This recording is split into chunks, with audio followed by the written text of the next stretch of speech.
Hello, folks. Welcome.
Yeah, we'll get...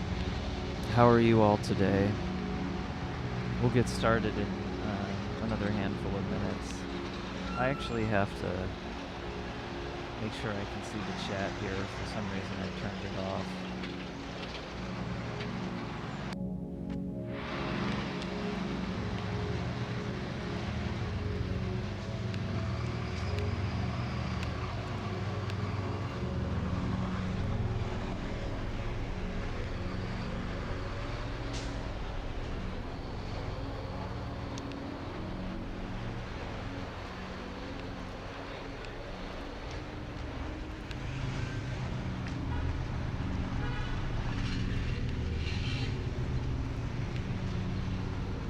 Is there a keyboard shortcut actually on Twitch to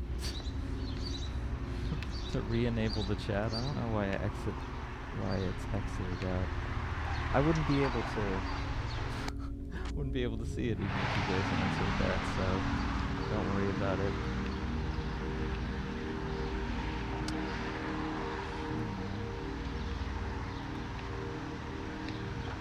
Creator dashboard.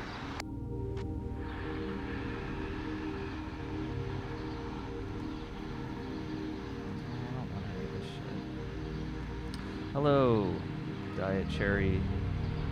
Okay, we'll just pop out the chat here. That'll do that. Hello, Diet Cherry, Vanilla Dr. Mario.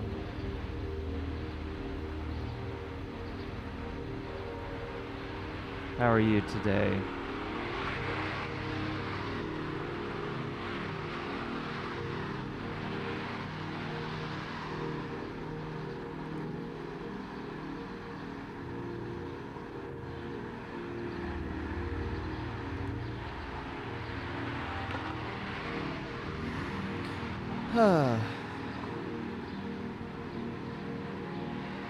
I'm okay. I'm all right. That's what I say most of the time when people ask me how I'm doing. I'm like, I'm all right. And I don't know if it's like an American thing or something, but people seem disappointed. People seem oftentimes disappointed when you say that to them. They're like, oh, is something wrong? Because I guess if you say you're all right, that means you're supposed to be really bad. For me, it usually just means I'm all right.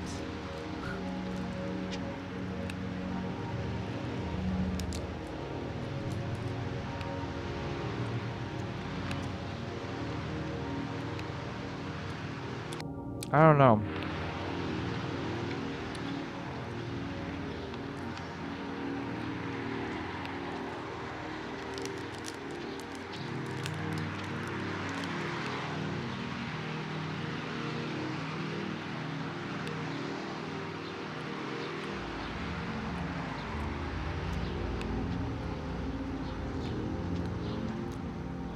Diet Cherry Vanilla Dr. Mario says, look, there are things wrong. Everything is relative, and you and also the hypothetical you are not my therapist, LOL, so I get that too. That's fair. Hello, Clayote. Or Clayote.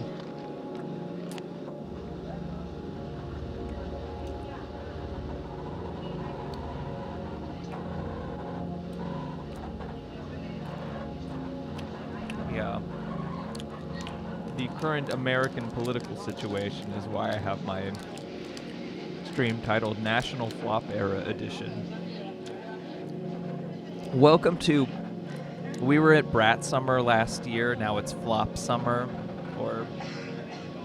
There was something else that ran... Crap Summer? There's something else that rhymed with Brat. Drat Summer?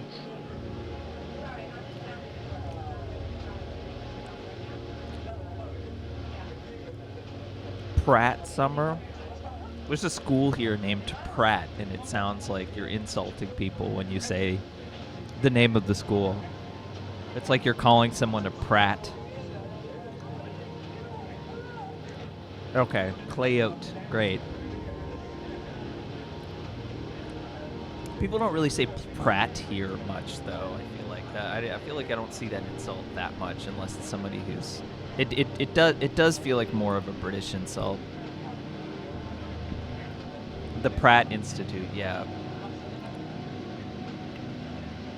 Yeah, I live in Brooklyn, so I've walked through their Brooklyn campus.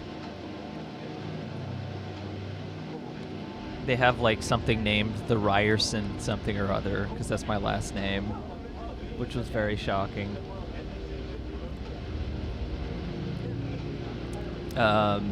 Dietary Vanilla Dr. Mario says, people need to be told that Pratt is an insult here, I think. Yeah. Well, it's Pratt with one T, right? Or is it two T's? The insult? The institution is two T's. I must have just heard it on, like, Monty Python or something when I was a kid.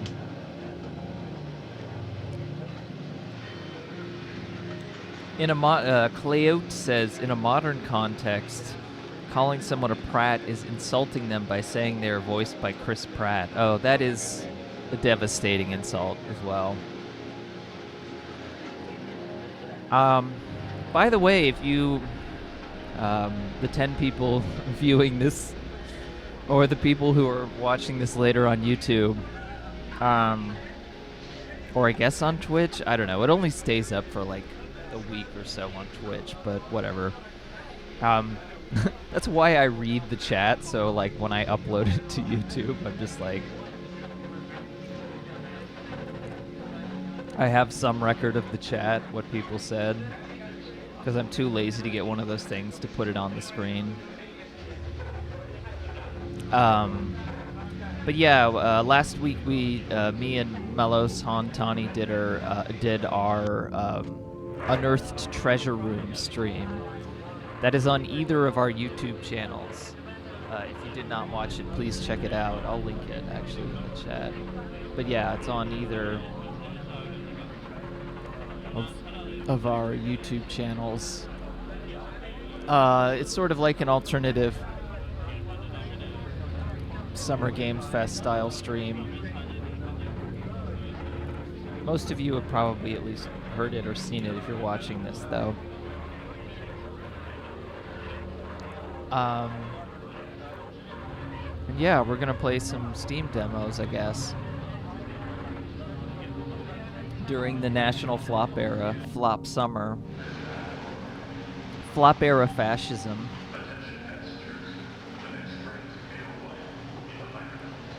Thank you for watching the stream, Dietary Vanilla Dr. Mario. I actually didn't mean to put that time code in there, in that link, but whatever. Sometimes when it links stuff, it'll just like auto put a time code in it, even when you don't want it to.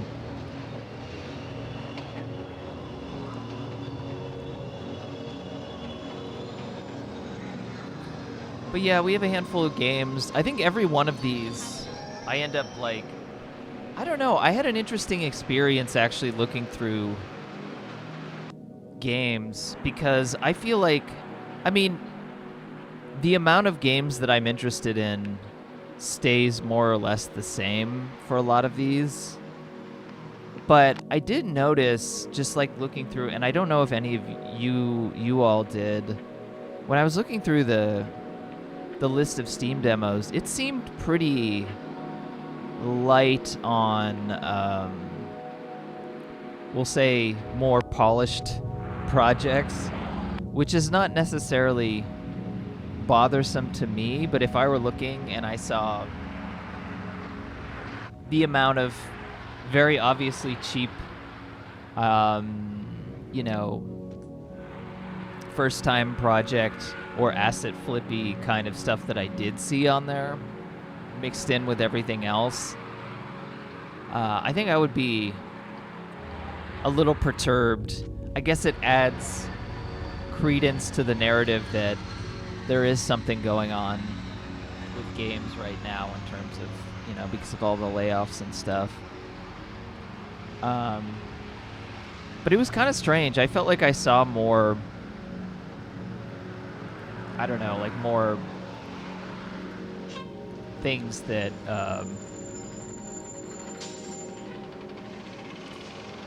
yeah. Dietary Vanilla Dr. Mario says, I feel conflicted about how much I think the word slop when I look through Next Fest stuff. Like, that's insulting and reductive. Did I say slop? I think I said, like, acid flip, or I don't know what I said. I wouldn't call it slop. But yeah, like, obviously, like, amateur stuff. I don't know. Maybe I was looking in the wrong places, too. I'm looking now, and, I am seeing more... Oh, no, I'm already seeing one that's kind of like, I'm already seeing more that are a little more interesting to me, but yeah, the number really stays the same for me, like, every year in terms of, like, what I'm fully really interested in and what I'm not. So it's not like a huge variation or anything like that. But it does seem like more just, we'll say, to be more charitable. Sorry, I'm watching a trailer. What is this? To be more charitable, like more budget stuff. Oh, this doesn't even have a Steam demo.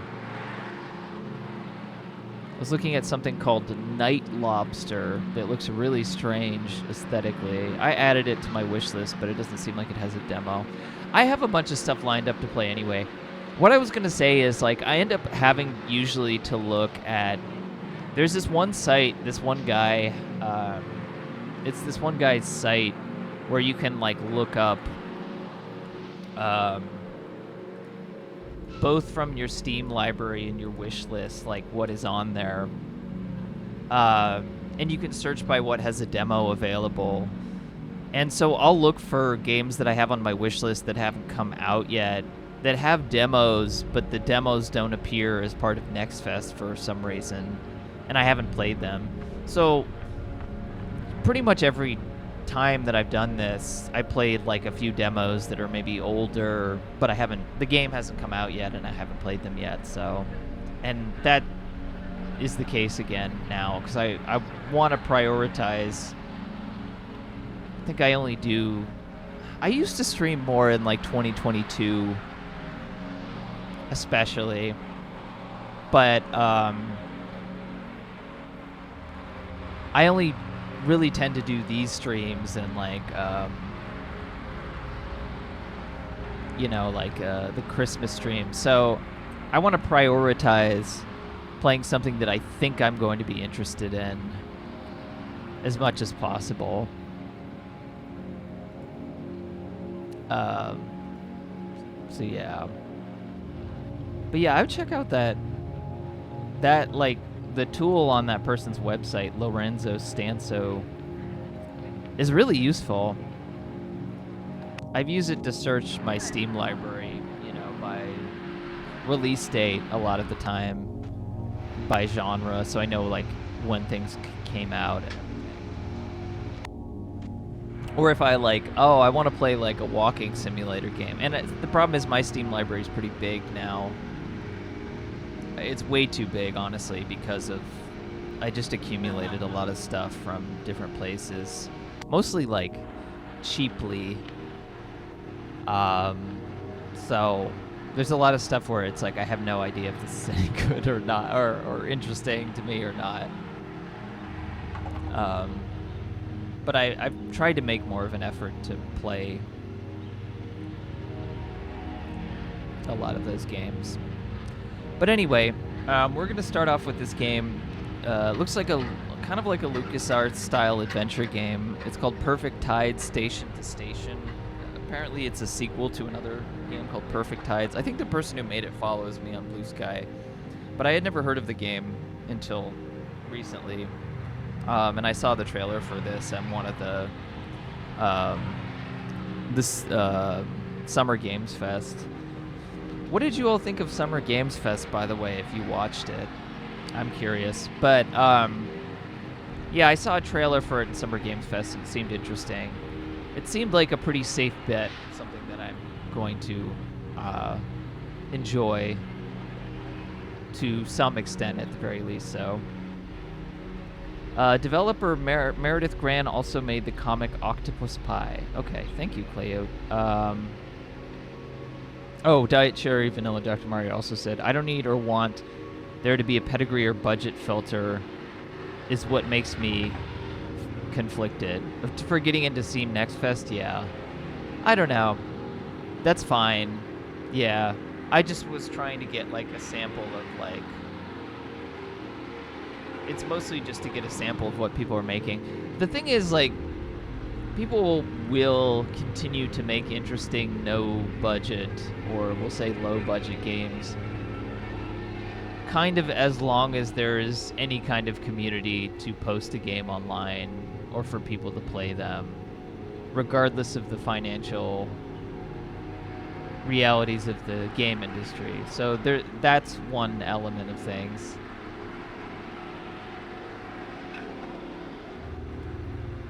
Yeah, let's get into it. Let's try out Perfect Tide Station to Station.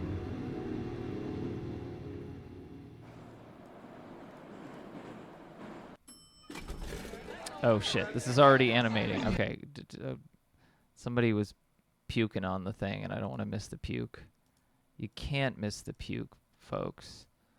Okay, we don't want that. We want game capture. You cannot miss the puke. That would be a great disservice to all of us. Let's see. Is that... Oh, no, this window capture probably would work for this. Oh, God. You missed the puke. Oh, man. What a bummer.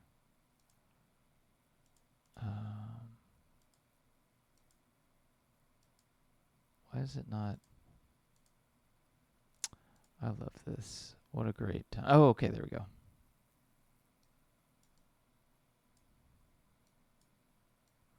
Let's get it the right size. Right size. This is a little cut off for some reason.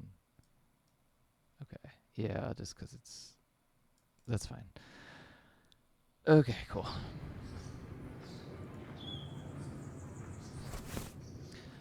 Well, it's on screen now.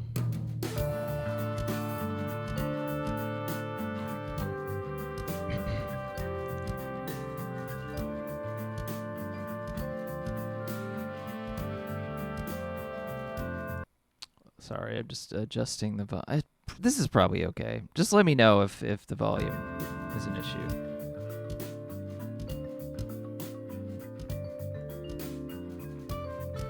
Let's just keep it windowed.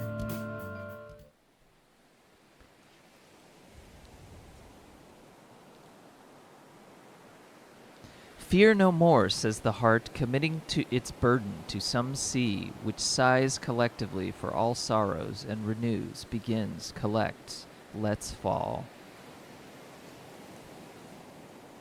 Writing cursive left-handed? That's hardcore, says Cleote. Yeah, I don't know. Maybe they're just left-handed. Virginia Woolf. It's a cliche to begin with a quote, you know this, but you're a fool. Besides, in order to make good work that reaches past mere juvenilia, You must expel your stupidest words, all 1,000,000 of them. Put them down so they may die. Your name is Mara Whitefish, or Mara Whitefish. You lived on an island for most of your life. Now you spend your days in transit.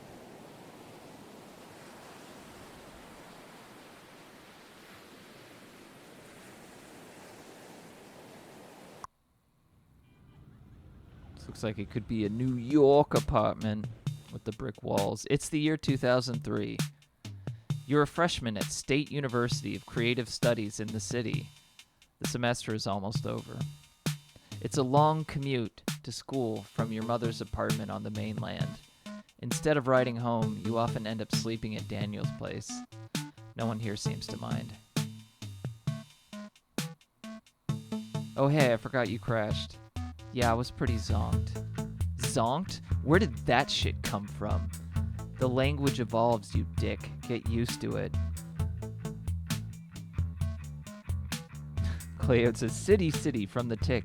Diner breakfast? No, I'm broke till Friday. Daniel has been your friend since high school. These days, you might even call him your best friend. In fact, it's possible that you choose to attend Sucks, an effortless decision that you were repeatedly assured is the biggest of your life, and thus far, because Daniel chose it. Daniel's tastes have rarely led you astray. You trust him to fill in the gaps of your judgment, which you fear there are many. I can make something, though. Sure.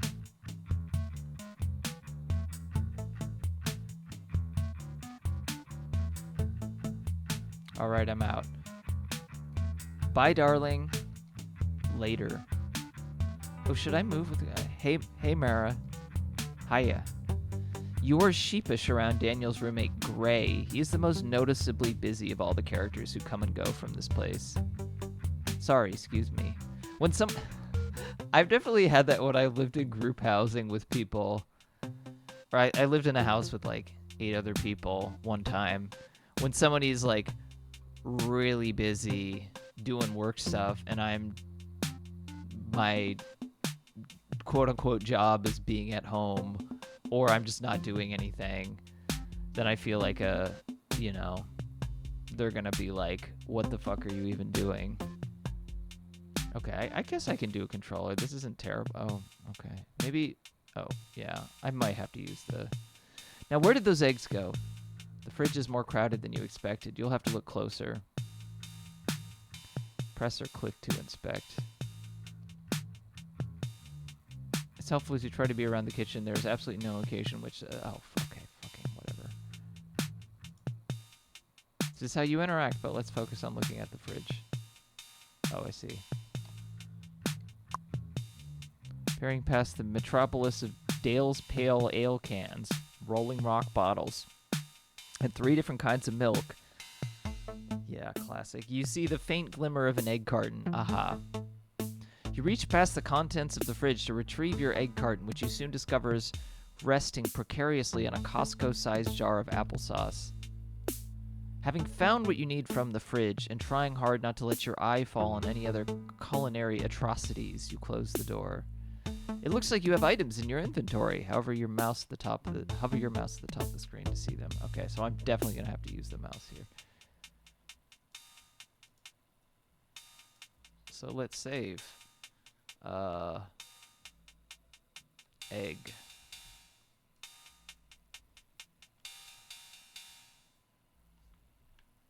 I'm gonna have to use the mouse, it seems like. Distinct verbs, more Sierra than LucasArts. Okay, sure. The sensibility, writing-wise, seems more LucasArts. And also art-wise. What are you reading? Being John Malkovich. Oh yeah, Charlie Kaufman. Like the script? Charlie Kaufman. You seen it? No, I've just heard enough to know everything about it. It's not bad. It's kind of meta. Oh right, this is 2003. I've heard that. It's actually sort of perverse, the way you're transported into another mind. I heard that too. You should see some of the things you've heard about. It's at the library. Sure, you'll get right to that when you learn how to freeze time. Daniel is shockingly adept at absorbing new and interesting works. He's seemingly able to drop everything in the pursuit of knowledge, to chart endless pathways of his curiosity.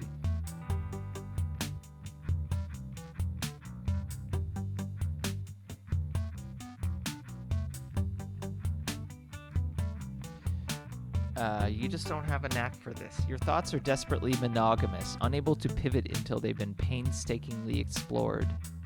I'm starving. Forgot to have dinner last night. What do you want to eat? Anything. What's in the fridge? Not much. I've just, now that I've removed my eggs. Right.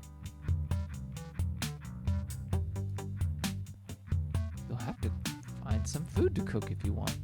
Okay, I just want to look and see if there's anything else. We could talk to pseudo-goth roommate. Hey, Rosetta. Rosetta takes a moment to realize you're speaking to her, even though you've addressed her by name. Oh, hi, Mara. Did I wake you walking through?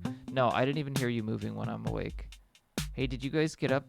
What did you guys get up to last night? Once again, Rosetta doesn't seem to realize you're speaking to you. Ro? Oh, my friend had this gallery show in the village. Okay, so this is probably, we could say New York because she said the village. I guess any place could be the village, but I don't know. Whatever. We were at that and then the after party and then her friends left. Wow, sounds fun. You are once again jealous of Rosetta's social life, a life which seems so much richer, both culturally and materially, than your own. How is a small, winsome girl from the mainland so well connected? You mentally hum a few verses of the same old song about how you've chosen the wrong major, attended the wrong classes, brought the wrong sneakers, and bathed with the wrong 2-in-1 shampoo plus conditioner.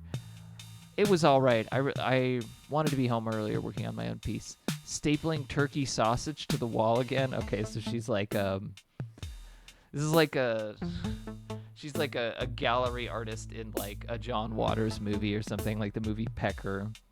Or what's her name from Sorry to Bother You? The character who's like she has like a really weird art practice. It's been a while since I've seen it, so I can't remember exactly what she does in that movie. That's funny, Daniel. You should put that into one of your many spec strips. It's so cool that you can paint. I suck at it. You can do it if you try. Remind me, I'll lend you some supplies. What you'd really like is an invitation to one of those loft parties without having to learn how to paint. Oh, Mouse. What are you doing, Mouse? Okay. Sure, thanks. I will ruminate on that. Oh, I can do this. Oh, my mouse just fucked. I wonder if I can... Fun times. Well, I can use this anyway. This is actually a lot less pleasurable than using the mouse.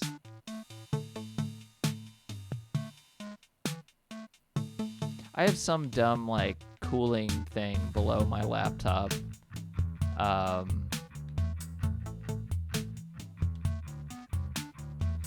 That it's like half functioning. So I don't know. It's too stupid to try to explain. It's not a serious problem. It's not a problem with my mouse. It's a problem with this fucking. But da-da-da. Okay, yeah.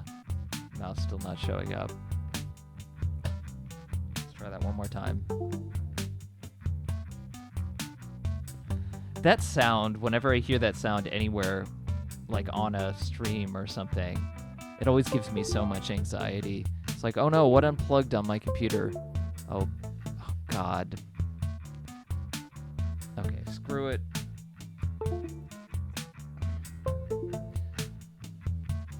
Oh, the mouse really is just freaking out.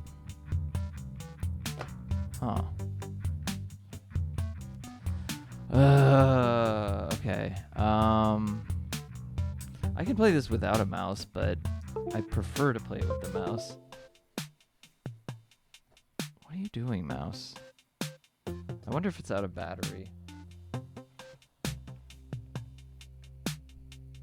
Unfortunately, I don't think I can plug it in.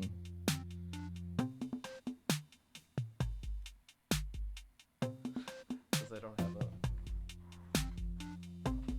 I could try this.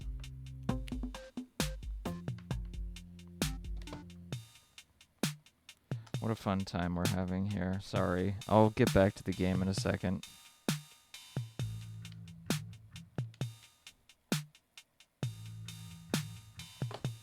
Okay, yeah. Just ran out of battery.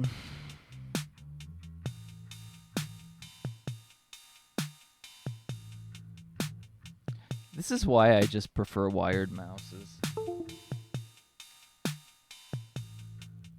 Because I end up having to plug it in anyway. Alright. Let's see.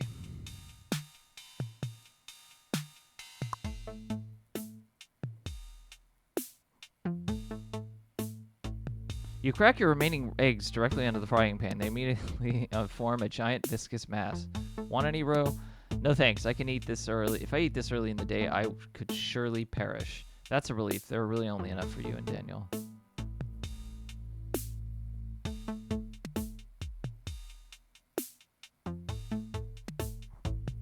Using a spoon, you effortlessly break the yolks, letting them merge with the whites as they cook. This creates a multicolor mixture as the different egg sections mix. You guys are having a discussion of adventure games. Diet Cherry Vanilla Dr. Mario says, when I was a teen, I used to put on a cooling pack from the freezer under my laptop to get to play video games, otherwise it would overheat. Really dumb. Probably only actually helped for like 2 minutes. Yeah, God, this laptop, I don't know. It's supposed to be a gaming laptop, and it just does not really serve that purpose great a lot of the time. Cleode says, I have one of those titanium aluminum MacBooks once, and I had to remove the cover underneath it sometimes and place a bare circuit board with cooling board fans with it. Yeah, God. The save option, load options screen definitely is Sierra Online inspired. Yeah, that makes sense. Cleode says, I don't actually think these are characters from Octopus Pie, but it's an extremely Octopus Pie setup. That's interesting. Okay. Anyway, back to the game. You can call the confetti eggs method because every bite is a celebration. I remember how much eggs was just the staple in the house that I lived in with like 8 other people. They'd just buy a giant pile of eggs. Thanks. I call these confetti eggs because they look insane, because they look like the contents of my brain. It's really hard to mess up eggs unless you cook them wrong. Unless you don't cook them enough, basically. Walsh's class today. Yep, are you going? I might skip. I don't know. Not really happy with my piece yet. That would be unfortunate. You find you can engage more deeply with the class when Daniel is there.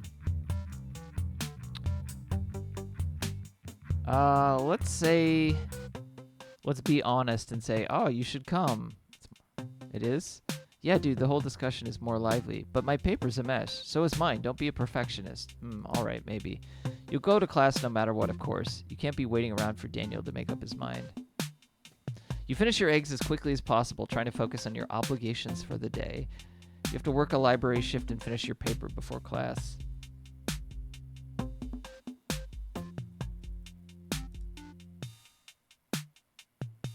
Oh, right, you want to ask Daniel about a topic Walsh brought up in class recently. What was it again? Sorry. Okay. You've never had an easy time holding on to your ideas, and now that you're in college, you've resolved to start writing them down. You brought a cute, tidy little notebook just for the occasion, and ever since you lost it, along with an equally cute pen, you've been taking notes on your phone. Whitefish standard. Here's what you store all your personal contacts. It's looking pretty bare. Certainly you know more people than this. You'll just have to add more names as you remember them.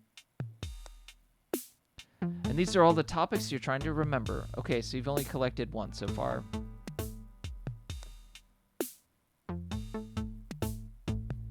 Cursor turns into a word balloon over a person. You can have deeper conversations with them.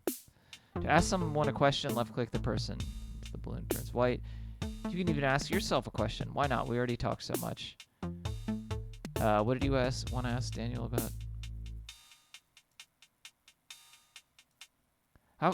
Hey, can I come over to collect my laundry? I need to bring it home to wash. Sure thing. Door's always open. I noticed, yes. Oh. That's just like the place I lived in. People left the door open. Okay, I can't ask myself anything.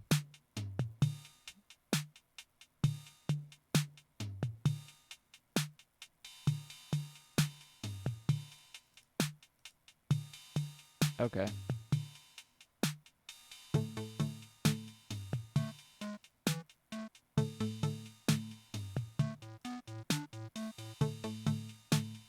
Just seeing if there's anything. You better not snoop behind the curtain. Even in an environment where some people come and go freely, there must be some boundaries. Oh, you would be surprised, my friend. Weren't you gonna ask Daniel about something before you go? Yeah, I did. I just asked him about the fucking laundry. God damn it.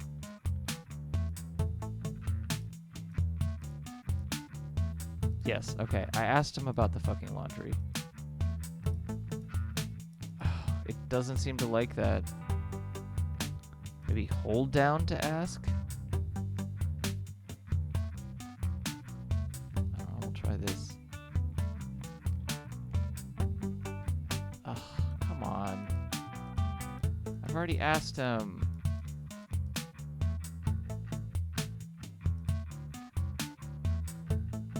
Did the game not like it on me doing that? Okay. Long press. You have to press for longer? Oh, okay. What? Not a trustworthy character, if you ask me. Cute, though. You're okay. Rosetta's great. What's not to like? You can be honest, Daniel. Pretend I'm not here. Look, admittedly, I don't know much about girls, but... You're already scoffing over there. But what? But I've already learned anything from living closely with them. It's that you can be honest is a dirty lie. I like it when guys are honest. Me too. Haha, you're both in cahoots. How come when a majority of women agree on something, it's a conspiracy, Daniel? Yeah, how come? You didn't ask for this. You broads have fun. Okay, I guess it's 2003, huh?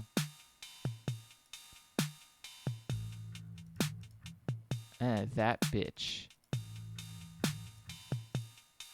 And he's a good friend. He can be myself around him, I think. Oh, is that a reveal of a plot thing?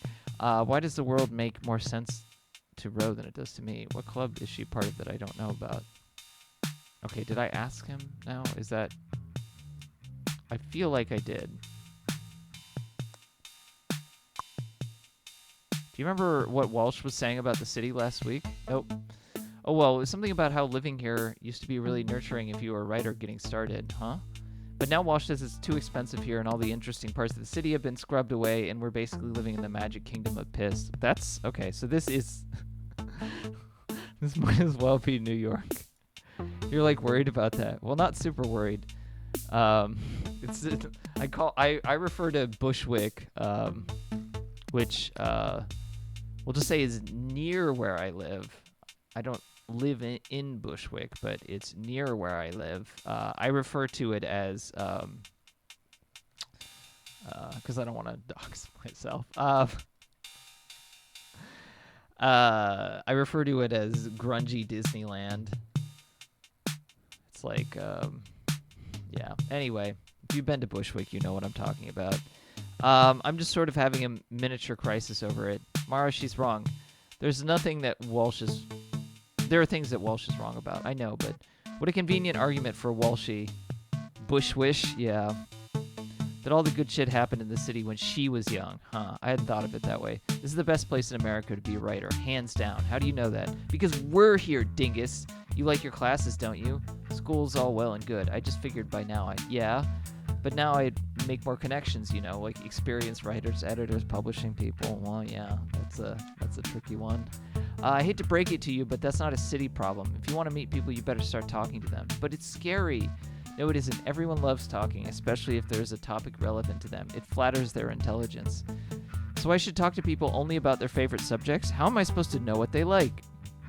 You might have to guess now and then. The more you talk to them, the more they'll let you know. What if I run out of things to talk about?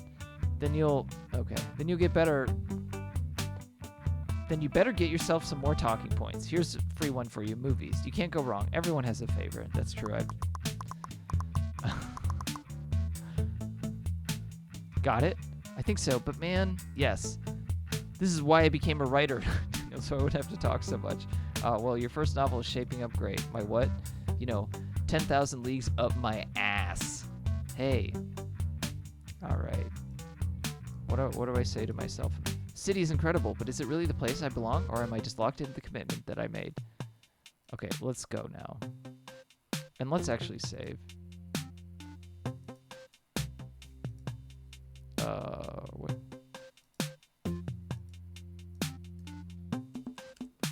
City. Yeah, hopefully this isn't like a Sierra game where you have to make tons of saves at different points, otherwise you screw yourself over. It doesn't seem like it, though. It's a cool morning in the city, and you feel a moment's regret not packing a jacket yesterday. But you've committed to dressing for warm weather, and so your decision to must stand. It's not like Mom is here to see the goosebumps on your arms. You exhale contentedly. You have just enough time for a quick leisurely walk before work. Yeah, so this could be like Manhattan. I don't know. It's obviously like a generic every city, but what was I gonna say? Oh yeah, like my friend was visiting briefly, so yesterday we walked around in the morning, and it was nice because I don't normally get up early before it got really hot, and it was quite nice. Walk to the park. All right, let's see. See something you like? Yeah, I like a lot of it. I don't have the money right now. When I do, it's usually for pizza. I know, I'm here a lot. When the books aren't here to look pretty, come back when you want to buy. Do you do trades? It would have to be a pretty interesting book, something I think I can sell. Like a mass market paperback, Harry Potter. Boo! Or The Lovely Bones. Kid desperate, despite my schmuck appearance, I happen to have taste. With this bit of self-deprecation, your misgivings about the sidewalk book vendor melt away. Why would you shop at the big bookstores when you got the real deal right here? My bad, sir. This is very 2000s discourse. The small business is the king of everything. I collect all manner of books, magazines, and shit. Bring me something interesting and you'll have a pick from my stash. Got it. Roger that. Roger whom? Roger the way astronauts signs up. Astronauts. You mean actors? Hello, Skullgun. You listen to Coast AM? Don't think so. Check it out sometime. Should give you some good information. I'm always on the lookout for that. Thanks. Okay. I'm doing this game first so I don't run out of... my voice doesn't start hurting as much. You're not hungry right now. Better save your extremely limited funds for when you actually need to eat. Hey, Theo. Fish, what up, homegirl? Theo has addressed you with the same years-long familiarity ever since you first met him at freshman orientation. At first, it was a comfort to your anxiety about making friends at school. These days, his airs are odd at best and frequently tiresome. Oh, he's a conspiracy theorist. I smart. Interesting, Cleote. Still, Theo's mostly a welcome sight. He's easygoing. Available to hang out on short notice and crucially well connected. On my way to the library. Oh yeah, you work there, right? How is it? Pretty easy. I got a lot of time to write. Damn, I need a job like that. I have no good place to write, and it's killing me. Privately, you think Theo's writing needs more than a better place to be written, but you're not in the middle of a critique, so you'll keep that to yourself. Let me know if you quit that position, okay? I'm never quitting, dude. Gonna work there all summer. Huh, you're killing me, Fish. So doing anything fun this weekend? Actually, Theo noticeably lowers his voice, talking in it. Presumably that is talking in a conspiratorial tone. This in turn causes, or no, he's taking a conspiratorial tone. I see. This in turn causes a pooling in the floor of your mouth, a Pavlovian response to an invitation for fun. We're having a party here tonight. At the dorm? What about the RAs? We may have greased up a few palms. Sick. Can I come then? You better. Come by any time after sundown. Just tell the security guard you're my guest and he'll let you up. Got it. Make sure you give them my full name. You know it, right? Of course. Great. See you tonight, fish. Okay, you don't know Theo's full name. You might want to figure that one out before the party, Miss Marple. Theo something. Oh, nice. Well, I'm going to have to ask people about him, I guess. Look at this guy. This guy's seen better days here. Hi. What do you need? Long shift, huh? What do you need? Can I use the elevator? Are you a resident of the student dorms with a photo ID? No. Non-residents cannot enter the building unless they're on the guest list of the resident. Guest list, I see. Well, you've been very helpful. Sorry for everything. You don't want to talk to these kids unless you give it away to the whole room. You don't belong here. Oh, well. What do you do? Huh? This building? No, of Mars. Yes, oh, technically no. Uh-oh. You don't even want to hear what I mean by technically? What do you mean by it?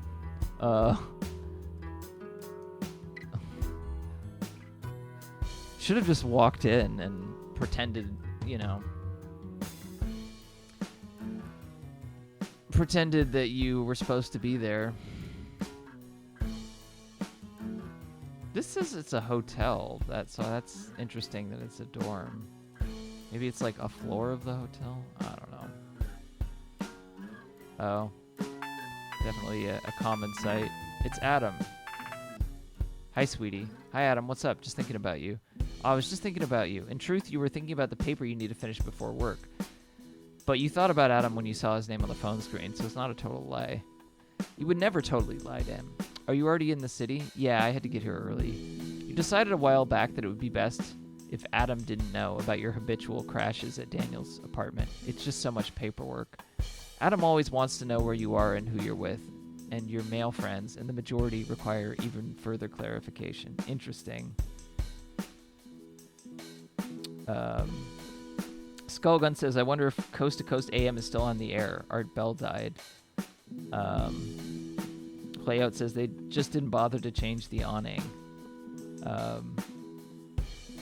Skullgun says, I don't think I would want to hear the kind of trash that's on there now, if it is. Yeah, I don't know. I actually did buy a boombox with a radio on it here to, like, you know, go through local radio stations, but the antenna on it is broken. It still works somewhat, but I haven't really used it that much. But there are, like, I don't know. I suppose I could buy another one. Actually, no, I have a clock radio that I bought for, like, no money, so I could use that one too. Adam always wants to... I feel like Adam... This is a potential issue. This is an unfortunate consequence of your distance between you and Adam. It sometimes feels like as if you spend more time explaining the beats of your day than having real conversations. On my way to work, then class. Yeah, should we talk after class then? No, now is fine. I think I might be going to this, like, a party thing later. Yeah, a party? Yeah, like a party thing. With who? Oh, just some school friends, just like a few people at the dorms. Oh, okay. When do you want to talk then? I've got a few minutes if you want to talk now. Is there something specific? No, I just wanted to talk. I just missed you. I missed you too. What did you do last night? Nothing. Saw the guys. Cool. You sense that Adam is starting to brood. Well, I love you. I love you too. I could try to call on my lunch break. No, don't. I don't want to be in a rush. We'll talk when we can talk. You didn't think you were rushing Adam, but it's true that you have a busy day ahead of you. An ever-shifting schedule of school, work, and commute leave little room for the long, languid calls you used to have. I'm really sorry, Adam. It's okay. Don't worry, sweetie. I understand. Okay. I love you. I love you too. Bye. So this is more like Adam is from Metroid level clingy. Now it's definitely time to work. You better get over this sucks building. Yeah, this is more like almost like a comic or something like that in terms of just the amount of dialogue. It's much, or visual novel. It's like much heavier on that. I actually don't know where this sucks building is, so I guess we'll have to find that out.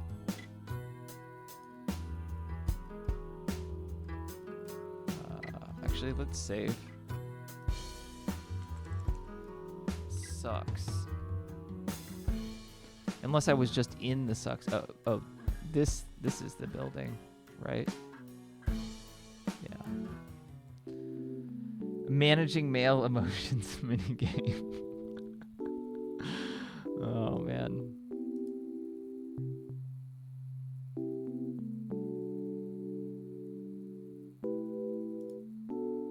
Hi, Brittany. Morning, Mara. What are you up to today? Oh, some really stimulating library work, I'm sure. It's true. These are exciting times. We've been cleaning house here. You feel guilty for being sarcastic when Brittany so clearly means it. Have you checked out the free book cart by the entrance? I added a bunch of stuff this morning. I never have any luck with those. It's always some ancient hardcover that makes me sneeze when I open it, or some massive guidebook for Encarta 95. Kind of still is, even today. You never know, though, eh? It could be your lucky day. You'd rather save your luck for things that actually interest you, but you're already been late enough. Enough of a jerk in this conversation. I'll check it out, thanks. Great, see you later. Who's this guy? You're waiting for a good opportunity to catch this guy's name before you start a conversation with him, and his name inevitably comes up. You'd be getting exactly what you deserve, and you're a coward. Actually, can I? Oh, I can't. Oh, okay, it's giving me summaries. Since graduating and taking the library position full-time, she's much more passionate about her job and libraries in general. You'd love to share her enthusiasm, but your work-study hourly wage isn't conducive to that.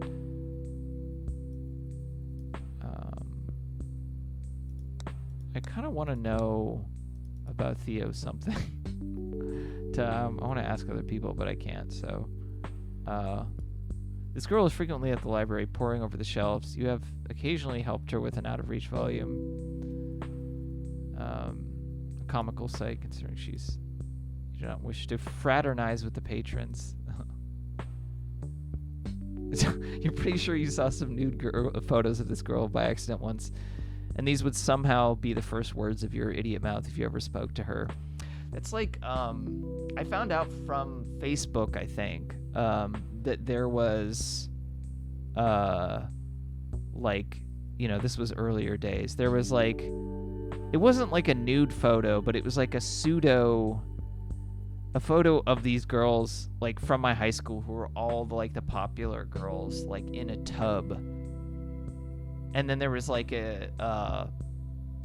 a dude, like, then there was like a window on the side of the tub, and there was a dude with his hand in it looking in, and it was one of those, like, if you see this you will shit bricks memes. Like, it became a meme, but not, I mean, it'll probably come up if you search for it, but I wouldn't advise it, because I don't know if they were underage or whatever at the time. I mean, I saw it when I was, like, younger, but I mean, obviously they're all adults now, but it's also an embarrassing photo. It was just, at the time I was like, oh yeah, fuck all those Christian popular kids, you know, ha ha ha. But yeah, that's what I think of now when I think of all those people from my high school. Mara, good morning. Hi Jana, you'll be happy to know I had a good night's sleep. Thank goodness for that. You know, you need more sleep than you think you need. I know. How can you know that when you think you know how much you need? I'm already mentally inflating what I think I need. Well, you need more than that. That's just not possible.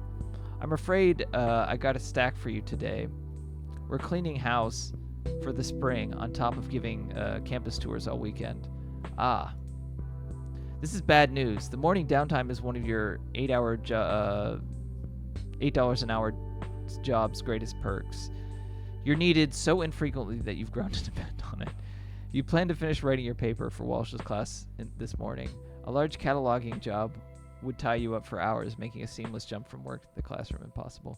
Come over here, I'll show you the damage. Oh. God damn it. This is college jobs for you. I was like the engineer at our radio station for like a semester or two, and I was so bad at it. I got fired from that job, but you know, it was whatever. It wasn't. I had a lot going on, so you know, probably for the best. This is only the first card, and then I was a sandwich artist after that, just in like the dining hall. That was fine. It was only like 2 days a week or something like that. I've got more in the back. When's the last time these books saw the light? Shouldn't we be getting rid of them? They're all pretty old, it's true. I pulled a ton of them for donation, but most of these books are still germane to our programming. I'll be by the entrance if you have any questions. Thanks, Mara. You know logically, or at least somewhat in practice, that you shouldn't be repelled by ancient texts. But you're here to study the classics after all. Still, there's something viscerally dull about dusty old books. As objects, they stir nothing in you. They can't compete with the potency of the now. Even the most mundane new works can invoke the flutter of life, while these objects sit dead, inert, a reminder of decay. I wonder if Jana would accept any reasonable excuse to beg off from this assignment. I would have to have a pretty good one.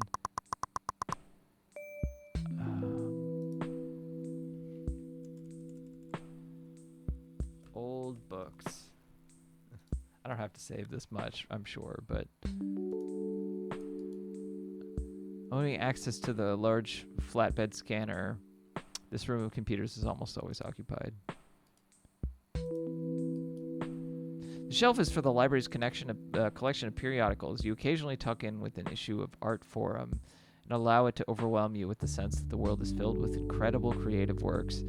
This thought alone, absent of digging through the works themselves, is enough to sustain you.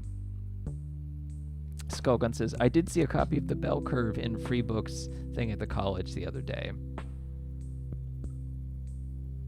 Yeah, I look at the like little free library things. I look at those sometimes just to see like what's in them. I did get one or two books that were actually really interesting from those. You spent much of the school year at the computer and now consider it a choice spot to work on your writing. Make no mistake, you still waste plenty of hours on your messaging, falling down mind-numbing internet rabbit holes and browsing through risky forums where horrible images could pop up at a moment's notice. Okay, this does sound like the 2000s.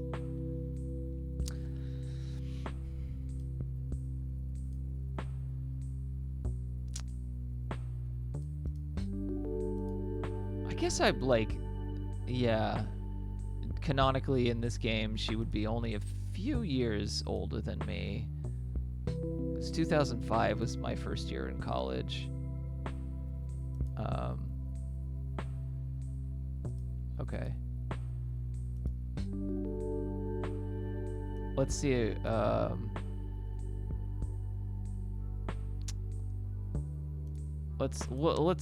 Okay. Maybe I could ask her about movies. I can't remember the last movie I've seen. Let me think. Oh, I said this one called The Family Man, Nicolas Cage. Is that the one where he wakes up and suddenly has a wife and kids? That dragon kid looks a lot like Trogdor. Yes, it's sweet. Did you see it? Nah, I don't really like those movies with the invisible overnight magic. Invisible overnight magic? Yeah, like the magic isn't represented by an image or a practitioner of magic or a world where magic is established. It's usually just some cheap sound effect with the score, like a sparkle. A sparkle? Yeah, like when Nicolas Cage goes to bed, you hear a little sparkle in the music. They let you know his life has changed. I don't remember. That's probably how they did it. I hate that. Where did the magic come from? A higher moral power? God? So the audience needs to accept the existence of God to accept the premise. Yeah, I don't like it. I wouldn't say you need to accept it, maybe just not be overtly hostile to it. Yeah, I don't like it. There must be a lot of art you don't like then. There certainly is. Why, just yesterday, it's nice. Oh, god damn it. Okay, so that was not the right subject material. Oh, yes, I know Theo. He's a sweet young man. Ask a lot of questions. There's a hint of exhaustion. Do you happen to know his full name? I'm trying to know it without asking him. I'm afraid not, but he's so involved it sucks his name must show up often. What about his checkout history? Would his name be listed there? That's confidential information. It's cool. I already know all the embarrassing stuff he reads. Sorry, I can't help you. Have to find more public database. Okay, well, god damn it. Can't say I sympathize with this character a bunch. I don't know. You know, college student. Maybe the city? What do you want to know? I've lived here my whole life. How does it compare to the rest of the world? Mara, how can I possibly answer that if I've never lived anywhere else? Oh, right. That's it. I'm pretty sure it's the best place on Earth. God damn it. City is incredible, but is it the place I belong, or is it just? Oh, okay, I already did that. God damn it! Would it?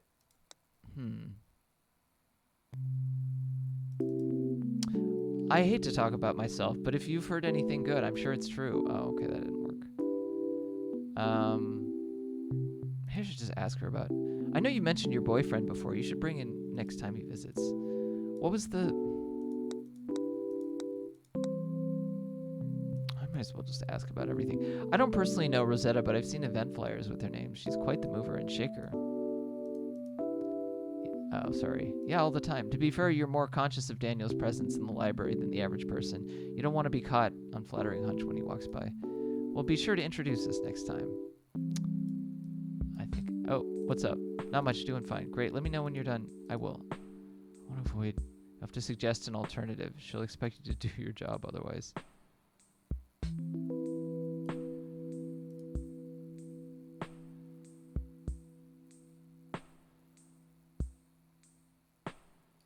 Sorry, I didn't want to read through all of that.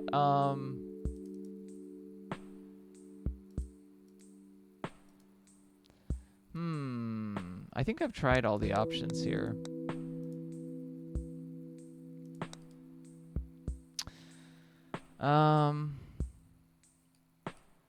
School library boasts of modest collections of VHS. Yes, this is when the DVD switchover happened. Support for the initiative for an all-digital archive. Still, you've noticed some lost or damaged cassettes falling through the cracks. This is around the time I started watching I think a little earlier. Oh, that's just me. Because I remember we got a PS2, my family did, so like probably 2001 or something. Maybe 2002, I can't remember.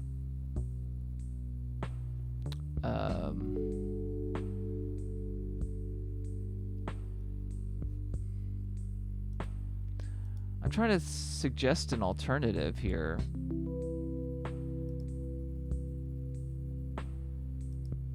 I just don't know. The clock has not been working. She's forwarded the information. Then turned forwarded it out the window.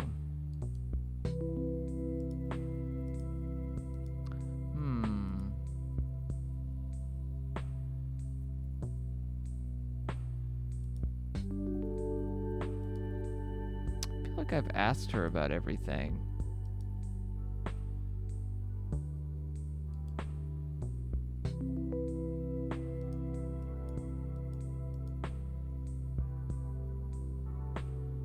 I don't know. What do you guys think? We'll just save. I feel like I've asked her about everything.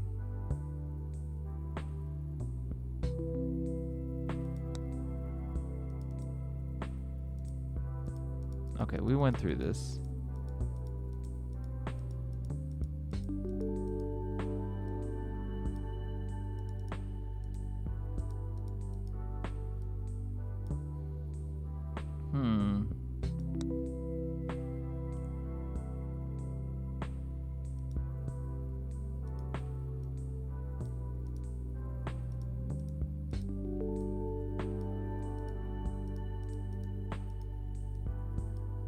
Making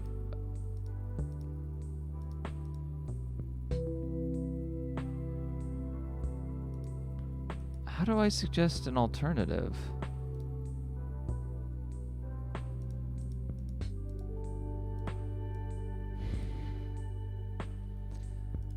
I don't know. I feel like I brought up every single topic with her. Probably have to find something. Okay. Yeah, let's look see if there's anything I can pick up.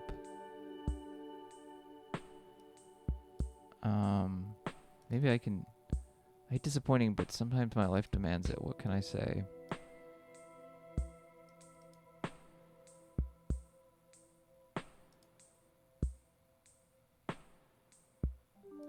Okay, she's talking about her boyfriend. Yeah, this does look like Trogdor. I haven't gotten the relevant topic in my phone yet. I bet that's true. I don't know who else, what else I haven't looked at.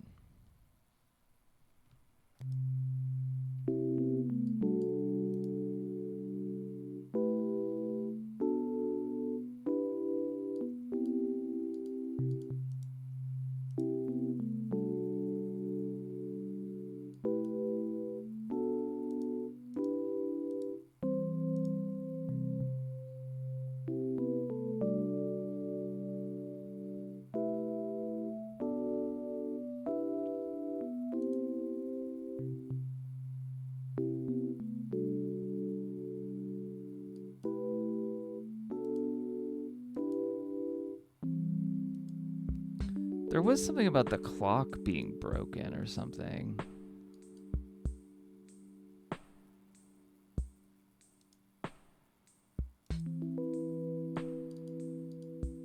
Sisterhood of the Traveling Pants. It seems like you could easily trade a 400-page Oxford classic, which you could trade in for a Massive Rush epic, which you could then leave under a pile of your nightstand for the rest of your life.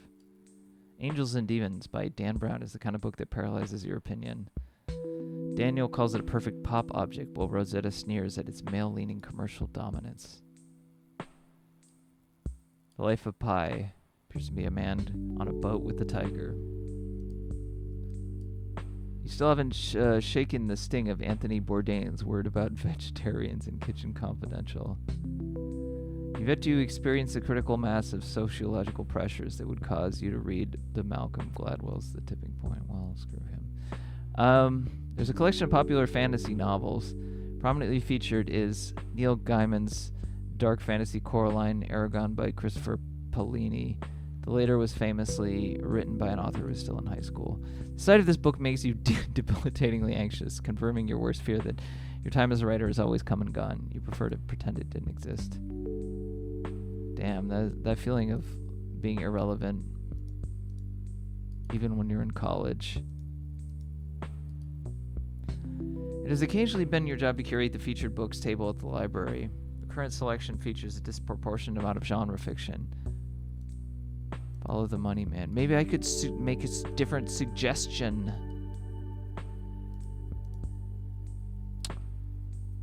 I don't know how I will bring up a different topic. The shelf is for nonfiction text. It covers everything from world history to contemporary design theory. Barring shelving work and specific class requirements, you don't spend much time looking at these books. Literary fiction. While it rarely contains anything new, it's a rich source of classics you're ashamed to not have read by now. Okay. The library's collection of periodicals. You occasionally tuck in with an issue of... okay, we did that. Poster promoting a department-wide design exhibition from 2001. Although it is dated, its aesthetic value cannot be denied. Given the natural light in the school library, it would be impossible for this plan to be real. The entire library is... You really can click on everything in this. The library is lit entirely by rows of fluorescent lights. Only the rear offices have any trace of sun. You've been fond of this library ever since you toured Sucks in high school and have found the space to be bright, lively, and extensive. The enthusiasm has inevitably dulled since you started working here, but occasionally some new corner still lights that familiar spark. The permanent non-student staff of the library are kind to you and often try to pick your brain about what the other students want. You've yet to give them much useful feedback. Pixel Hunt, yeah. The guy is always standing in the library. Frequently the last patron to leave. A more single, more desperate Mara would probably have tried to learn about him by now. But since your heart belongs to Adam, his pondersome face and unhurried perusal barely register. What haven't I clicked on? You rarely take advantage of the many cozy reading nooks around the library. You really can click on everything. For whatever reason, you can't seem to get comfortable reading in the same position for long, and your endless postural changes are nothing you want to display. Recognize these? Okay, yeah, we've done that one.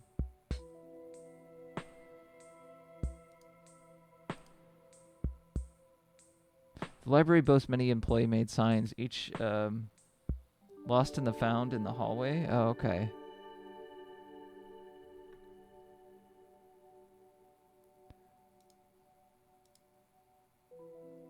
Alright. I just didn't know you could click on all this shit.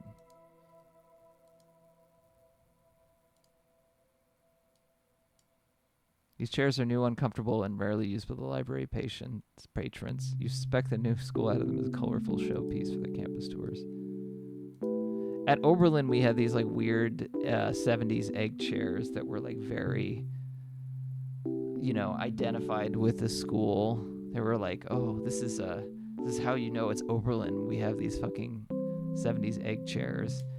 They didn't have that many of them, and they were usually occupied, so I never ended up using. I mean, I would love to have a fucking 70s egg chair, just like Cocoon in it, but I was just never in the library long enough, and when I was there, they were like always occupied.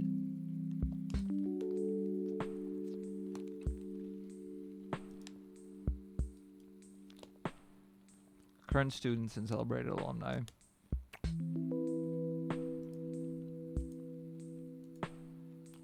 I didn't know I could go outside. Okay, let's look at this. Well, thank you for the suggestion, Yato. I'm top. I assume you looked up a walkthrough. That's fine. I don't really care.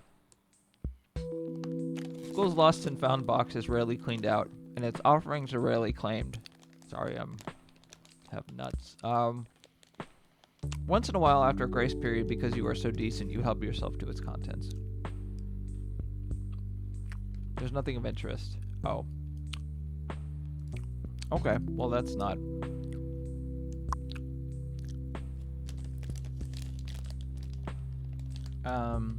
Skullgun says, I heard on a podcast the other day that Oberlin was a hotbed of abolitionist sentiment and a bunch of folks on John Brown's raid were there. That is true.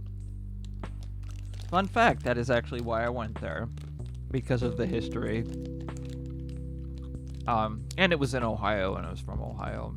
But, it's a liberal arts school. It's like other liberal arts schools. A lot of people think it's gotten worse over the years.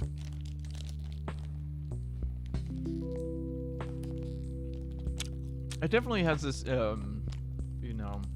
had like a connotation of being like super PC or whatever, and that was not really my experience, especially when compared to other liberal arts schools like it.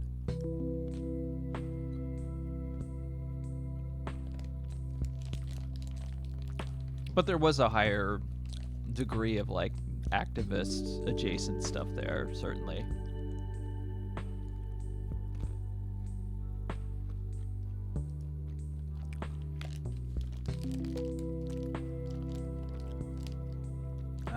Skullgun says probably has. I go to one and lots of faculty are complaining it's losing the spirit and corporatizing or whatever.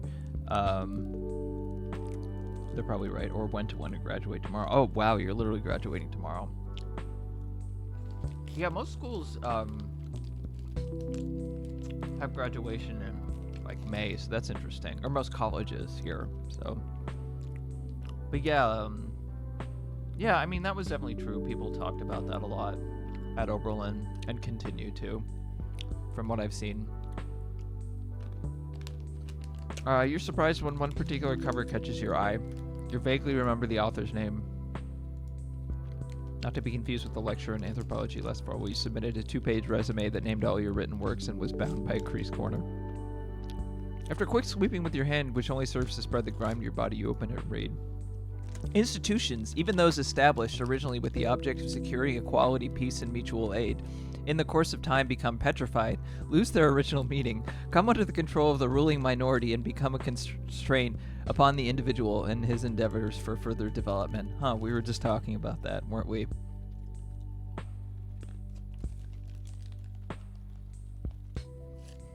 So that's relevant. Anarchism owes its origin to the constructive, creative activity of the people, by which all institutions of communal life were developed in the past, and to a protest, a revolt against the external force which had thrust itself upon these institutions. The aim of this protest being to give new scope to the creative activity of the people, that it might work out the necessary institutions with fresh vigor. Skullgun says, one of these days I'm going to read the goddamn bread book. Which bread book?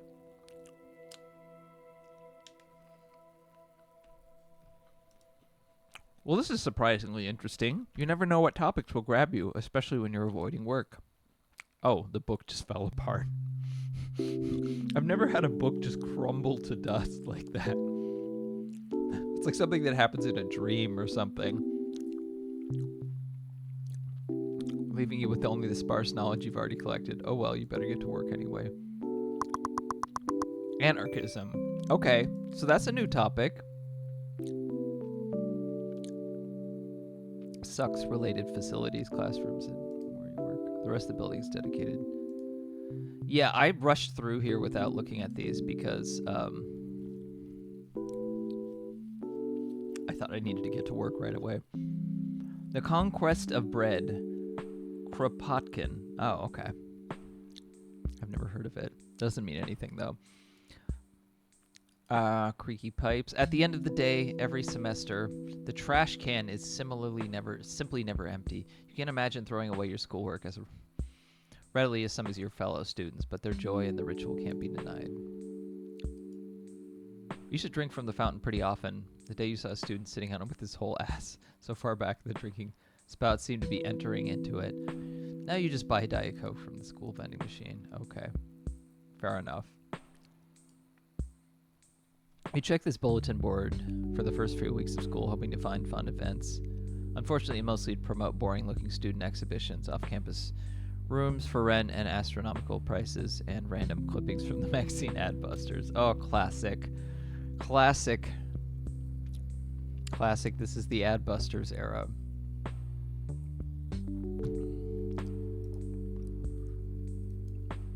I'm pretty sure Occupy Wall Street happened, was like an Adbusters thing, or initially, or at least they advertised it. Maybe they weren't because that's where I first learned about it.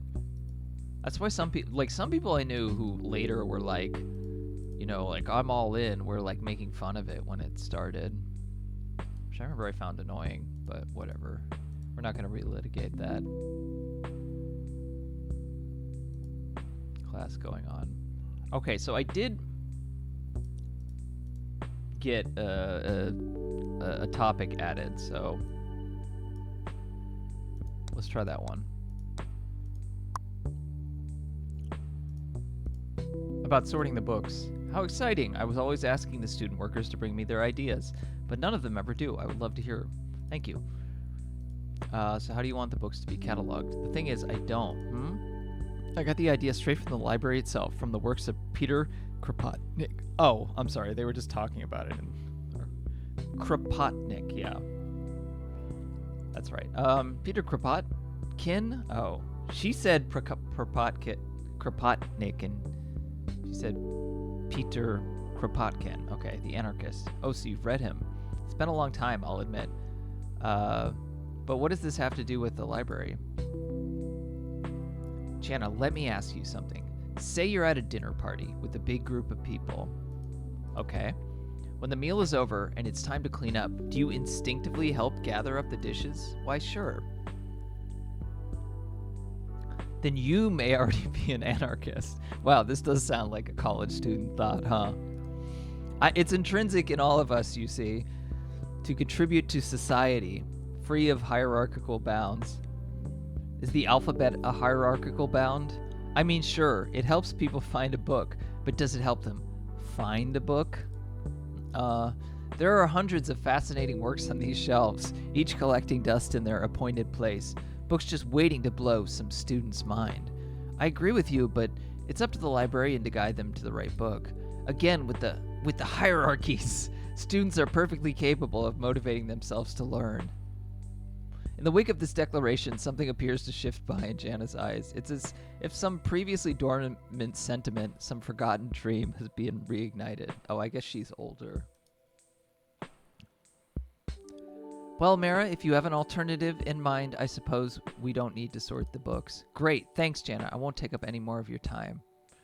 You'll bring me your proposal then, I trust. Plan for restructuring the main stacks. I imagine you're going to look for a self-managed approach. Yes. Well, why don't you get started on that while the library is still quiet? We still have to deal with the books soon, of course. Can you present it to me tomorrow? Sure thing.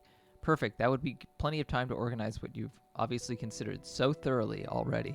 Should be. Great. Thanks, Mara. Glad to see you taking the initiative. What on earth have you gotten yourself into? This is going to be way more work than sorting those books would have been. Your stomach churns with the thought of letting Jana down with such a cheap scheme. You're going to have to see this through somehow.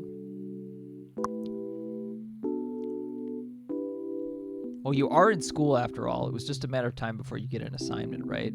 All of your writing projects will appear here along with the information. You can access the menu at any time. Okay. I'll maybe push the jumble in the back of your mind where all the non-urgent matters go. Anyway, it seems like you have the morning free. You can finally get online and prepare your schoolwork in no particular order. Proposal.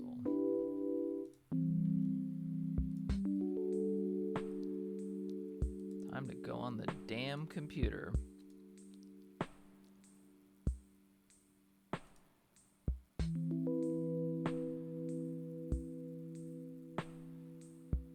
You power on the iMac, log onto your student. These were the kinds of... Oh, no, I think they had a newer model, actually, at my college. I don't think they had the ones with the crazy monitors. I think, like, especially towards the end, they were flatter screen, but they had the kind where you, like, load the disc in the side, and they were, like... And I have the type of keyboard that they had. They had that, like...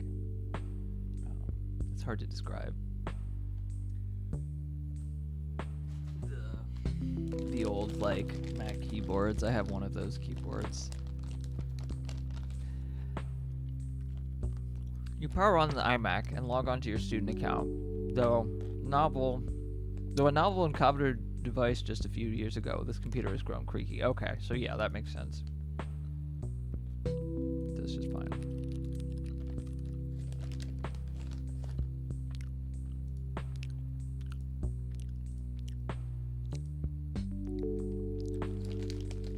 But you don't have a copy on this computer yet. Oh, okay, fine.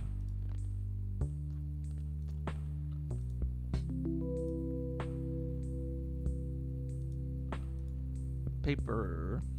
I still do that. I still email stuff to myself. It's usually when I don't feel like transferring stuff to my phone. Like, I don't feel like plugging in the... Transferring stuff from my computer to my phone, I don't feel like plugging in the USB stuff. Because sometimes it doesn't work for some reason. Although I think I fixed it, so it does now, but whatever. It's a perfect opportunity to reorganize your thoughts. Time to start writing.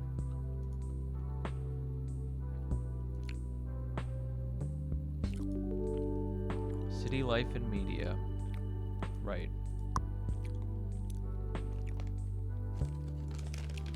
Okay.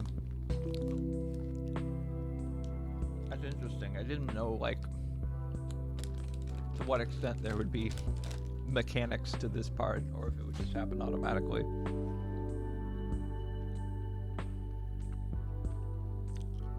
We're gonna learn how to junction GF.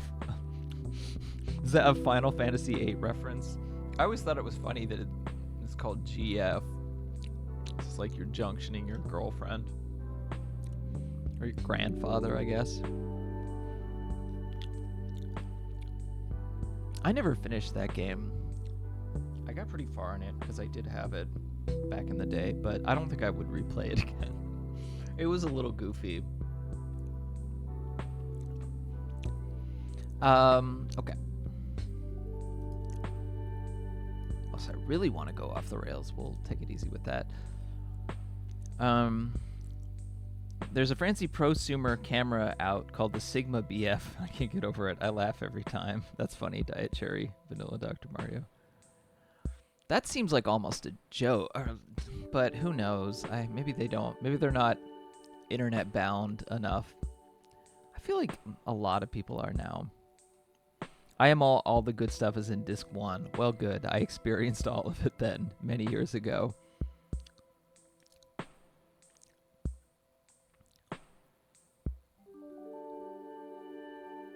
Probably choose the city as your primary topic unless you want to confuse your... That can be pretty funny. Oh, you're quite the puppet master, aren't you, Mara? When your writing is poorly received, it's because you intended it that way, yes. I was just joking about writing something bad. You fell right into my trap. Anyway. Fine. The contents of your brain, of course. I thought were scrambled eggs. Well, it's mostly is, but we're working on that. Every topic your brain has the chance to be developed. As you further understanding is okay. Exactly. When in doubt, using at least one well-developed topic can add a lot of flavor.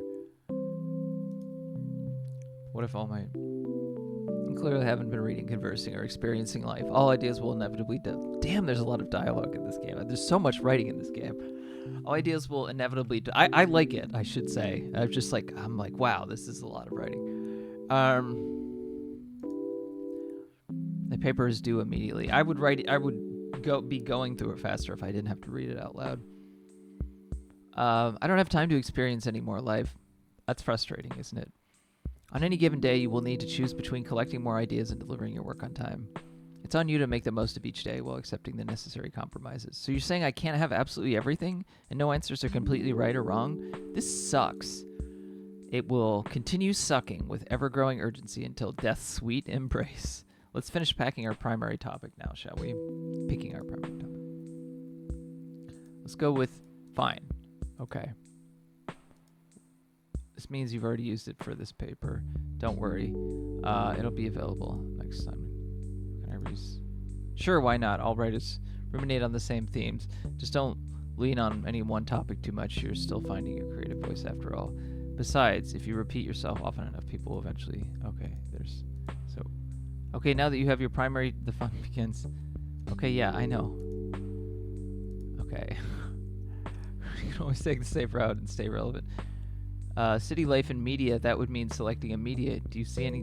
fine. I wanted to pick anarchism.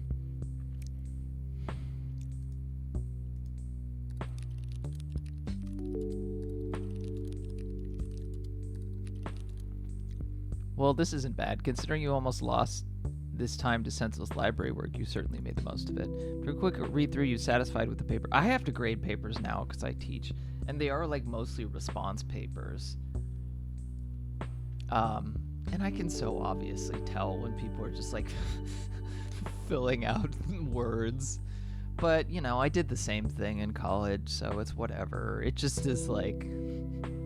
It's just funny. It's like this whole formality of doing it. You're now ready to print.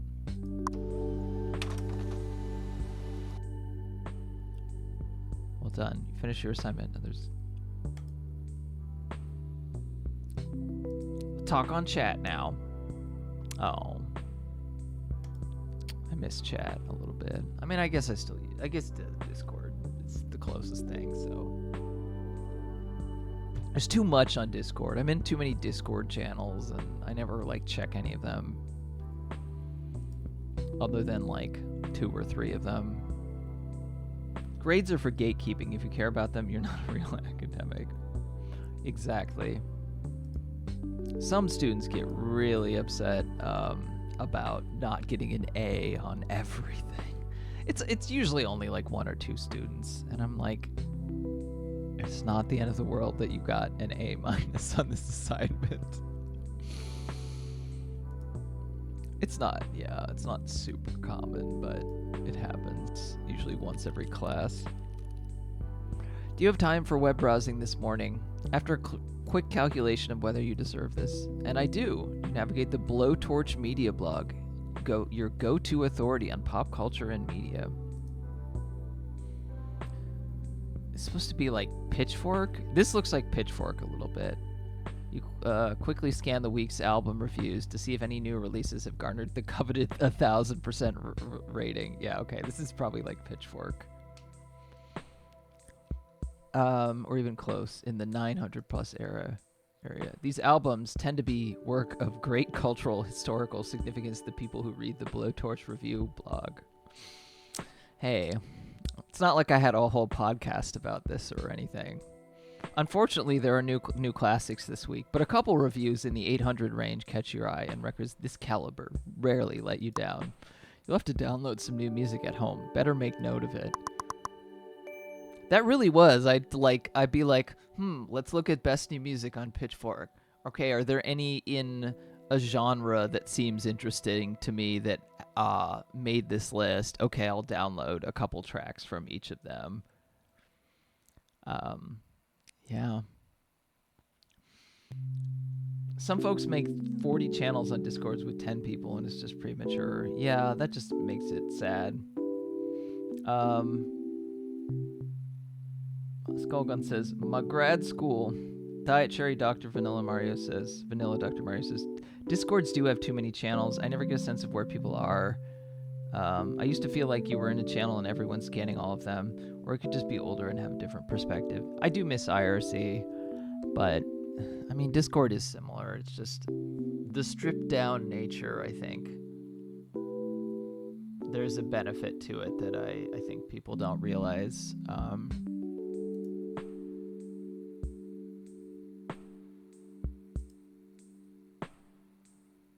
I already looked on Blowtorch Media. Is there any no new emails? No? Okay, let's log out. Shortly after you finish your task, the library fills with students. You're kept busy for the rest of the morning with shelving.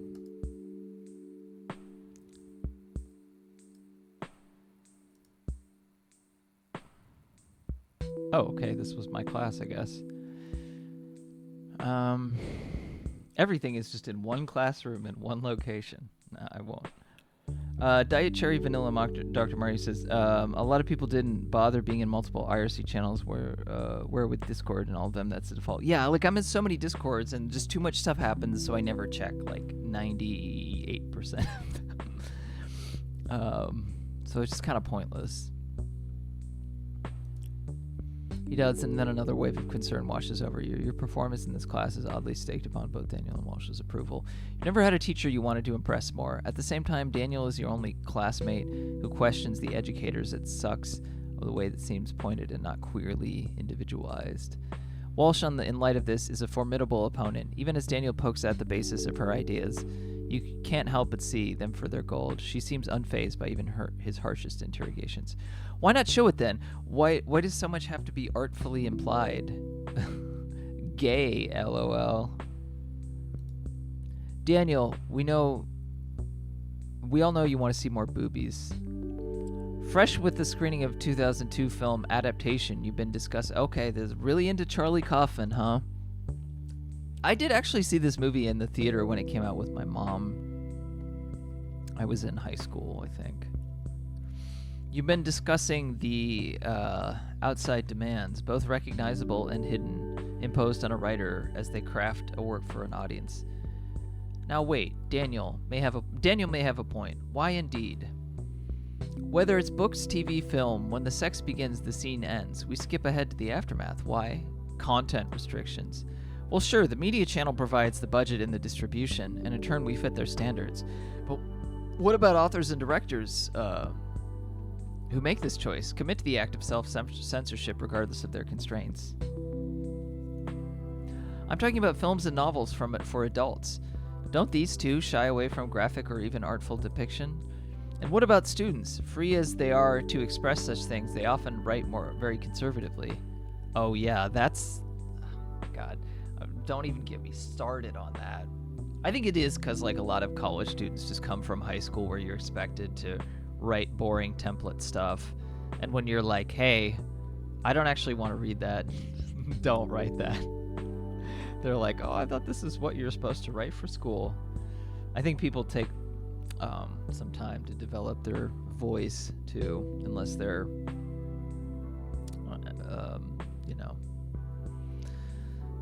Unless they've already, I don't know, some people already kind of have their own thing, but most don't. Clearly not. Hey, my question stands. Is it possible that both artists and audience have trained their expectations? And with the proliferation of media in our lives, does that not affect how we engage with reality? Wake up, guys.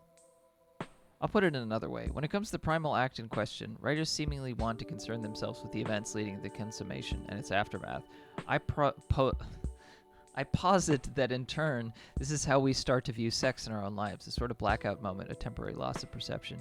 We come to see intimacy as an inscrutable obstacle on an otherwise smooth narrative track, as something that stories can only guide us towards. The rest is up to us. Can art not offer comfort and catharsis around sex, much as it does topics like faith, struggle, and death? Is this like a Gen Z debate?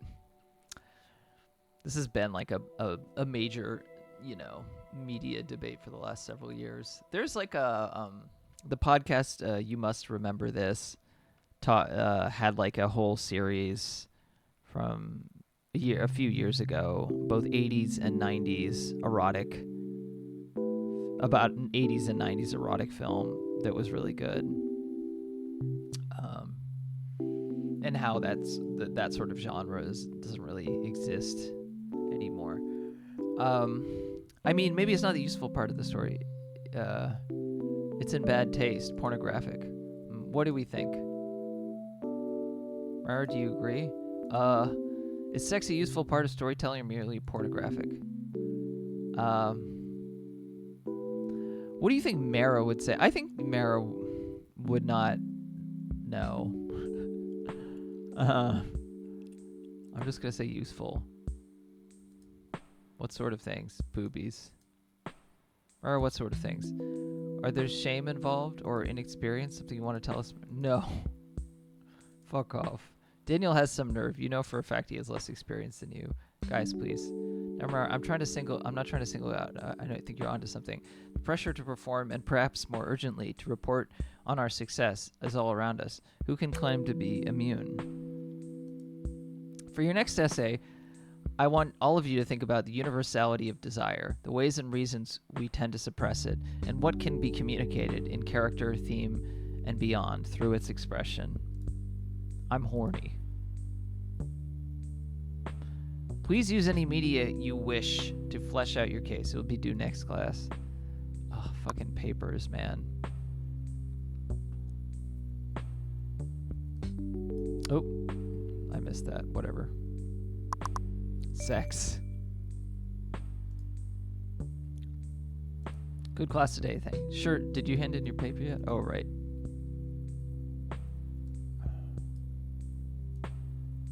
You were saying something about the city the other day, and I wondered if we could talk about that some more. Oh, what was it? You remember how you said the city is all cleaned up now, how it's a totally different landscape? Oh yes, did that bother you? Well, I just got here, and now I'm wondering if I'm in the right place. Oh, Mara, please don't take it that way. I grew up here. We can't have the same lives, you and I. A place is always changing. That's inevitable. He said flesh. It's a skull gun.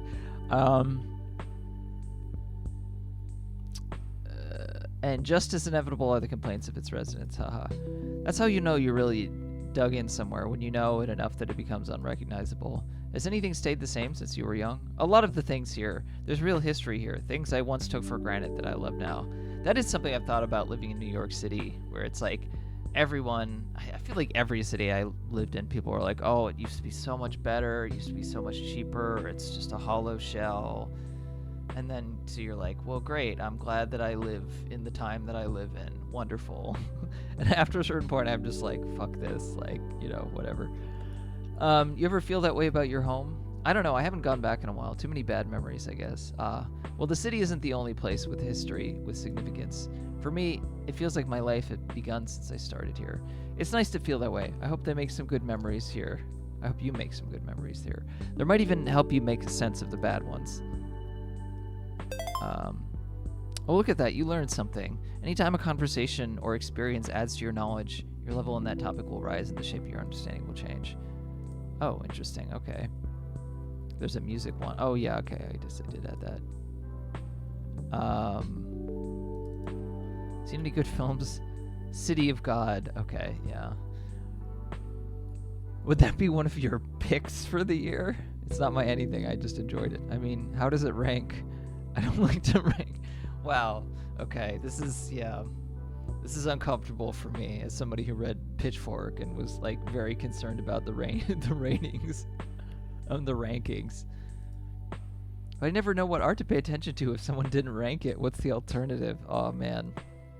Having conversations like these, I suppose. Fine. Here's my fucking paper. Here's mine. All right. I look forward to reading it. I hope you won't let your peers discourage you, Mara. Much to your distraction, you light up. You hear Walsh address you by name.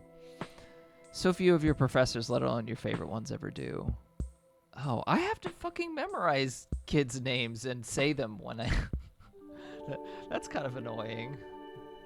I mean, I don't know, like, the first couple weeks I never know their names, but after that, I have to, like, memorize their names. I thought that was just part of teaching. Okay. I don't always remember them after the class is over, but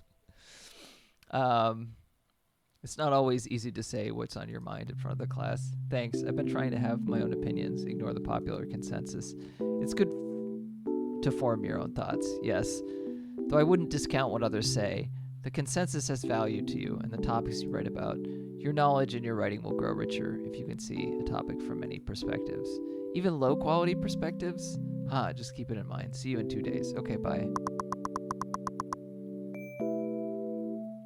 Okay, I want to ask her about one more thing.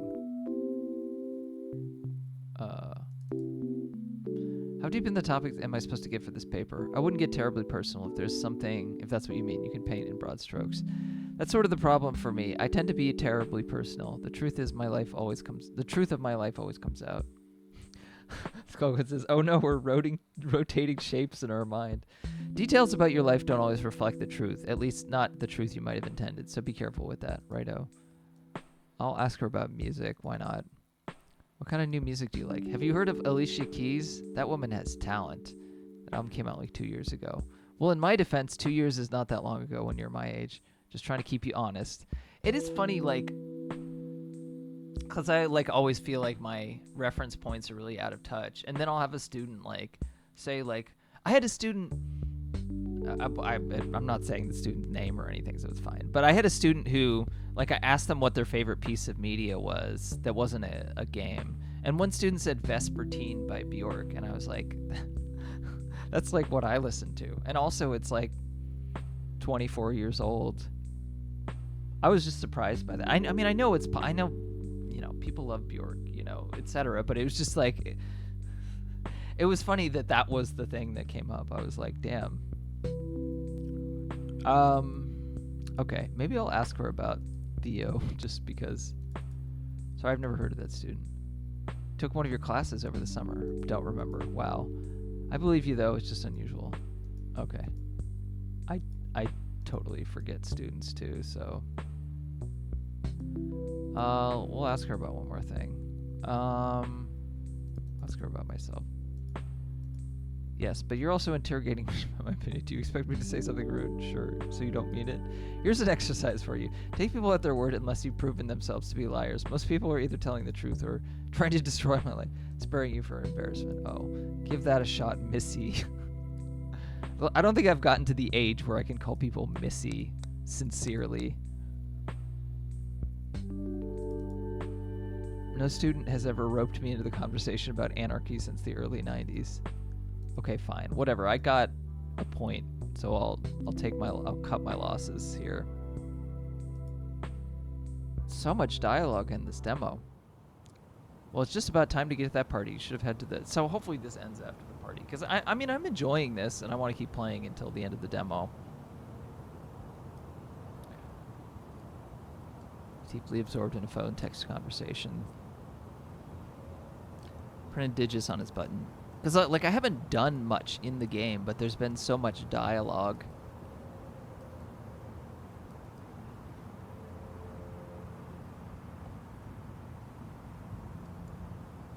Patio diners have reemerged in the spring season. Judging by the tone of their conversation, these two either hated the movie or were about to... Oh, it's phone booth. That's, What was that? Wasn't that like a... I forget who directed that. And then Anger Management. I think that's the Adam Sandler, Jack Nicholson thing. The Eden is one of the few theaters in the city that hasn't been absorbed by a larger multiplex chain. It's also a lousy theater. It's dingy little screening rooms built next to a subway tunnel whose activity rattles the whole place every 5 to 10 minutes. Nevertheless, you see everything there. You spent years dreaming of an easily accessible movie theater and the freedom to see whatever you strike your fancy. It is undeniably some kind of paradise. Like, I live in New York City and I still don't see movies out enough. It's just expensive. I think if I lived really close to a theater, I would, but I do not. I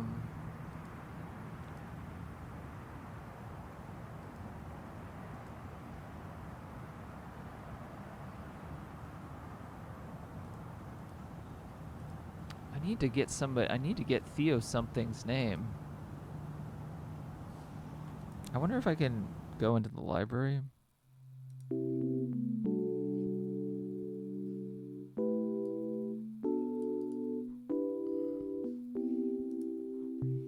Okay, I don't think there's anybody who I can like do the full ask questions about.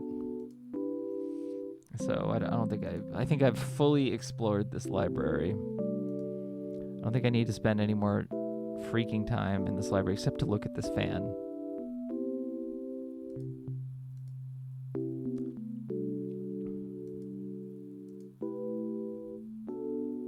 Entirely different building full of medical experts and state-of-the-art imaging equipment. You have no business up there. I do always wonder, like, where I teach, there's a lot of floors, and I know that like the lower floors are part of the part of the institution or part of NYU where I teach, but I don't know about like the upper floors. Maybe they are too. I feel like I've seen other people up there. This is the apartment. 1 and 9. So this is like New York, except, yeah, it's not exactly. Cavernous doorways lead to an underground to the transit station. From here you can ride the regional rail to the mainland, even if you're brave enough, the citywide subway.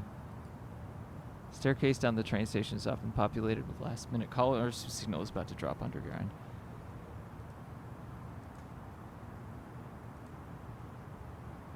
Yeah, I didn't have a cell phone until like 2007 or 2008. That was like a major hurdle for me in my first couple years of college. I didn't have a laptop either. I had a desktop.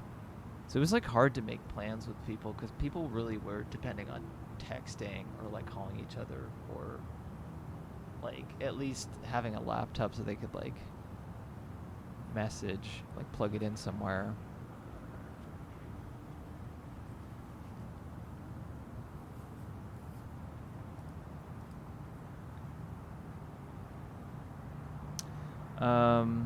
Dietary Vanilla Dr. Murray says, NYU as a very introverted student involved in a lot seeing how many buildings you had access to, exploring all the least populated parts of it. Yeah, exactly. Yeah, like the game program I teach like is not on the main campus either, so it's mostly not NYU buildings.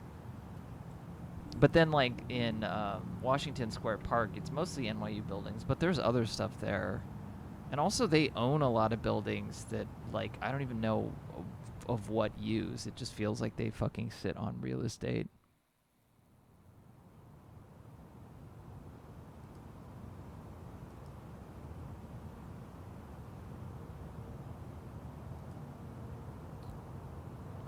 Let's save.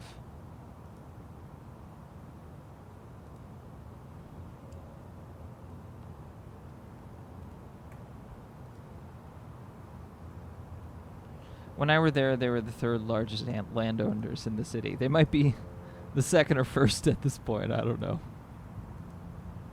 Park is closed. If Mom ever taught you anything, it's that. Fine.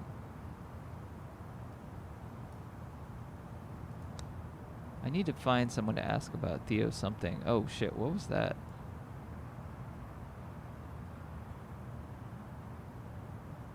First was the city, second was Columbia. Oh, well, how's that going for them? Could it be written down somewhere? Oh, am I supposed to look in the library files? Man. I might have to look in the library files.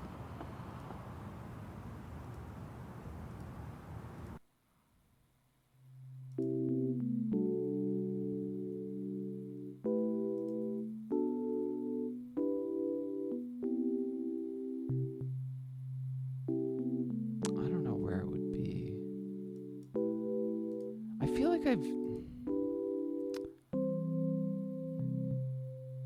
I've looked at everything here.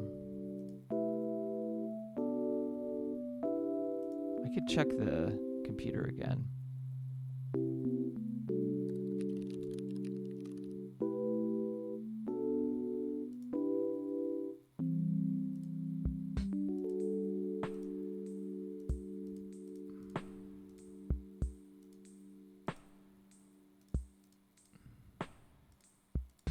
Fine, whatever.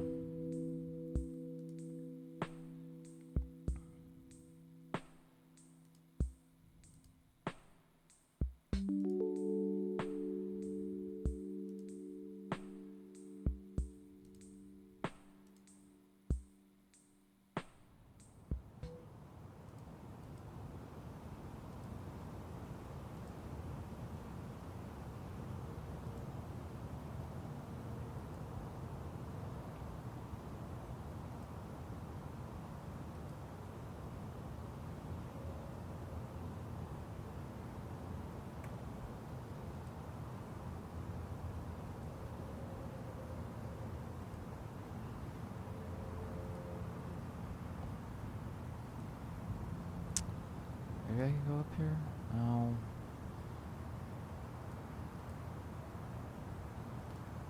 Well, maybe it's written down somewhere in this building.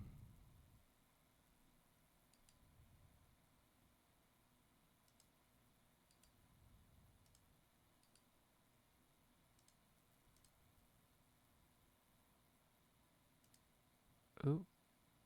Yeah, okay. Calm down. You don't know.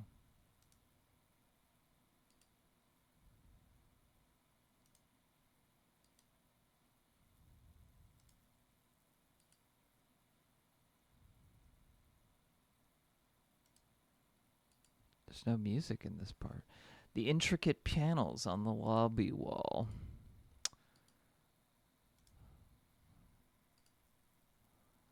Student work. But come to think of it, you've never seen this picture change or closer from the graduating class of 1999.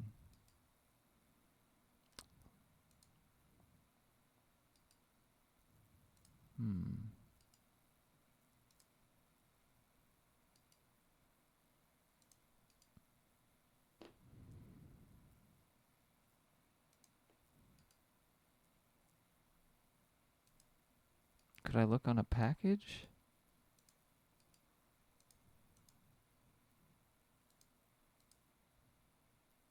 It doesn't seem to work.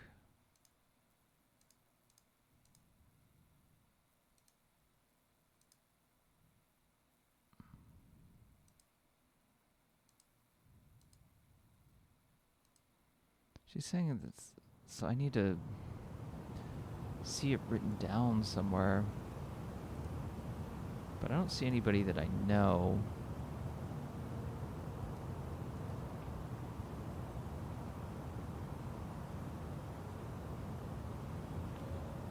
Double take thrift. Betamax player. He then proceeded to find 3 surviving tapes in Mom's storage locker. 6-hour compilation called of TV specials, Christmas specials, pirated recording of Robin Hood, and a microvision copy protection. Let me scroll through. Oh, huh. The city, or as they call it, the big city.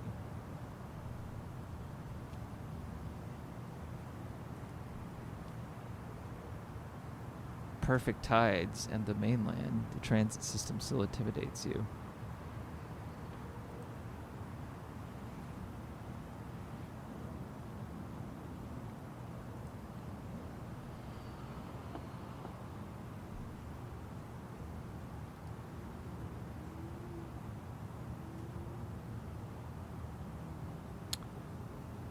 Okay. So I'm like, I hang out in here. Where would I see this guy's this guy's name written down?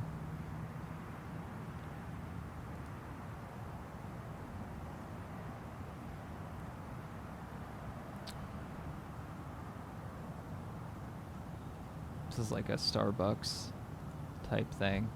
Rainbows, the city's Ukrainian mainstay, is a Previan dining experience, one that you often crave and can rarely afford.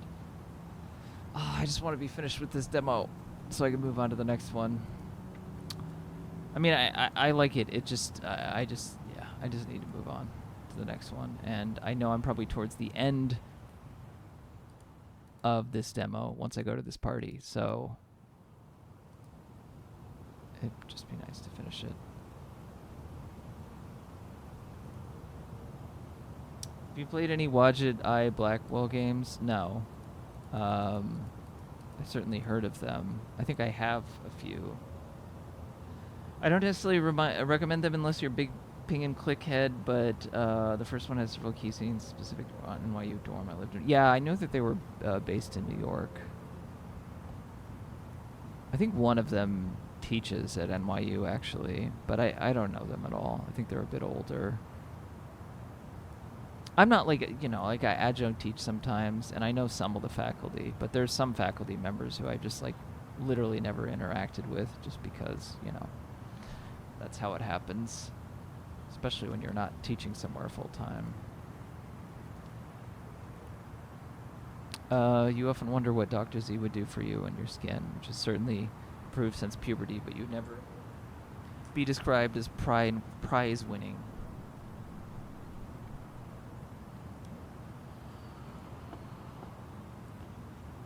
Ugh, what do I do? What's in here, actually? Oh, this is where the party is. Or is it? Oh.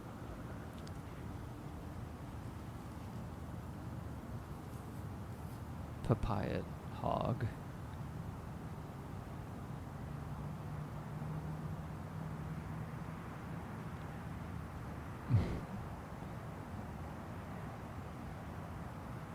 Delayed consequences of your purchase. What's down here? Oh, okay. I can't go. Where do I go? I need to find his name.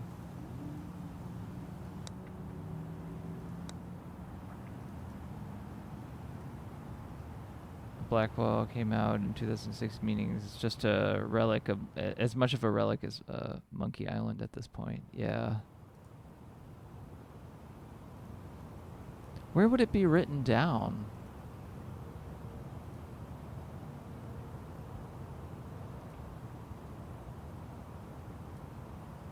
The only thing I can think of is in the library, but I feel like I've interacted with everyone.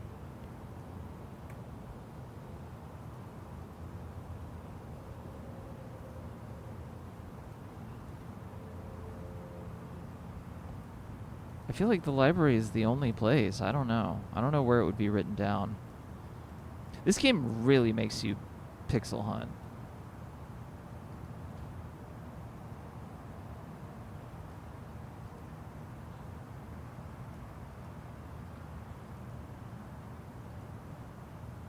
Corner fruit stand.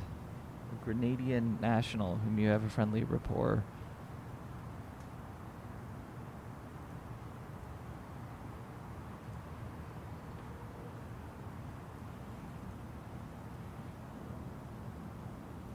I had more of a rapport with like the bodega person where I used to live, because the bodega was a little better, but the ones, there's like a few actually around where I live now, but they're all not very good. I went to every single one of them.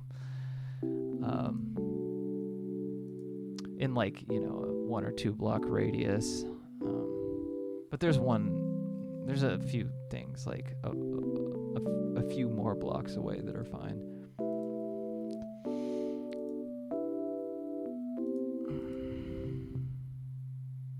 Where would I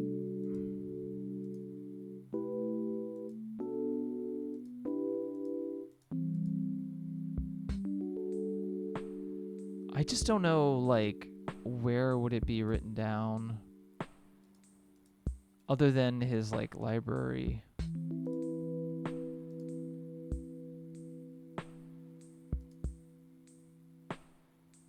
Was there something else you needed to do in the library? Yes.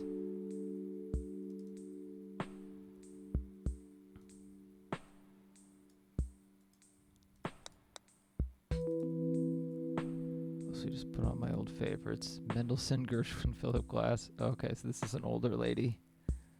I like the language lightly, dear. Not sure it's appropriate for... Yeah, right, sorry.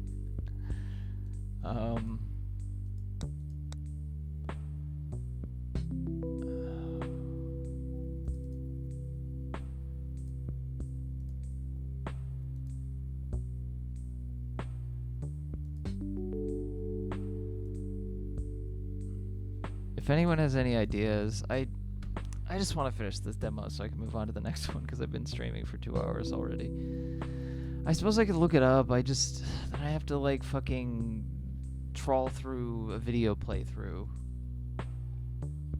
or a walkthrough, and that might take like 10 minutes or so. So if anybody knows.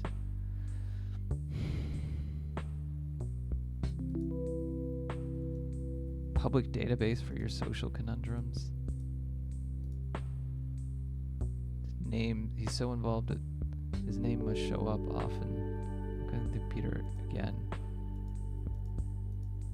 Oh, see, I did that, and I thought it was like there would be like an email or something, but that didn't happen.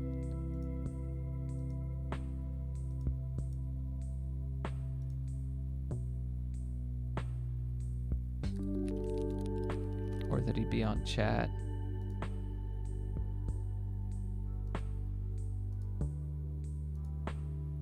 No new emails. Obviously not that.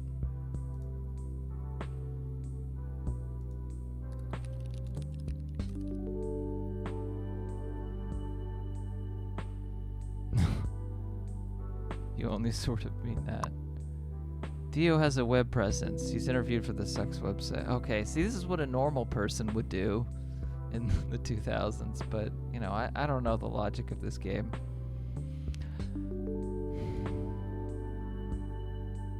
Dio Newman, who's part of the University Creative Writing Program. I'm here 3 weeks, and I've already made at least 15 friends. Newman, sheesh. Okay, there we go. Thank you for the suggestion. I think part of it is I'm streaming, so I just want to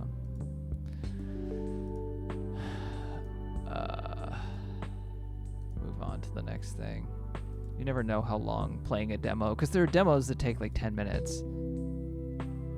And if I knew exactly what I was doing, then obviously I could not take 2 hours playing this, but I always take longer. I'm never short.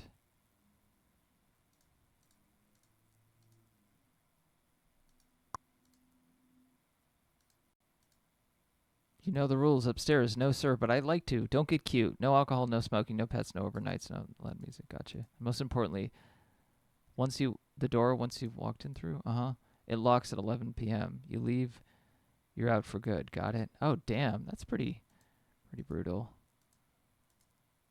I guess that's one thing I liked about the dorm the camp, living in a smaller town campus.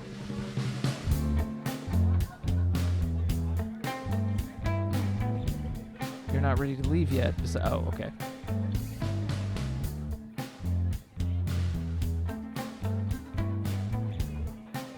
Whoa. Is this like a social anxiety simulator?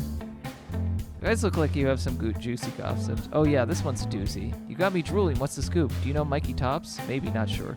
You know Jenny from Next Floor Up? That sounds vaguely familiar, but do you know the band A Fond Farewell? I probably know it if I heard it. Not sure how much you benefit from this gossip. No, tell me. It may be useful to me later on when I know all these people. Don't worry about it. God damn it. You feel vaguely as if you've swindled yourself out of the opportunity. If only you'd be better faked your insider knowledge. You'd be swimming in social gold right now, a currency that never degrades so long as it continues to flow. Oh god, gossip stuff is so stupid. What's up? My name's Mara. Mara! You know what I like about you? Come here and I'll tell you. Well, alright, I'm always up for a compliment. It's only after drawing closer to him that you smell the alcohol drenching his every fiber. Your distress at this late realization causes you to snap back, losing the second half of his answer, which is already grotesquely unmentionable. Okay then, get home safe or whatever.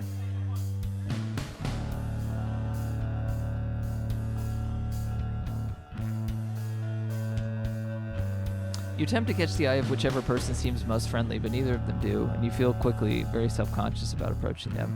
To cover your tracks, you crane your head into the bathroom. Looking for something? Oh yeah, I just thought I left something in there. Don't mean to bug you guys over there. What did you leave? My hair magazine. What am I doing?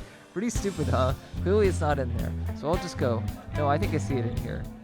To your mortification, the person at the door picks up an issue of Rot magazine with a cover picture of women's naked ass, and then the massive blocky caption, 69 bands that suck, and offers it to you. That must be it. You pocket the magazine in a way that imagine is very similar to a customer in a porn store and sink away into terrible embarrassment. Welcome, make yourself comfortable. Oh, is this your room? Oh, sure, but mi casa is su casa, party people in the house. You seem kind of nervous. What would I have to be nervous about? These are my school peers, even the ones I never met before. Surely, when they leave, my colleagues intend to pick up their trash and flush the toilet and clean the sheets. Oh god, can the school hold me liable for what happens in here? Sure, they'll probably give you an award for being the coolest host of the night. Nice. That's the sweatiest laugh you've ever heard today. And you were just in a classroom full of freshmen discussing sex. Okay, so you are a freshman.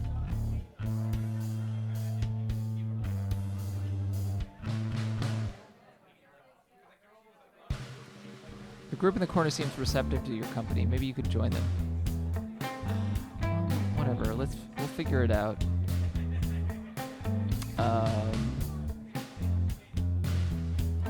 Let's try an easy subject. You guys into movies? You can't. Oh, sorry.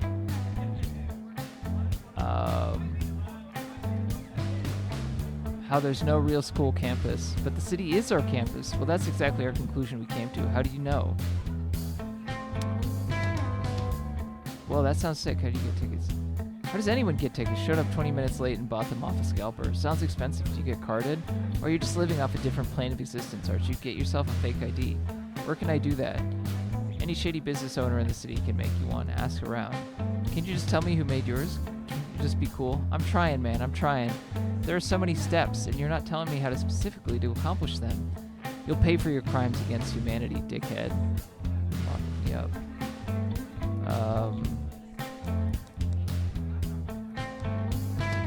Oh, Theo is not on this list. We'll ask about the class was the hardest C I've ever gotten. Oh yeah, I guess she can be kind of tough. She's hot for an old broad, don't you think? What, Jesus? Hey, Martin F. What then? You think she's ugly? You wouldn't? No. Why are these the only choices? Chill. He's never even met her.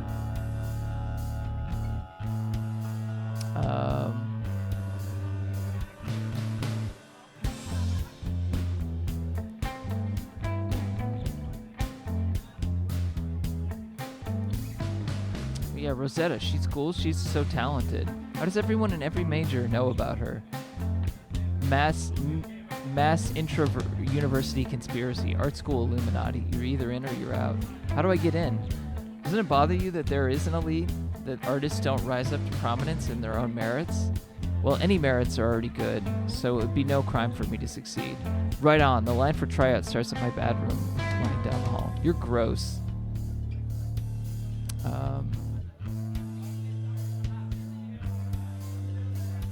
Don't know him. Because I don't gate myself into any of the little cliques around here.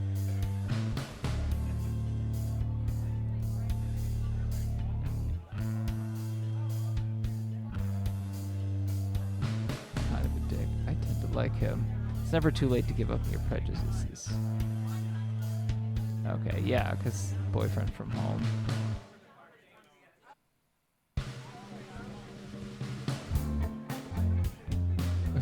Okay, fine, fair enough.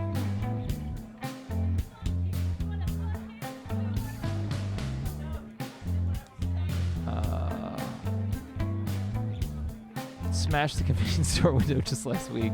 Is Anarchy only about destruction to you? Is this a sequel or add-on? It's a sequel. It's a demo of a sequel. It's been a really long demo. A lot of reading. It's still the first demo that I played. No, violence is an unfortunate means to a noble end.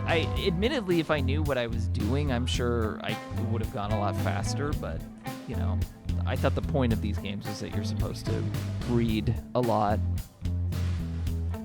which is all that sweet anarchist. Jesus. Well, it's important for me to hear out my fellow anarchists. We must find unity in diversity. I know exactly where we can find unity. Your bedroom down the hall. Look at you two. You'll build a Big Ten in no time. I'm building a Big Ten as we speak. Well, that guy's gross. If I do say so myself. No sex for 10 feet vertically in either direction. You're fucking with me, right? We would be if it wasn't expressly forbidden. Okay, so I've literally asked them about everything.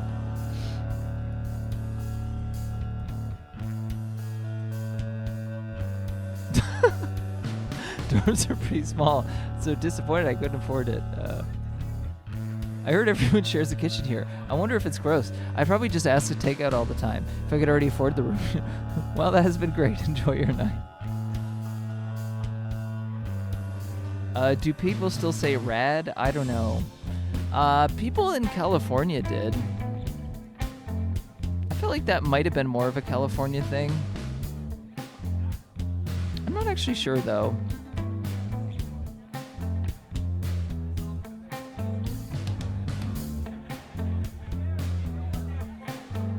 That was admittedly, like, I lived there, it was over 10 years ago now, so, well, not LA, but the Bay Area, when I heard people say it, so maybe people don't say it anymore, I don't know. How are the old teams this season? Doing good sports?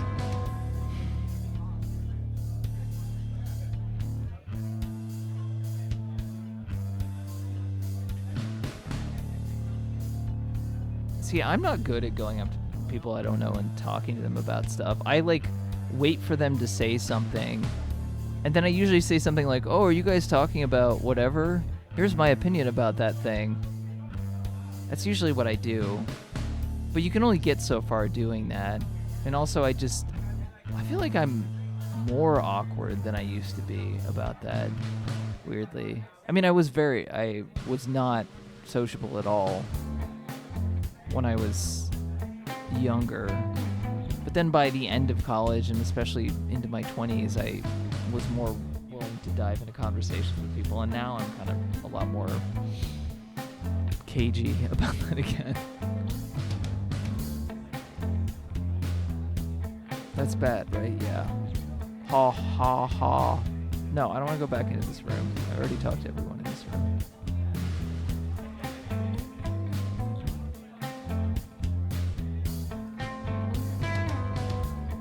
Fish, you made it. It's me. I don't know. Figure you come together. You guys are inseparable. No, we're not. Just yanking your chain. So is this your room?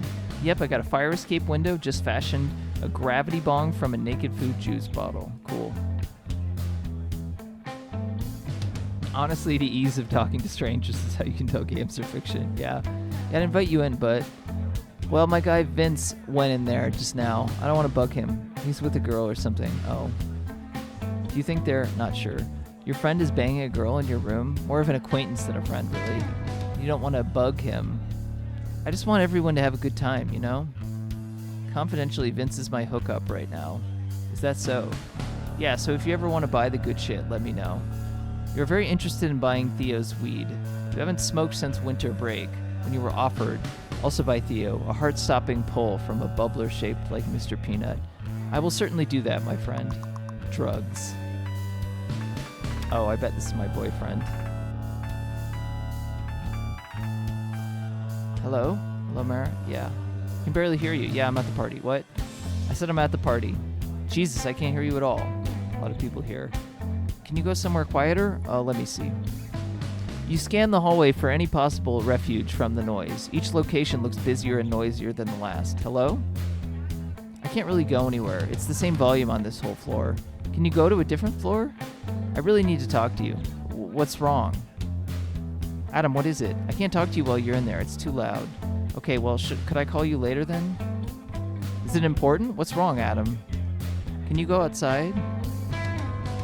The hour has grown too late. If you leave the dorm building now, you won't be able to re-enter. Can you please go outside? I really need to talk to you. Okay, I'll call you back in a minute. God damn it.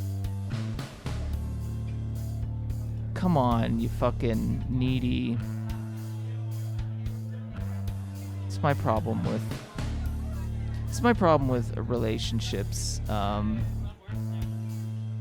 like avoidant of them because of worried about situations like this.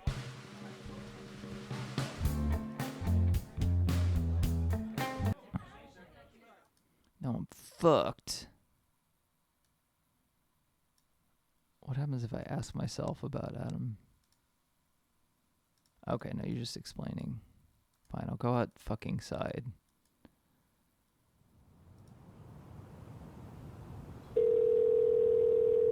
Literally, sex and drugs as menu options is pretty rare. Yeah, they're like topics in this game that you can bring up to people. Are you mad about something? No, I just left the party so you could tell me something. What did you need to tell me? Well, just if you're just mad about it. I'm not mad. Did something happen? Did anything happen? I just wanted to talk to you. Oh my god. God damn it, Adam.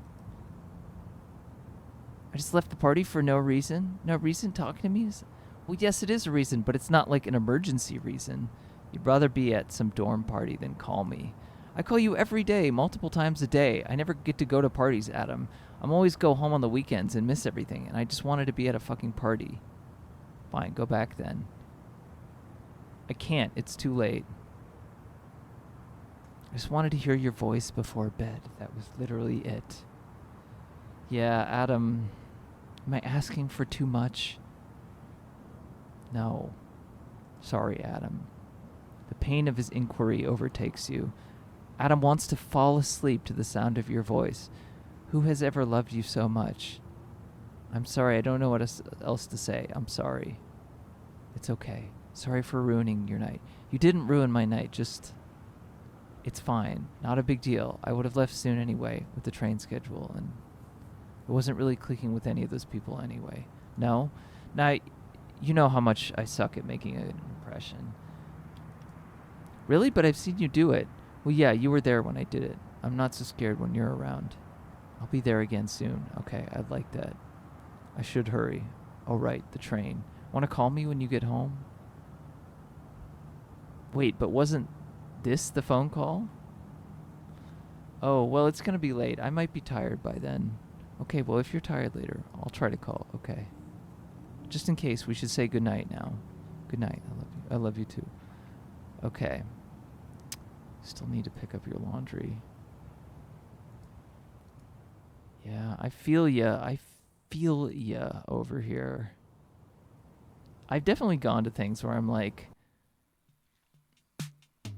yeah, I didn't have a good time, and I spent a lot of time out.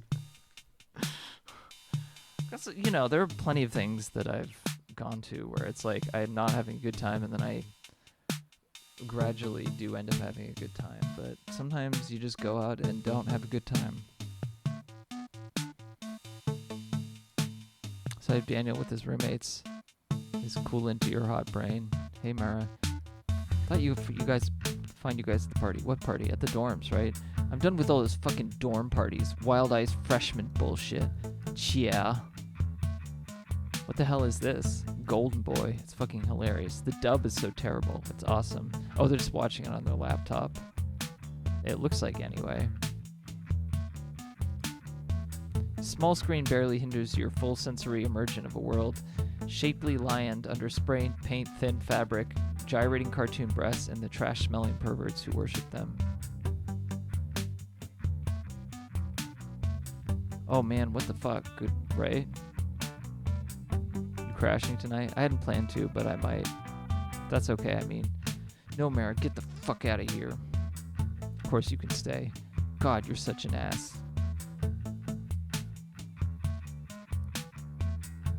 All right. Oh, okay, we reached the end.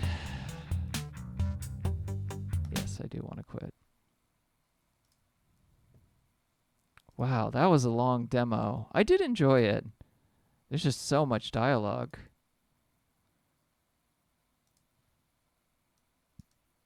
So much dialogue. Okay, well, I guess let's continue on. I usually take a break around this time. I'll play one more game. Oh. I don't know what's showing up on OBS. Okay. I will take a break after this next one. So let's play one more game. This one will be simpler. Yeah, that was Perfect Tide Stations to Station.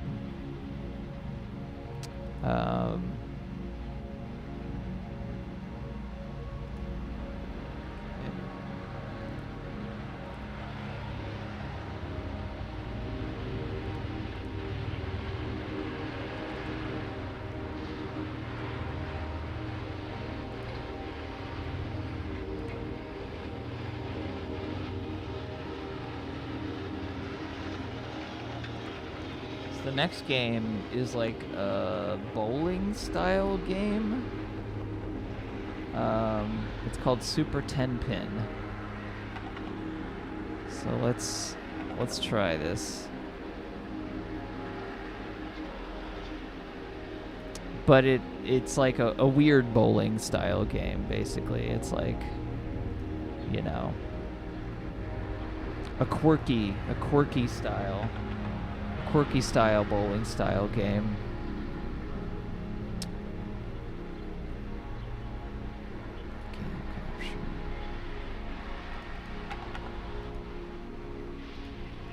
That's how I like my games, is quirky style.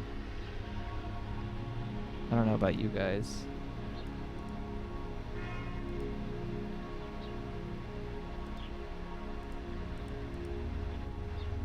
Come on, my friend. Okay, there we go.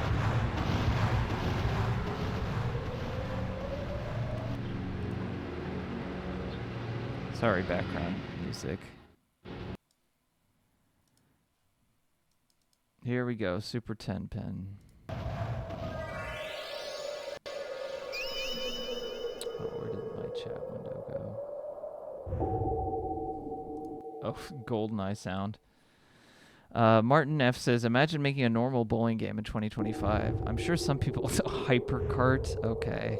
Yeah, this is so... Oh my god. This is so 90s. Even the music, oh my god. The N64 nostalgia pandering. I'm pretty sure Extreme G had those transition with the bars. Quirked up white boy style, says Clay Oates. Martin F says, I got the Dragon Quest 11 demo on Switch years ago. It was like 40 hours. Holy shit. That is a long-ass demo. I have that game. I should finally play it. I bought it years ago, and then I just never played it. Oh, my controller does not want to operate with this game. Which is most unfortunate. Oh, okay. Yeah, okay. Never mind. We're good. Yeah, like those bars. That's such a... I'm pretty sure Extreme G had that. very visceral N64 memories. Playing at my friend's house. There are bits of my essay, Let's Play Life, I guess, where I talk about that. Although I'm sure many people around the same age as me have similar memories. I don't know what that's doing, if anything, so we'll just do this. I got an N64 in like 2005. That was the best time. Games were like $1. Yeah. Although there were certain games like Super Smash Brothers, Mario 64 were always a little more expensive. Conker's Bad Fur Day was always more expensive because it's like a rare game in comparison. It's not rare, but it's like rare in comparison to other stuff. But obviously the prices have gone way up, unfortunately.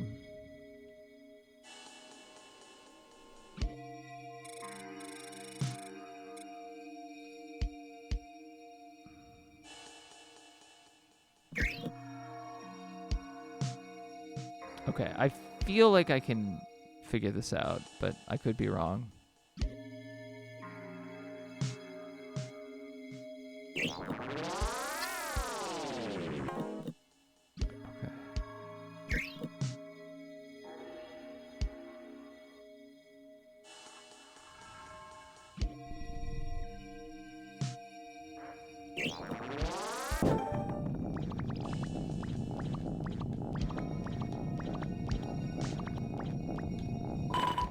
Well, I didn't knock them all over.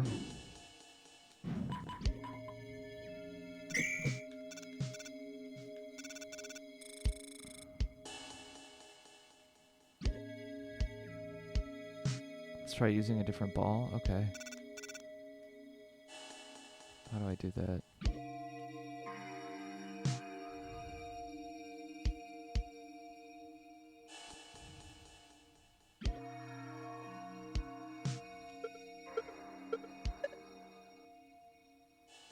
You can hold R or that to reset. Beware, this will cause the throw score to be 0.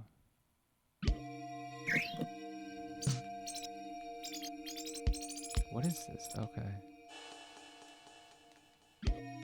What? Oh shit. Fuck. Well, whatever. So we didn't even make those pins.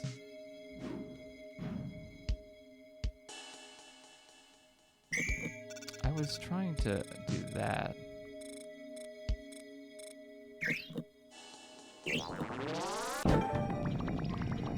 Oh, fuck. Owned.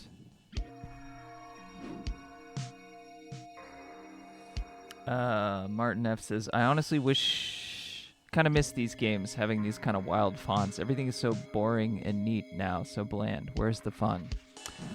So true. So true, my friends.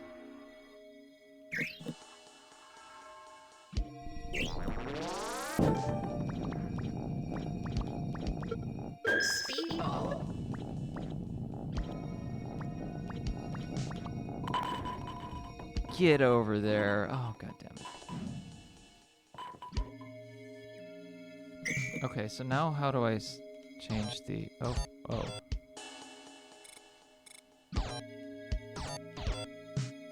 How do I change the...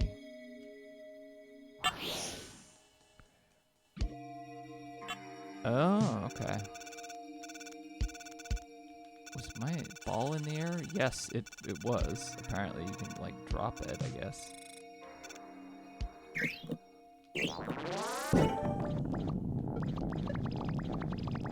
Whoa. That is not what I wanted.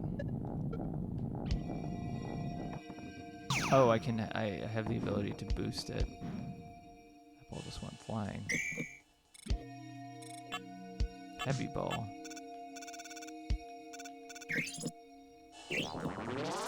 Oh, shit.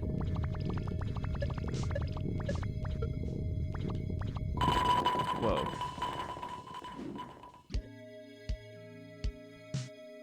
Honestly, this is not too different from bowling IRL. Yeah. I think these do get a little bit more complicated. These levels get like weirder and more complicated. But I don't know, like, the thing with stuff that is in this style, it's like, at what point is it trying to be like genuinely retro, and at what point is it this is just the style of the game and it's doing something different, you know? That's the thing that I struggle with sometimes, whereas it's like, is this just like how you make games and it just happens to look like this? Or are you trying to make like a retro pastiche? Like, are you trying to genuinely make it like this is a game that could have come out? I tend to prefer the former, you know? Something that like just happens to have that style but is contemporary in other ways, but I guess it depends.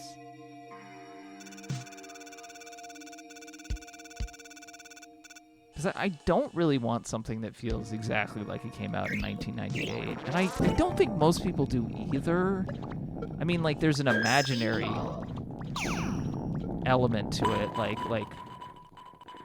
but I just don't know.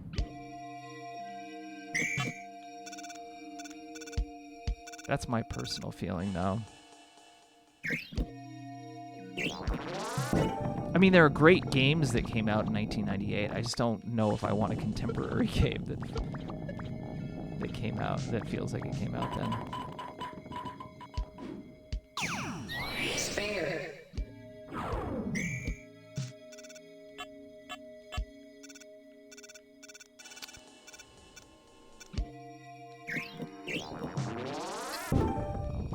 Fuck. God damn it. Shit. Okay, yeah, I'm... Alright, whatever.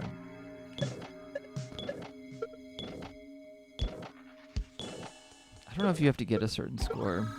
Sometimes a lot of retro stuff feels more like a distinct contemporary scene. Like a revival, maybe, but separate. Yeah. Sometimes stuff can be an awkward area in between. Okay, so we got bronze. Let's go to the next lane. Freaking extreme G. Transition. Lightning haze. Strawberries something.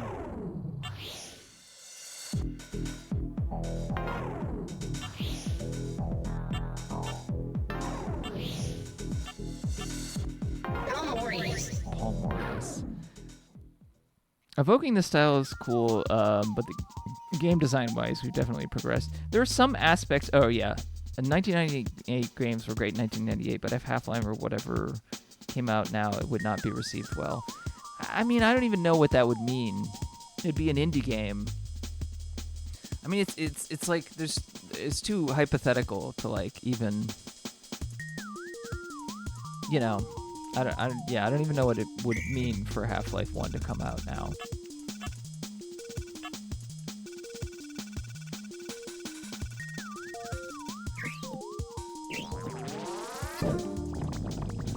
Miss. Okay. That happened. Dietary Vanilla Dr. Mario says, you say that, but Doom 2 might kill. Yeah, but like if Doom didn't come out or Doom 2 didn't come out, then the game industry would be entirely different because so much stuff came from that. Even just Doom 2. So that's why it's like, you know, or like even Thief, which is a more contemporary feeling game, honestly. I mean, I played it recently. Well, not really recently. I played it like 6 or 7 years ago, you know, as an adult, not in the 90s or 2000s. And it was one of my favorite games. So some of those games are still really great and better than a lot of contemporary things, but you know, they're the exception to the rule for the most part. What am I doing here? Okay. Do I want to hit that game? Pair of Salamanca says, "Oh, I didn't know you were streaming." Yeah, I tweeted about it earlier, or posted about it. I didn't post about it like yesterday or anything, though. I wasn't sure if I was going to.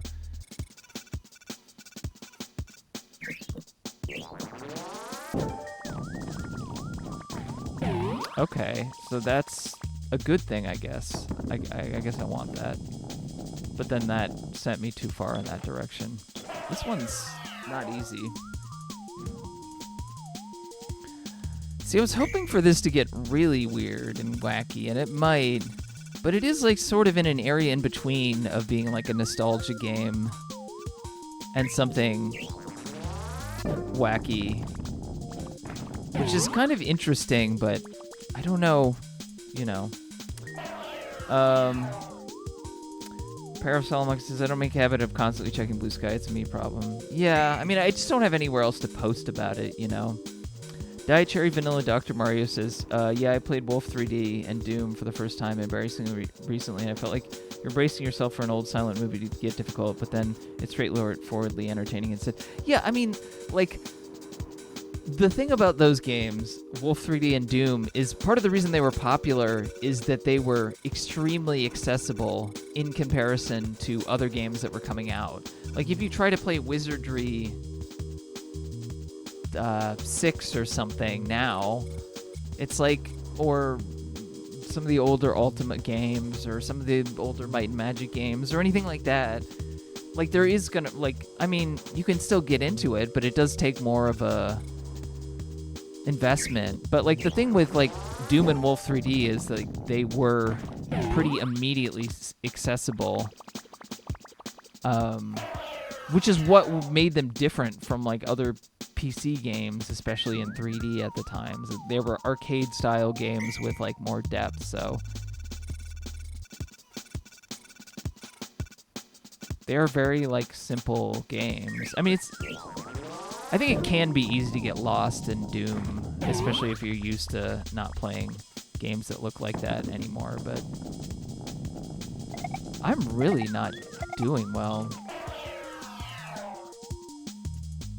The level design of Wolfenstein 3D can be impenetrable, but what you have to do isn't. Yeah, I'd say it is better in some of the episodes than it is in others. The first episode, I feel like, is one of the worst episodes in Wolfenstein 3D, and it's always funny to me when people are like, oh yeah, that's one of the best, because the shareware episode is like one of the worst episodes in the game for me.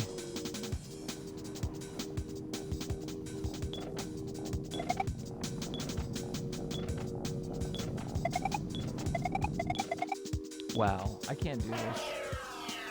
Wolf 3D Maze shit is baroque by modern standards, but if you ever try to play old Japanese adventure games, then it's not that bad. Yeah, literally, like so many games at the time were just mazes. Like that was not an exceptional thing that game invented, or you know, that was just how games were made.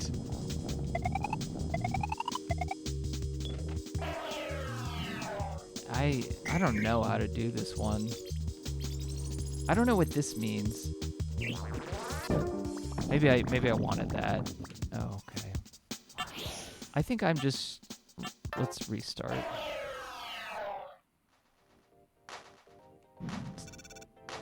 Okay, so maybe we want more power.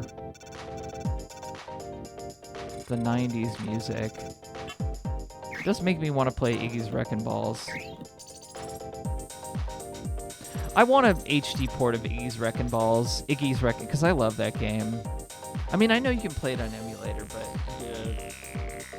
like, just the frame rate is an issue.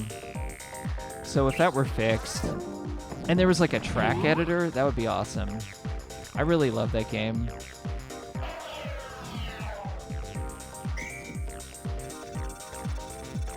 I really love Jet Force Gemini too, and that's like available, but only on Rare Replay, and I'm not going to buy an Xbox One just for that, unfortunately.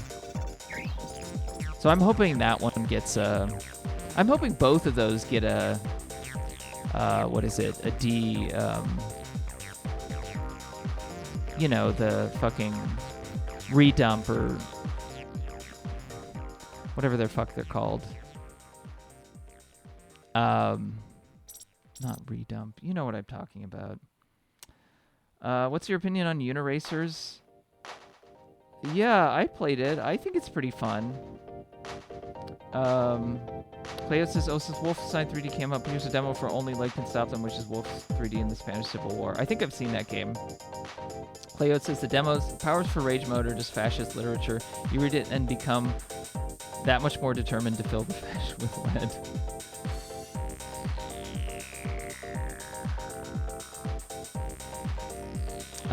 Martin F says, I like the opening Wolf 3D a lot, though. Like the premise of finding yourself with a dead guard at your feet, taking his gun and going to the unknown is very enticing to me. I like the first level in Wolfenstein 3D, like the first level, the first episode. It just, a lot of the first episode is too mazy, and there's just too many parts of the level that have nothing to do with anything.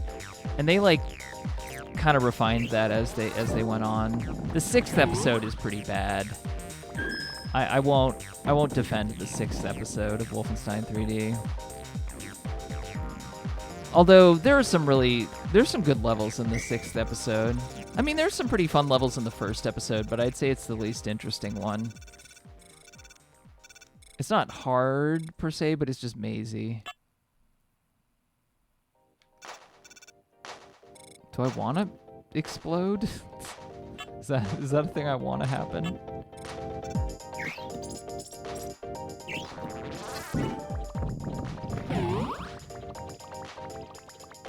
Boom.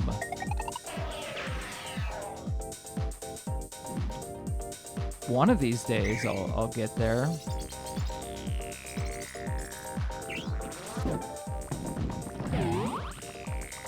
Oh my god. This is like not easy. This bowling game turned into a puzzle game. I know.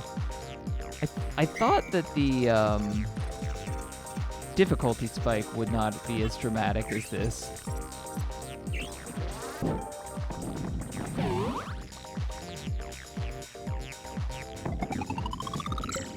Oh, you can do that, I guess?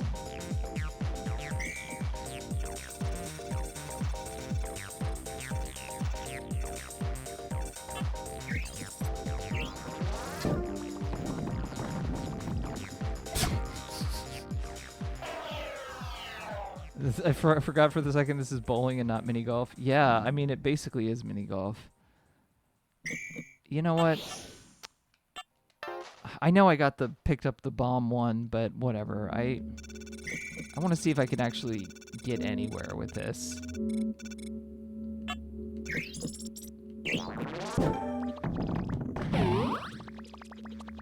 Oh my god. It's like... Yeah, if it were mini golf, I could continue from where the ball stops. I know. This is not easy.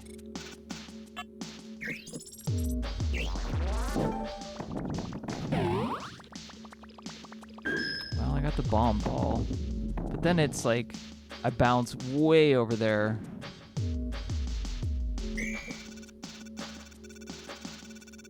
I could try to pick up that thing, but then I'll probably just go out of bounds. Seems like it would make the most sense to do it like that.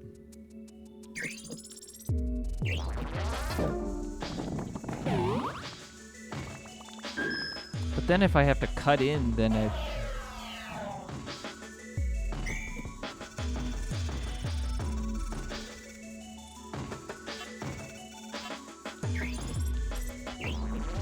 This is giving me weird 90s flashbacks, just like the sensibility of this.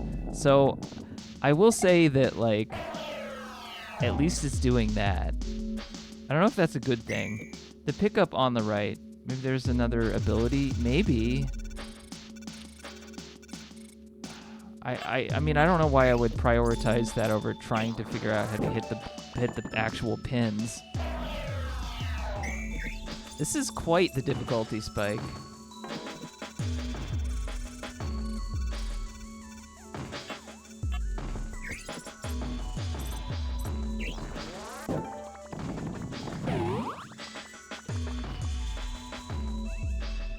I feel like I'm trying my best here.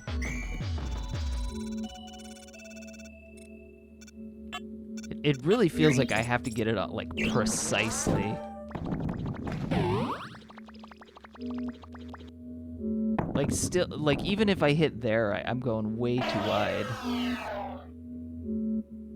They hardly make them like this anymore, and I'm uncertain if that's a good or bad thing. Yeah, most N64 games would have not had a difficulty spike like this. It would have been hard in some bullshit way, but in a different way. Or it just would have been too easy and kind of boring.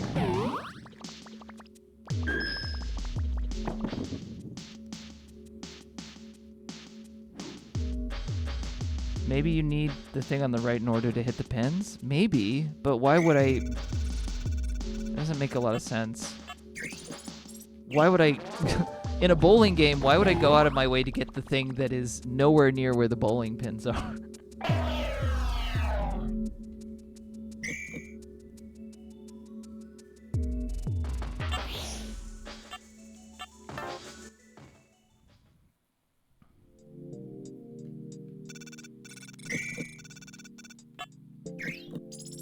This ball has an ability, but it doesn't seem to be that interesting of an ability.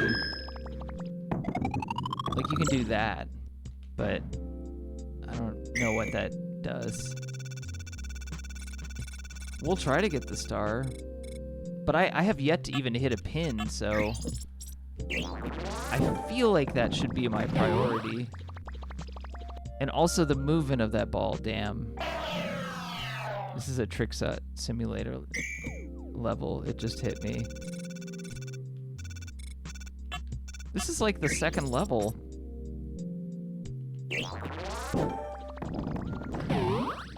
The momentum on that ball. The classical head/Buster giving very floral shop album cover vibes makes the 2012 more than 99. Well, yeah, I think that's the thing, is like, it's not really like 98. I mean, it is in some sense. Like, there are ways that it definitely brings up that specific imagery. I just don't know what to do here. Like, this is not easy.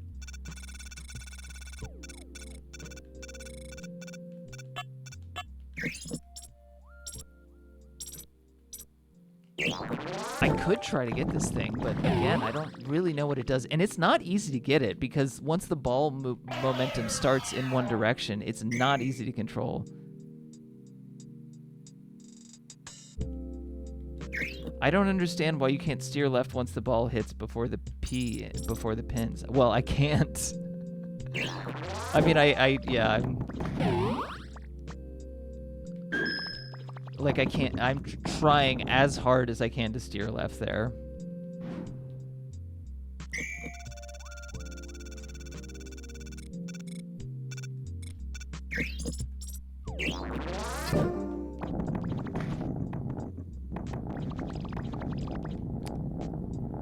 Even doing that is... I feel like there should be, I instinctively feel as if there should be more of that fake affine texture mapping, even though this is going for N64 aesthetically.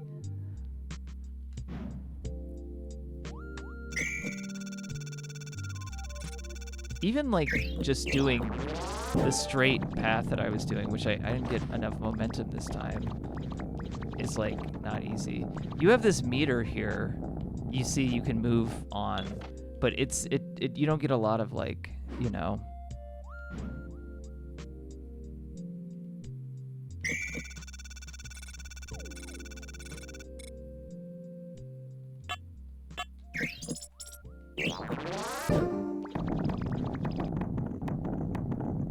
I guess if I'm like more, no, see, that's still really hard. I was trying to like more strategically use that meter there, but even then it's like really hard.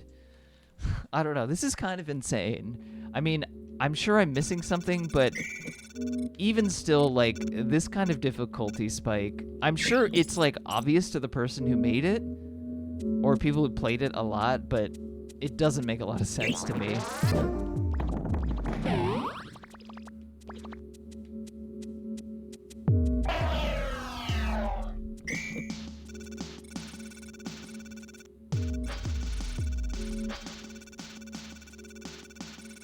Like, I shouldn't, even as somebody who's streaming, I shouldn't be 15 minutes into this level and not hit a single pin when it's the second stage. I don't know. It's kind of pissing me off, to be honest. Because I feel like I'm trying. I don't feel like I'm sucking horribly here. And yet, I'm not getting anywhere. I'm not, like, I legitimately don't know what I need to do.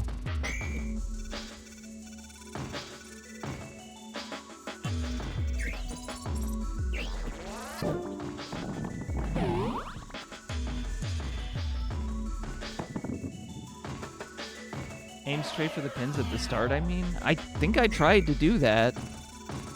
I've tried to do that a bunch of times. You can't really aim completely straight anyway. This is probably as good as I can do. And I missed that, so... I mean, I don't know how to communicate how difficult this is. It might seem like it's easy, but it is not.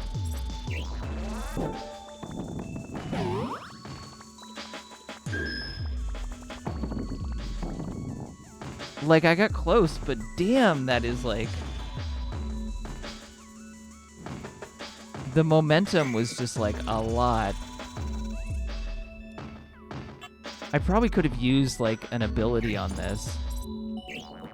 Oh god. I think I could... Damn, I didn't have enough time to use it because it was moving so fast. And I now I use that ball, so I don't... Or no, I can't. That was really close, yeah. I mean, after 20 minutes of trying to do this.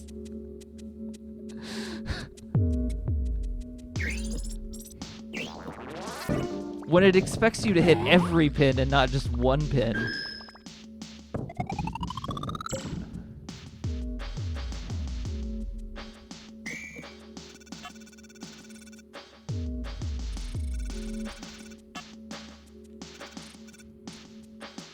Yeah, this game is pissing me off. I'm sorry. And it frustrates me because I wanted to like this game. I don't want to shit on games.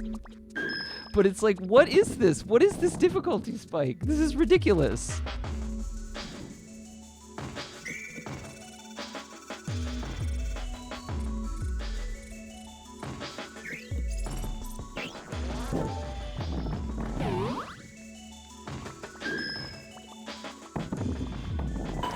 God, finally. It only took like 8 million minutes. See, the thing is, you have to do that like every time in order to advance, or at least like once every other time. I got 9 there. I need to get 40 to get to the next stage. So that seems like I did good, but it's not me getting it once. I have to get it at least 5 times.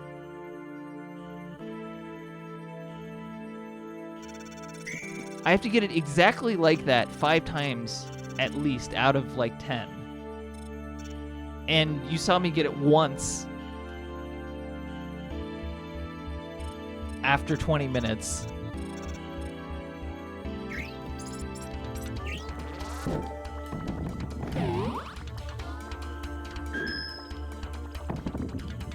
Like,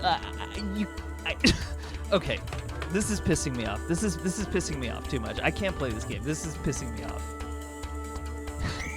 Because it makes me feel like it's just like, oh, I just need to move it a little bit, but then it moves way far, and it's so fucking hard. And it makes it feel like it's easy. It makes it feel like I'm a dipshit for not getting this. It really pisses me off. I'm gonna fucking turn up the AC because I'm like sweating in here.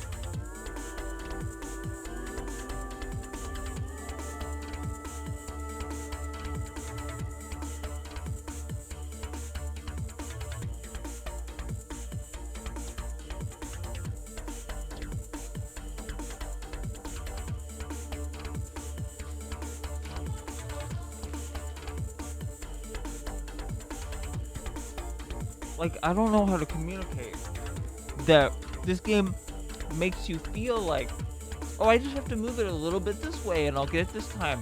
No, you have to get it right on. You have to do the exact right movement. And the first stage was not at all like that. It just doesn't make any sense to me. I might as well try and get this star thing, because it's like, what the hell else am I doing? It just doesn't make sense to me, because I want to like this game. This was one of the ones that I was looking forward to, which is why it pisses me off. Because it's like, why? It's not even easy to get that. Like, the momentum on the ball is really difficult. Thank you, Parasalamanca. I just get pissed off, because it's like, it makes it seem like, oh, you know, you just need to understand correctly, and it's like, damn, I don't know what I'm supposed to be doing here.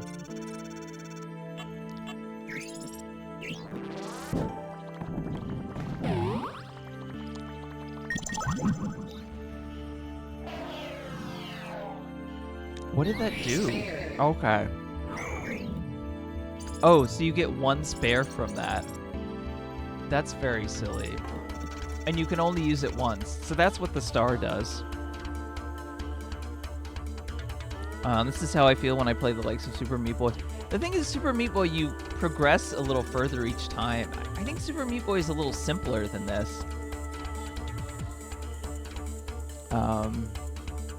I had a moment like that in Arkham Asylum, but to be fair, I think it was a me problem, not the game. That's why I didn't finish it.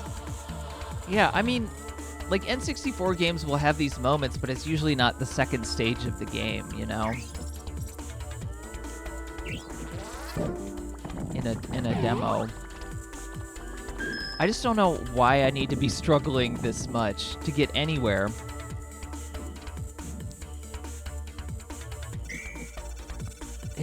Like, I'm sure it makes perfect sense to the person who made this game, but it doesn't make any sense to me.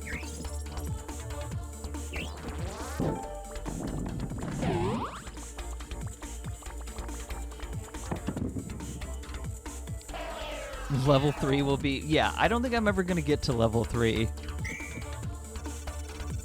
I have to get at least a 40.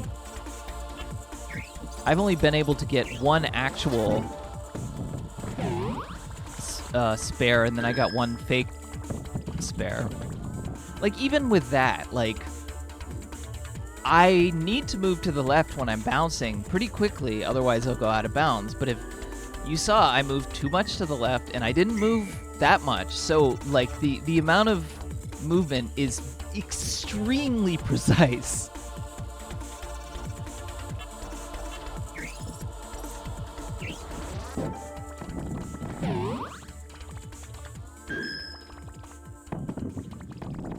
Didn't move enough to the left. See, that time I was like, I won't move too far to the left, and then didn't get it that time.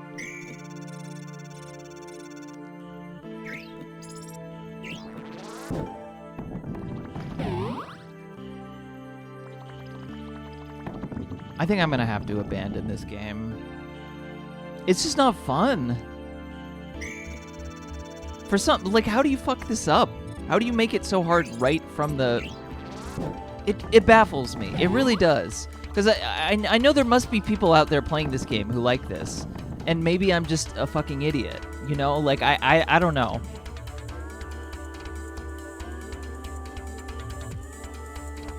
Like, maybe I just don't see something. I don't know.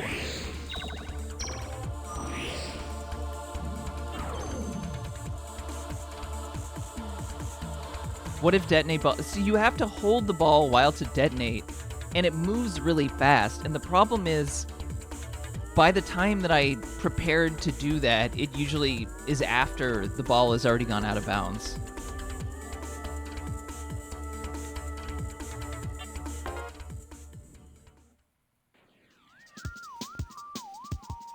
Oh, you can just go to the next lane? Jesus Christ. It just let me move to the next lane, for whatever reason. I thought I needed to get a 40 to... Well, I guess it was dumb of me to assume that. My God. If I had known that I didn't have to get any kind of score... Like, again, we're back at normal bowling now. What was that? Maybe they just expect you to be bad at it and then move. I don't know. That's really strange. Now I'm just confused. Because this is what the first stage was like, you know? What is happening?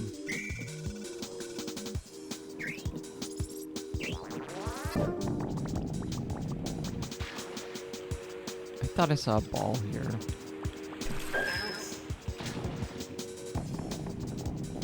I screwed that up.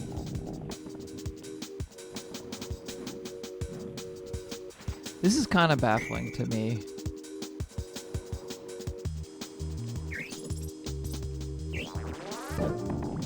I guess that you would assume that, like, oh, people are going to suck at this.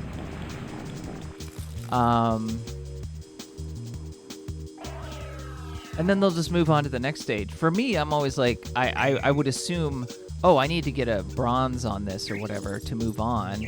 And then bang my head against the wall and be like, this is impossible, so must be what this is. And then we go back to a stage that is just like the first one, basically.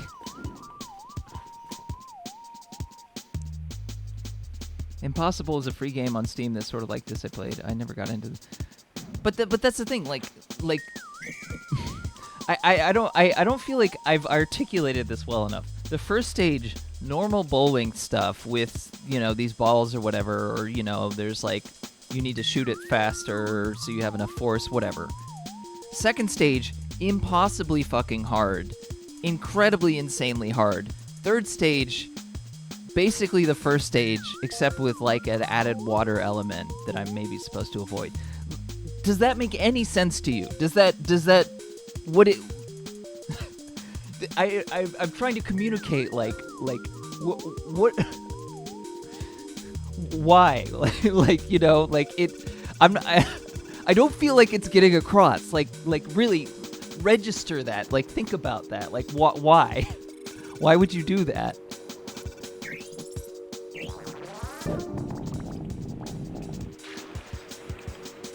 That's why it's like I can't compare this to another thing, because it's like, what in what, you know, language is that the kind of a... This is not how hard games are designed. Hard games usually start hard and then get gradually harder. Yeah, it just doesn't make sense to me, Parasalamanca, because this person has made several other games. They clearly, presumably know that that stage is as hard as it is. So that is what is confusing to me.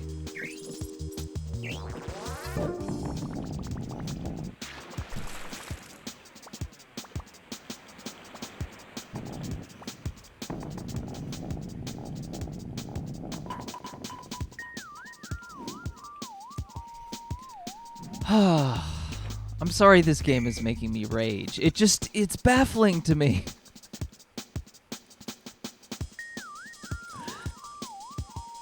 This is the Knight's Try guy? Yeah. And Knight's Try, isn't that like a, you know, like a Kaizo platformer type thing? The thing is, like, I would go in expecting that experience.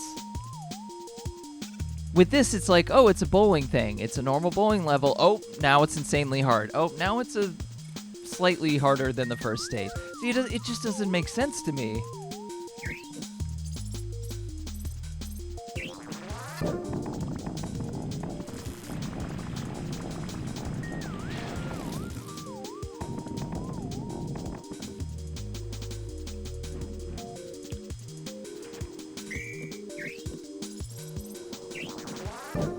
I'm not trying to be mean or whatever. It really just doesn't. I have no opinion about the developer. It just doesn't make any sense to me.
Just makes me want to play Marble It Up some more. Is gonna be real with you. Now, there's a game that gets difficult, but it knows where its bread is buttered. Is that kind of like a Super Monkey Island or Monkey Island? Sorry, Super Monkey Ball game, not Super Monkey Island. Still thinking in LucasArts language. See, this looks cool. Man, I don't want to like shit on this game / developer, but it's just like I truly just could not comprehend what was happening there. It just I think it's like it's one of those things. It's like if you don't think about it, it doesn't seem like, oh yeah, you just had a one level that was difficult than the others. But like for me, it just like it's like a brain virus. It's like, why would you, like, what is the logic? Like, I want to understand the logic behind it because it makes no sense.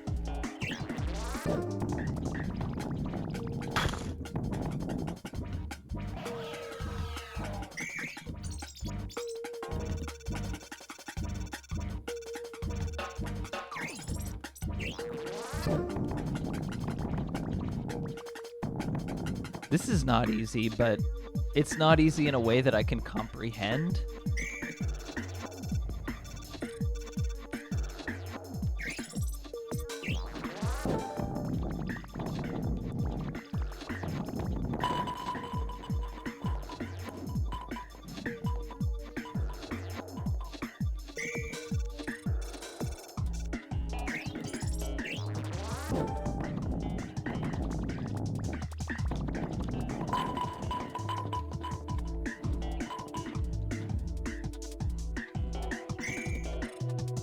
I actually don't know how to get those other balls, but...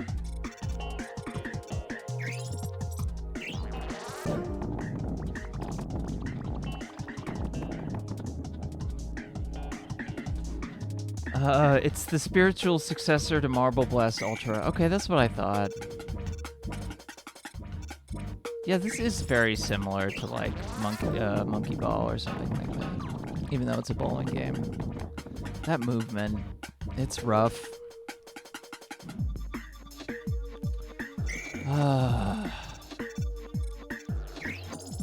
I'm still like I just can't make heads or tails of that second stage, honestly.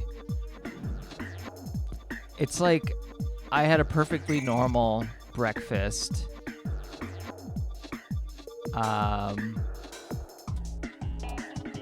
You know, and then I just found like just a clump of like mud just in.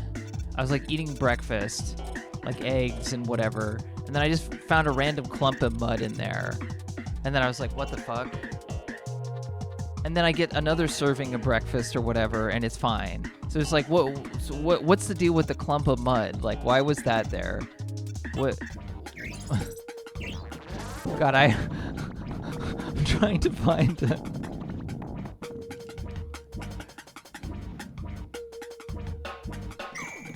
Here in Canada, the predominant form of bowling is 5-pin bowling. When I tell Americans, it's like, that's not enough. They say, yes, you're correct.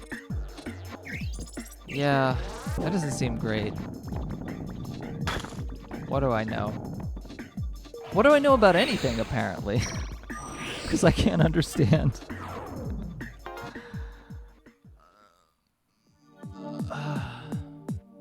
You're certainly going to remember that breakfast. Yeah. Just giant, like, turd mud breakfast.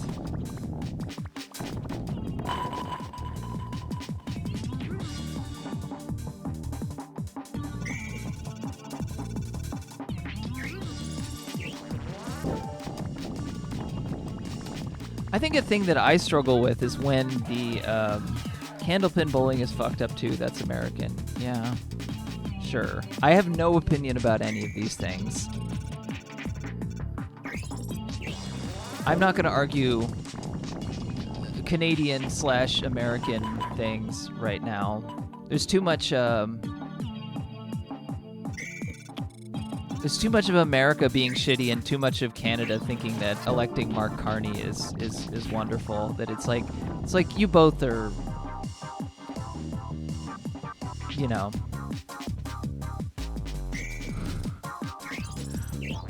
It's dumb.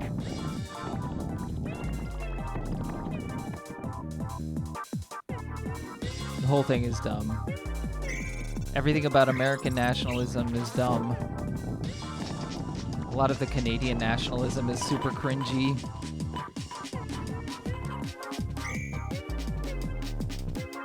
I forgot the last thing thing would have been a PM in a Perfect World. Yeah, that was the NDP guy, right?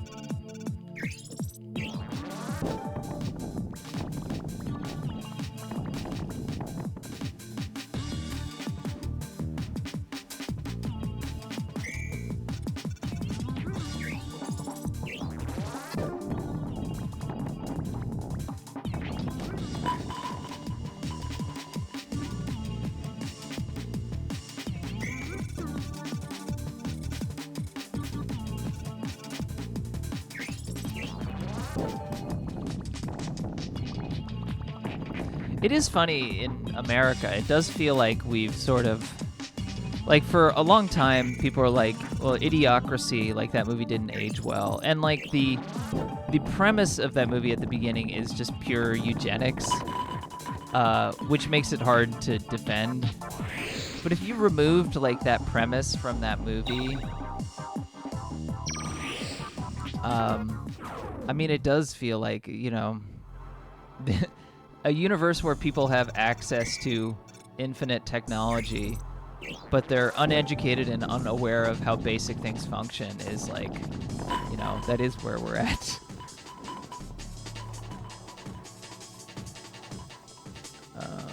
All the NDP voters I know are like, he needs to go, he doesn't know how to lead. Singh or Carney?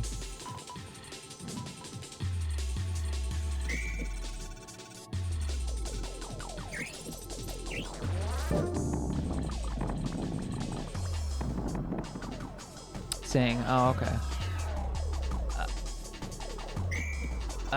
It doesn't seem like Carney is as bad as Keir Starmer, but he certainly has plenty of room to be, you know, if he wants to. So we'll see how that goes.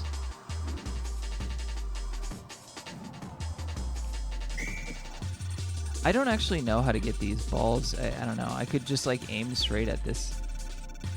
You can go in the air, but which does change things a little bit. Maybe that's what they wanted me to do, like on that second stage. I don't know.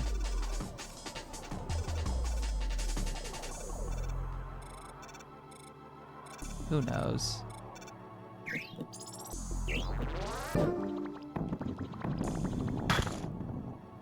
Oh, there's like a pad there, I see.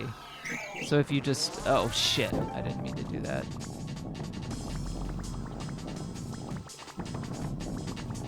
It's funny, I did the thing I didn't mean to do and I easily knocked down pins.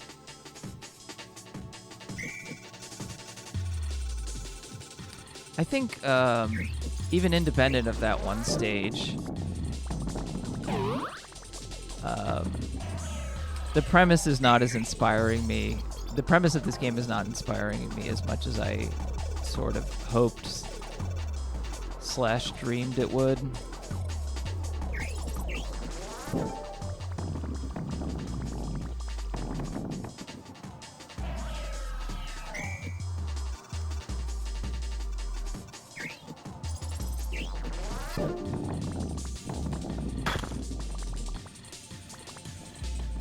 It just kind of stops your momentum if you don't hit it the right way.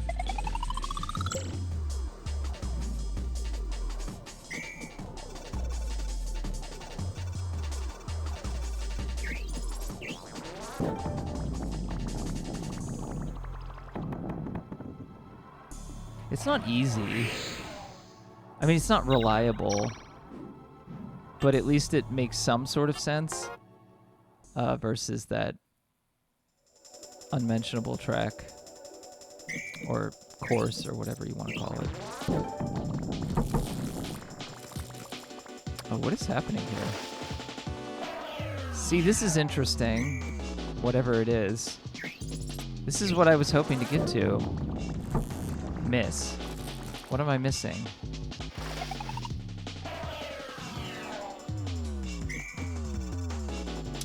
That fucking second stage, though.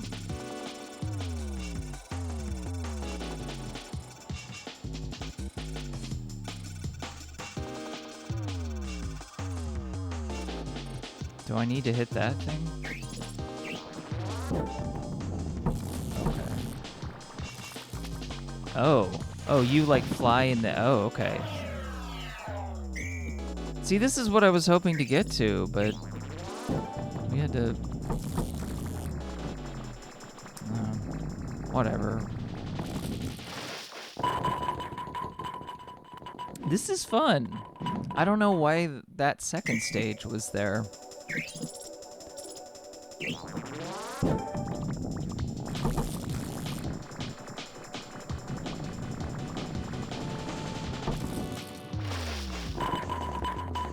Like this is what you want. You want a weird bowling thing where you can easily hit some pins and you know, then you have to strategize to get good at it.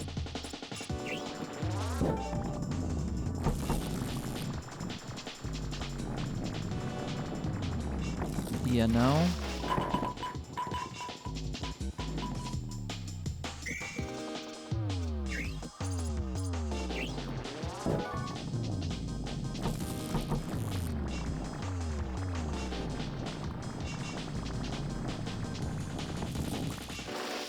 Oh, I guess if you hit it a certain way, your meter is higher.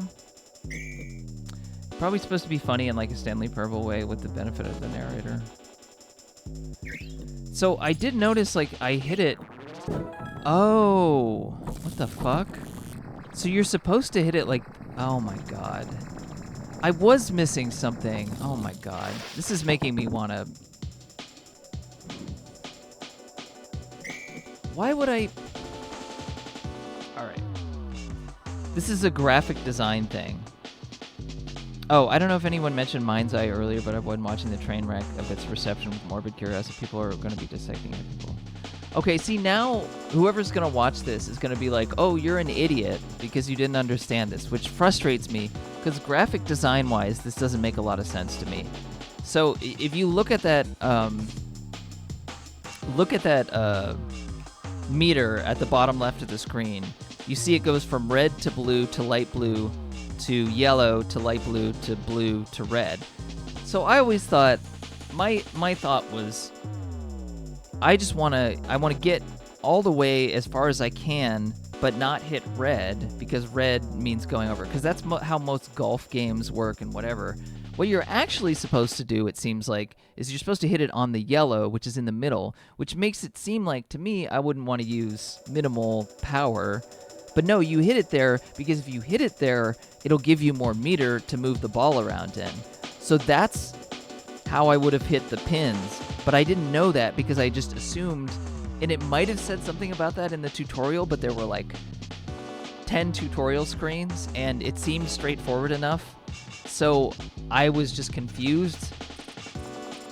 Like, if this were a circle or something where it was obvious, where it didn't seem like it was correlated with power, you know what I mean?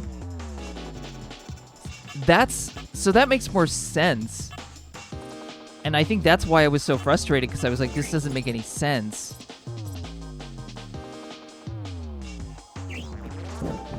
See, I hit it over there, and now I don't have enough power, you know? So you have to hit it right on there. But I would have never guessed that it would give me more, like, green power to move around if I hit it right there. You see, it gives me, like, way more.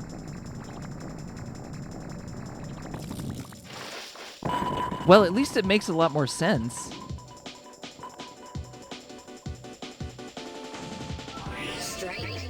Because that's what I was struggling with.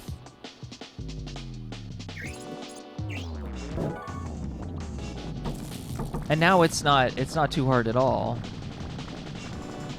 Okay. Well, At least that makes me less distraught about this game.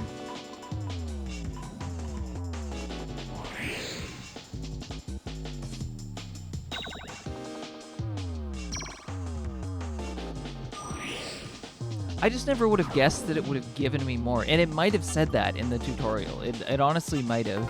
It's just that there were so many things going by. Well, at least that's something that's like easily fixable, that this person who made the game has probably been critiqued about before. Damn. That frustrates me though. You know what? Let's go back to that stage.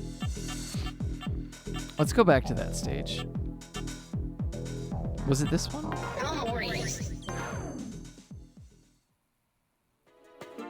Yes. All right. So let's see if this is way more trivial now.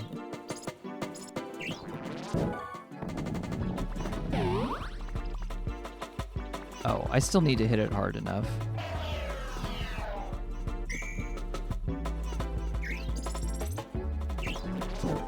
Okay, and I didn't get it. So it's not like super easy to get on. This is still probably too hard for where it is. Fucking Bomberman Hero. Yeah, this is still harder than the other stages. They got the fucking Bomberman Hero sound font.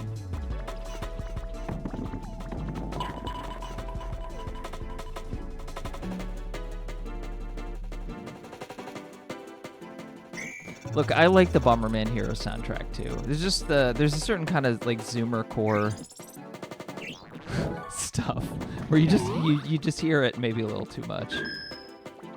But I don't know, it's fine. It's an N64 game. Okay, this is still not easy. I still think this is way too much of a difficulty spike.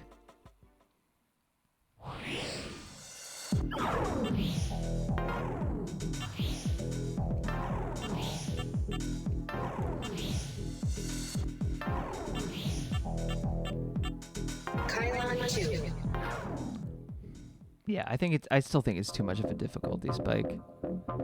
But this is what I wanted to get to. I wanted to get to stuff like this. This is why I was frustrated.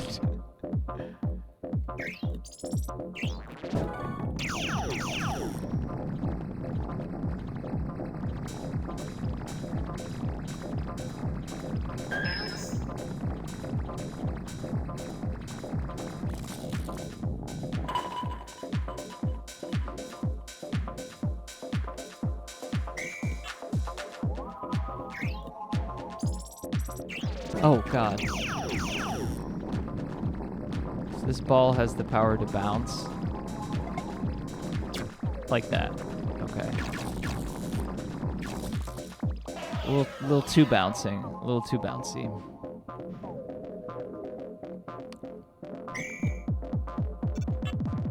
Oh, and now I can't use it unless I pick it up again.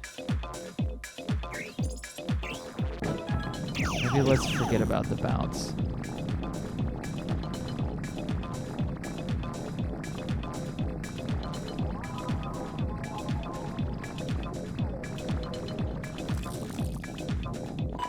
There we go. I'm 25 going 26, so like latest Zoomer, and truthfully I'm more interested in PS2, PSP, aesthetic, and PS1 and 64, because that's mostly what I grew up with. Yeah, that makes sense. I mean, I like the PS1 N64 aesthetic a lot. I guess because I did grow up with it.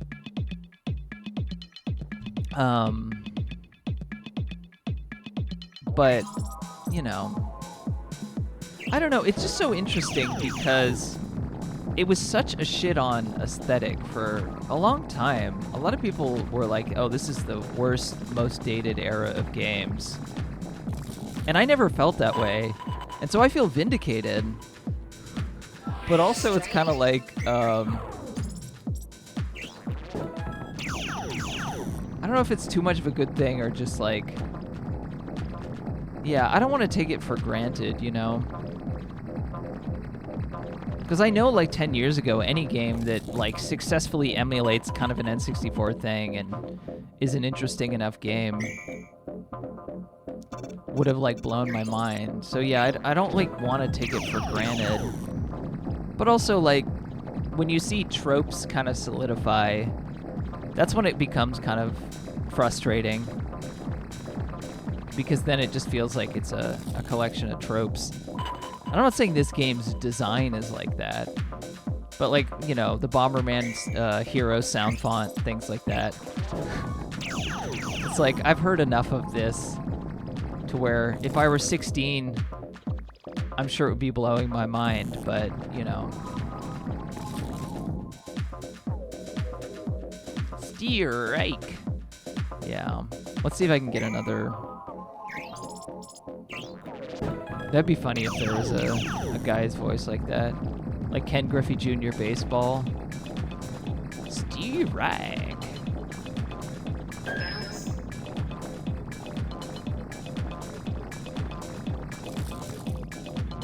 Oh, I completely missed. Whatever. I got 52. This has happened to 2D pixel platforms. This happened with the 2D pixel platformers too, didn't it? The solidifying. Absolutely. It'll happen to you, children.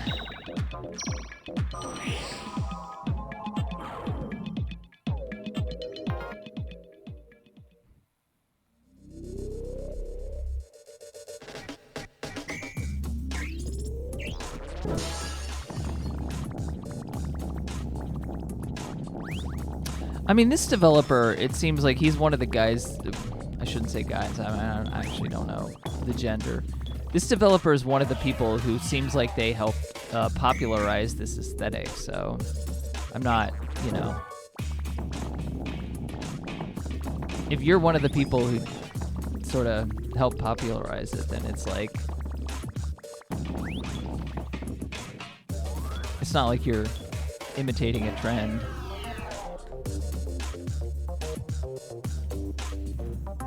Unreal Engine Style 5 photorealism will be retro. Yeah, that'll be interesting. I mean, I think like indie games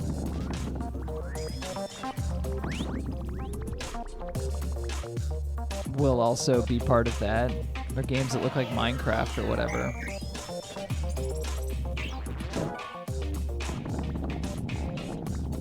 So I feel like I have to go over that. That just makes me, yeah.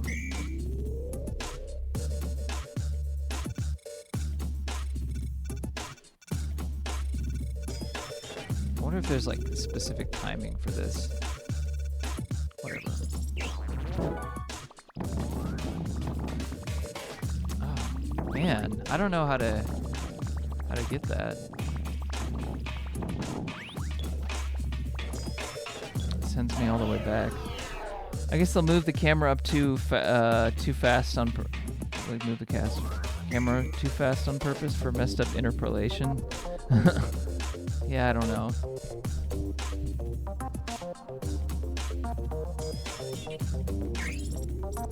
There is something like about like the just the music here and like these few buildings and like the sky. There is something specific about this mood that I feel like a lot of like 90s games captured that is very different from contemporary games, if you know what I mean.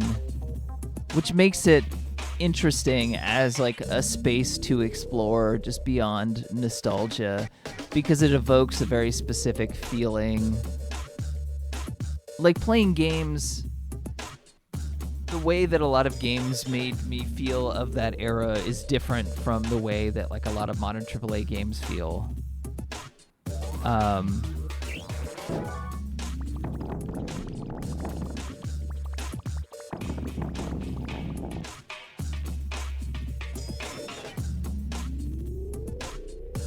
Death Stranding is the only game where I could see that happening. We could use people to make Strand type games.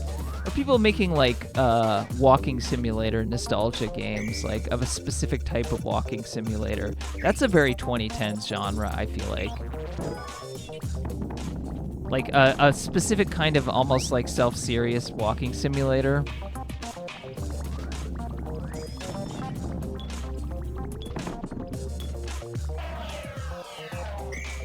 I mean, I know those games still exist too, but they came to prominence. I could just go down there. Okay. They came to. This is not easy, but I'm sort of comprehending it.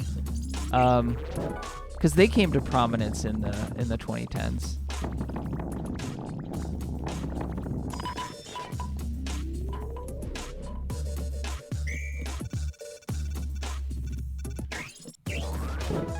The term walking simulator like did not exist before the 2010s, before like 2012 or so.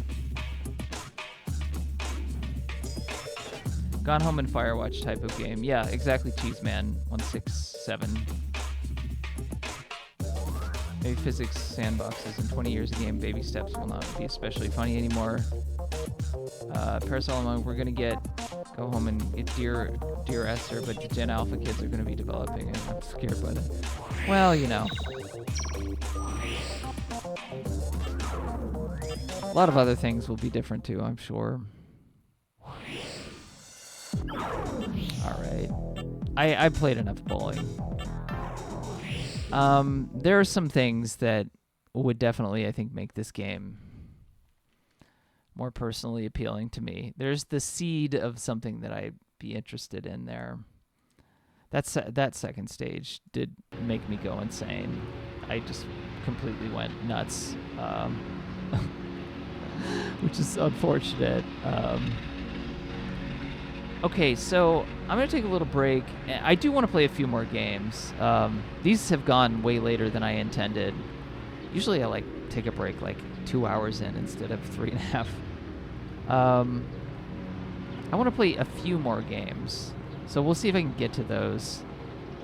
But yeah, actually, while I take a little brief break for 5-10 minutes, I'll put on these.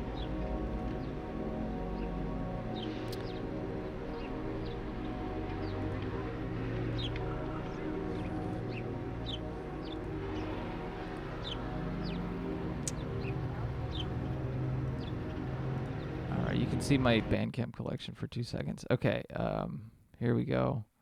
You know what? I'll just keep it like that. So you can see who uploaded this video. Alright, I'll be right back.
Parasalamanca says, On Forward is a legend in the N64 sound font game. The man managed to arrange in rainbows with the SM64 sound font into something that sounded like it should have always existed. Yeah, I like a lot of that person's videos. Even more than the, like, I honestly like some of the, like, Aphex Twin Boards of Canada stuff. This is like an old YouTube video that I found recently.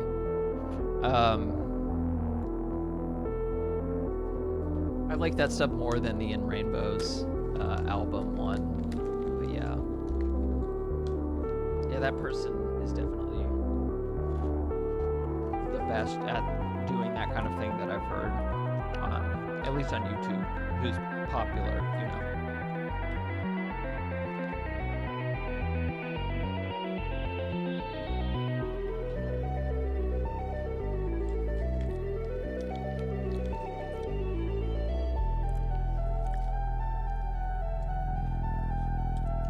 I was just saying to my roommate on, you know, I was taking a brief break of how it's frustrating. It's like if you put a demo for a Steam game and the levels, like the balance is all out of whack. And, you know, you have someone who has a moment like I did where I just got so frustrated. Or frustrated, but also just, like, confused. Then it can be, like, a really,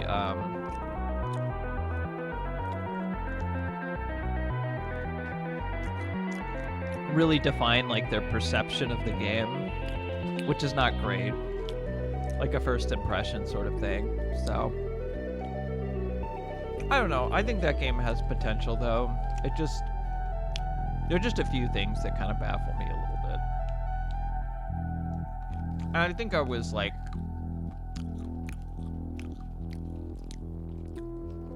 I think ideally, personally, with one of those kinds of games...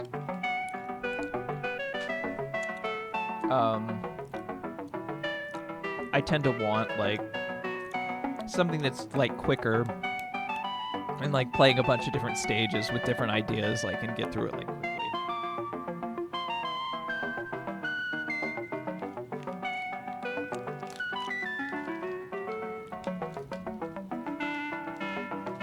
But I don't know. There's something interesting about that game. But it wasn't there for me.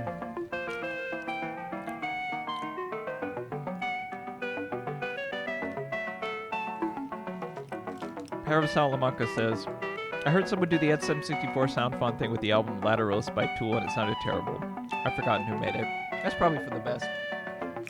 I've seen a lot of chiptune and N64 sound font, etc.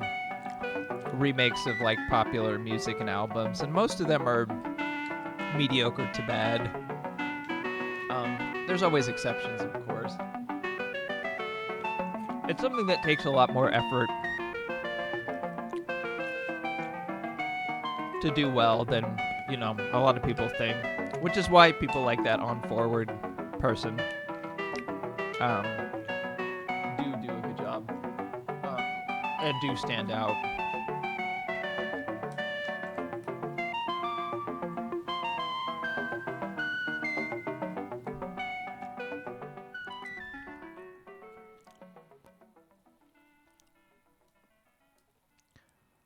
Illuminist, upward, and adrift. No, thank you, my friend. I don't know what that is. Oh, that's just the that's just the person who uploaded this. Okay, well, fair enough. Fair enough, my friend.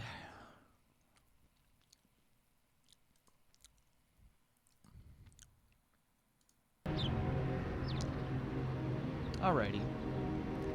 Let's try to get to a couple. I don't know, like, I got so out of sorts because, the first game I enjoyed, but the demo was really long. And then the second one, so I was already like, oh, I need to get through these. And then the second one, I got caught on that second stage for way too long, and it kind of just, you know... So, yeah, but that's, you know, national flop era. That's part of it, you know. A Pair of Salamanca says, if you want to hear the best chiptune adjacent music going on right now, I recommend the Staff Cirque label on Bandcamp. Okay, I'm not a massive chiptune person, but I mean, there are artists. I've been chiptune adjacent for a very long time, and there are artists who I like, and certainly people I know who are in that space. There's a compilation volume. I'll wish this bookmark it on Bandcamp and check it out later. All right. God, let's at least get to a couple more games. Let's try this game, because this is probably the one... This one that I'm about to try out is probably the one that I most want to play. And I don't know if I'll even get to 2 more, or if this is just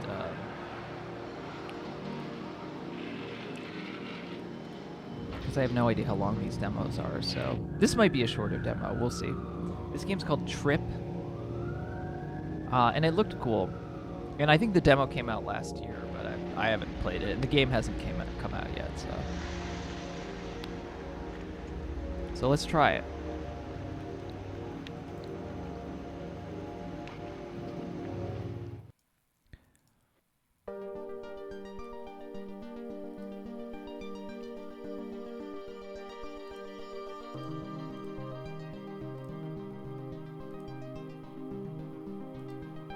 Is this windowed? No, it's full screen.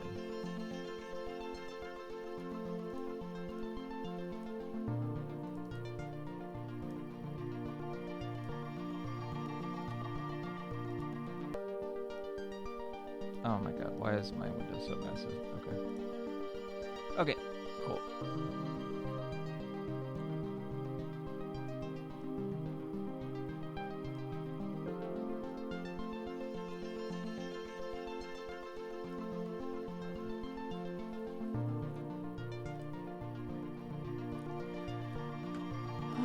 Okay.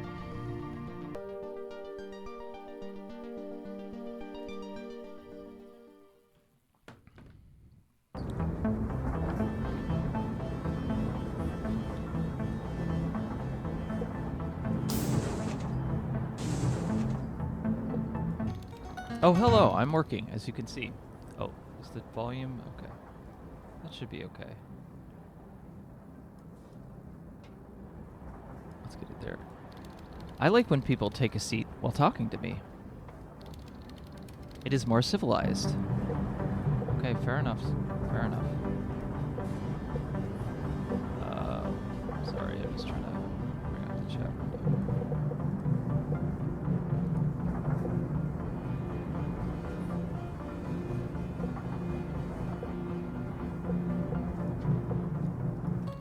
This train has been moving on for so many days without stopping. I love a well-oiled machine. It is perfect. Fair enough, sir.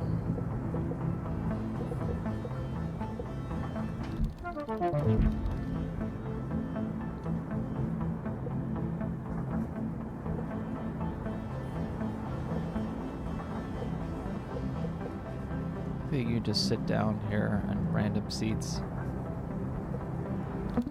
That little game is incredible. Seems like there's no story. At first glance, of course.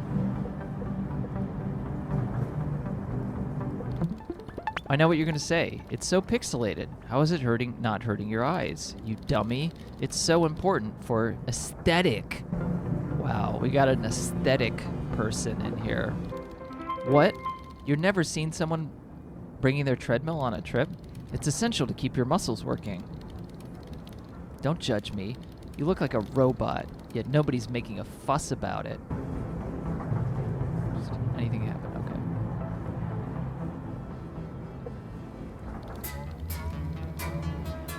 This person is talking nonsense. This child. Okay, that was nonsense. This is what I look like. I look like a vampire.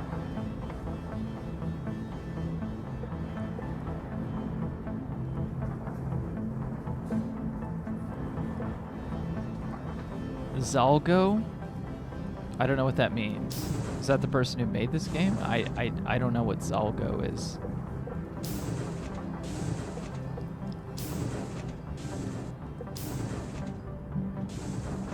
Okay.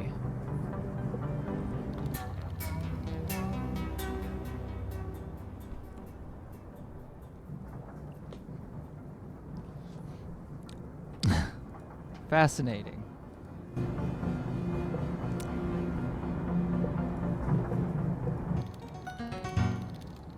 Is everything fine? You seem a bit confused. Yeah, I did just sort of loop back around. Oh. Oh, this person is gone. There's switches here. Don't steal my stuff.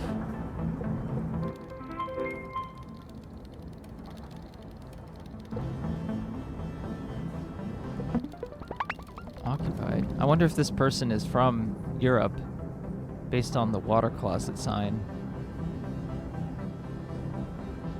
I don't know if they have those anywhere in... I mean, I don't know about Canada, but... Zelgo text is when it has... Zelgo was some old creepypasta, right? Zelgo text is when it has a bunch of combining characters that make it look really fucked up and glitchy. Oh, I know what that is. There was a meme about some eldritch horror named Zelgo that lurked beneath the text. And thank you for featuring Greasemonk in the Analgesic Games Showcase. No problem. Thank you, Gisbrecht. That was M. Reed. Well, I mean, like, we had each person that we reached out to brought up their own thing. So it was M's idea to talk about that game. It was everybody's idea to talk about the individual games that they had. But I thought that every game that people had picked fit. So, and I had known some of them, but I didn't know that I'd actually never played Greasemonk. But I definitely want to check it out at some point.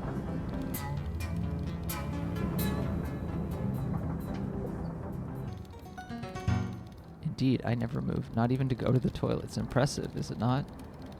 It's nothing to do with all those strange rumors, totally unrelated. Such a weird drawing. They made this dotted frame. I feel like I've seen this before somewhere on the train.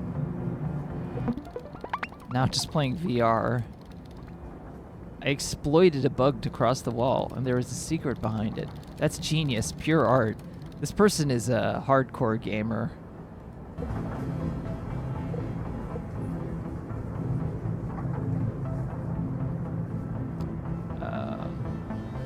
Yeah, I know M. Reed. I did 2 enemy designs in Greasemonk. Oh, okay. Cool. Pair of Salamanca says, I hope he at least has a catheter installed. Yeah, I mean, the idea of the unearthed treasure room, which, by the way, if you haven't seen for some reason, check out my YouTube or Melos's Analgesic Productions YouTube channel for the uploads. But yeah, I definitely think the model of just having people pick one thing that's under a, that has under a certain number of reviews or engagements or whatever you want to say, I think it's just a good policy that we're going to continue with. That mirror, it is strange. Although I guess we did curation in that the specific, we reached out to very specific people. I mean, it was mostly people that we knew, so that's why. Who we knew would do a good job. Wait, did I say that out loud? You didn't hear anything, okay? Whoa. Now I'm in Blood Zone. It's like my old podcast, The Blood Zone. Oh, but now I'm not in Blood Zone anymore. This child is evil. This child is satanic.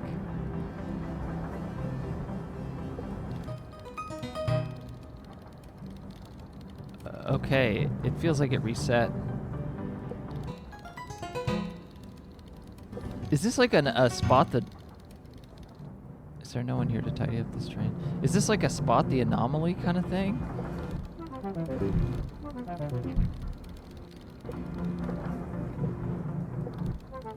Hello. Oh, he actually said hello. Why do you stop looking at me? It's obvious that I'm stressed. Train's fucked, yeah. I think this is my character here.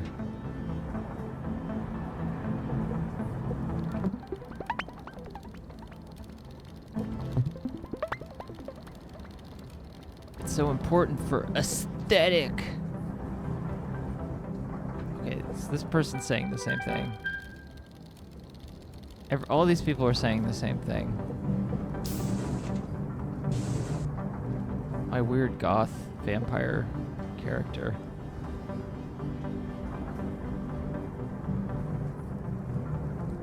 My character is like a health goth. What are you doing? You don't belong here. Oh my god. Child.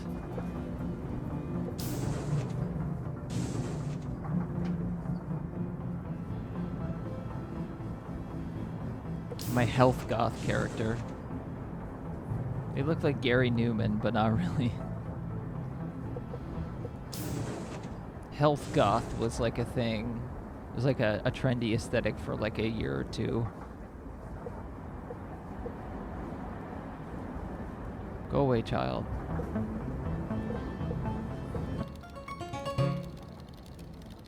Okay, we're just going back to this.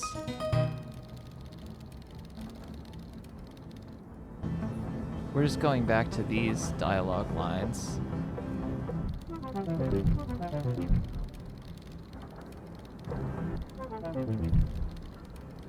That's horrible, someone disappeared, and I found this piece of drawing on the ground. It must be a clue, but I don't understand it, and I'm so afraid. Please just pretend I'm not here. What?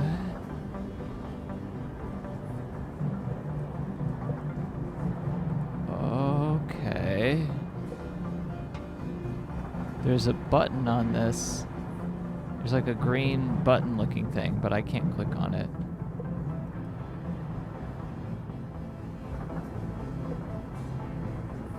Is it from here?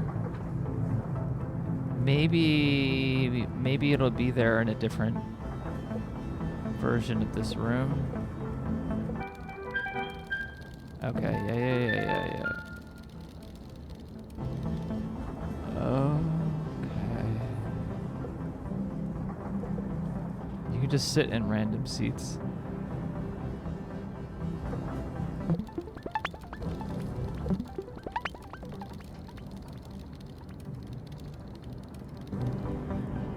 Okay, so the earbud guy I need to pay attention to. It's the green left-facing button from the door. Yeah, I know. I just can't seem to do anything with it.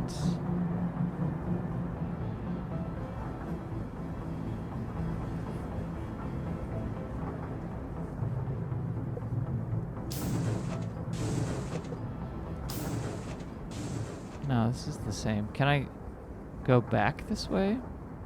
Or is it just going to be the same as... Okay, I cannot go back.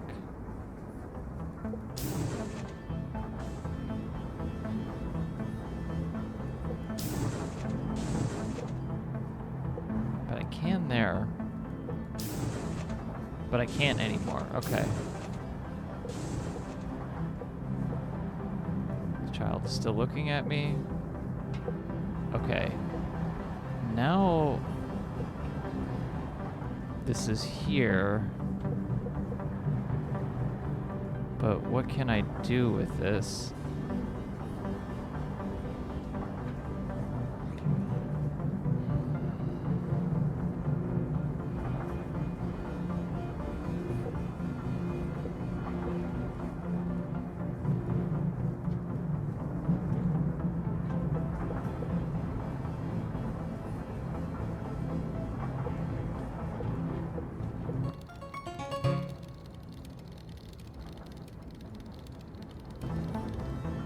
This guy has a plant on his head, which I noticed before.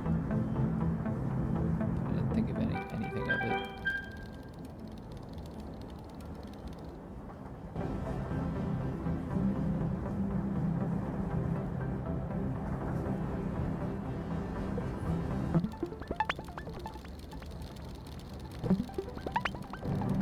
Loves the taste of danger.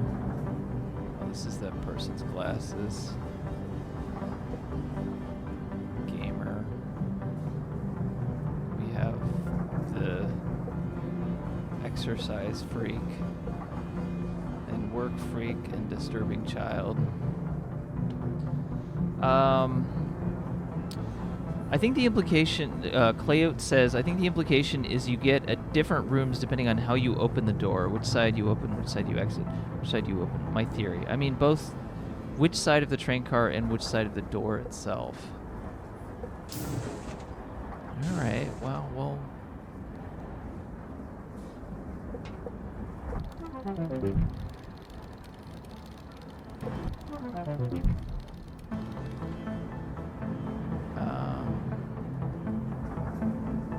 we'll see.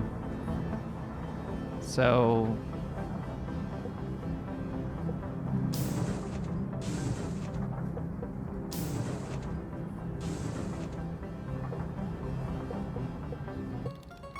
Okay, no, I don't think so.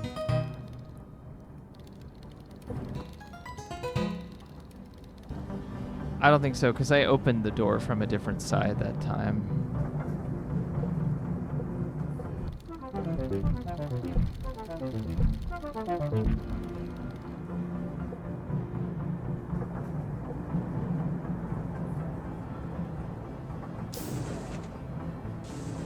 What's the name of this game? It's called Trip.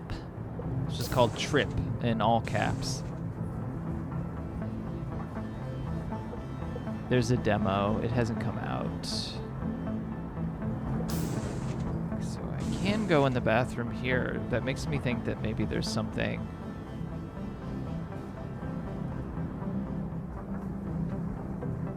Oh, you see this here? There looks to be a green thing up here. Oh my god. Look at that. Will you look at that? Will you look at that? We've discovered something.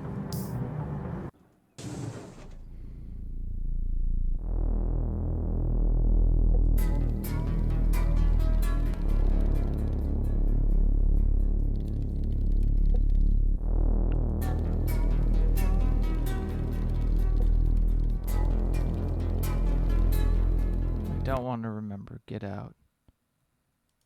Oh, does it literally just crash the game? Oh, it didn't crash the game. It sent me to a weird... It sent me to a weird nether world. A version of the train. This is a cool effect. This makes me think of like an Inkrapara game or something, like Stephen Lavelle game. Some of his old like Unity games, they'll kind of look like this. They're kind of creepy in an abstract way. Should I run away from this guy? Okay, now this doesn't seem to be like a horror thing.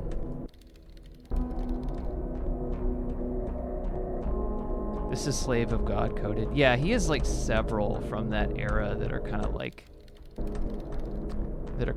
this. They're not like, they're unsettling. They're very unsettling, but they're not necessarily like horror in the like creepypasta sense or anything like that.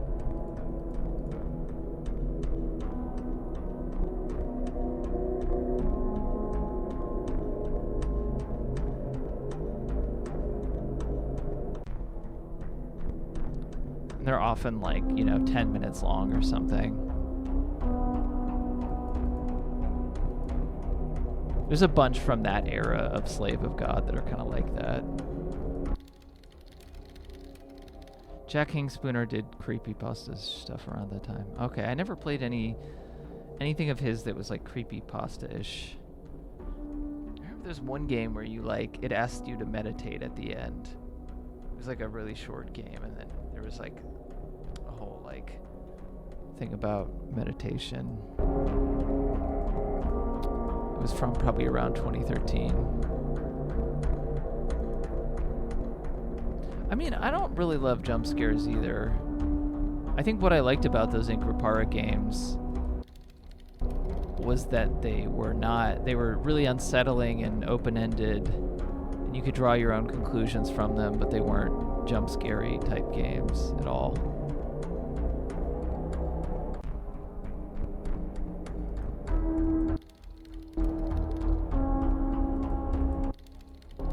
This is like higher production values than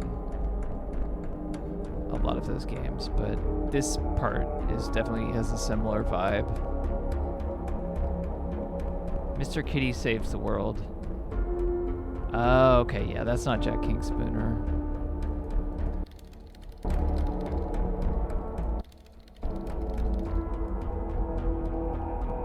Jack King Spooner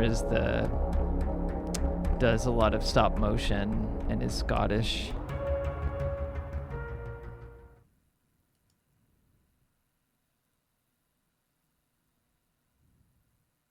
Is that my character with weird glasses? So I'm no longer with you. Intelligence is not working as usual.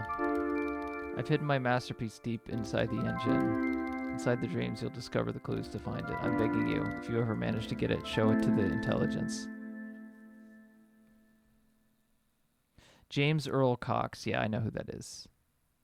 Yes. I have met that person before. I wish I could tell you more. Used to live in LA when I lived there. I wish I could tell you more. But she's listening, and I'm not really here. I'm waiting for all of you. Where no one has ever been before.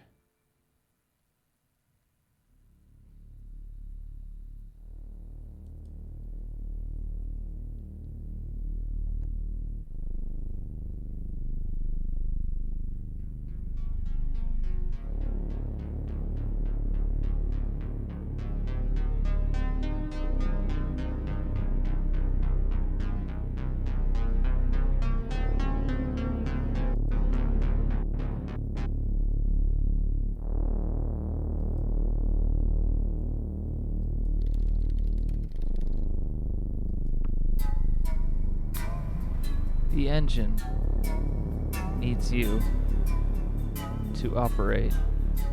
So please, keep dreaming. This is a great demo so far. Yeah, I like this. I mean, I thought I would like this game. Oh, that's so short. Okay, well, I'll have to check it out. I was hoping there would be at least like one more part of that demo, but you know, I guess, you know what they say, keep them wanting more. I mean, I really liked what I saw, so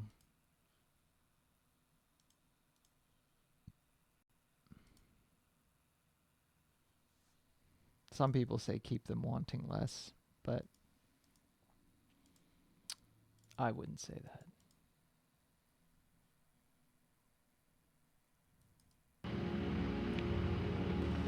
Alright, well, I guess we will have time to play a couple more then. That's probably for the best.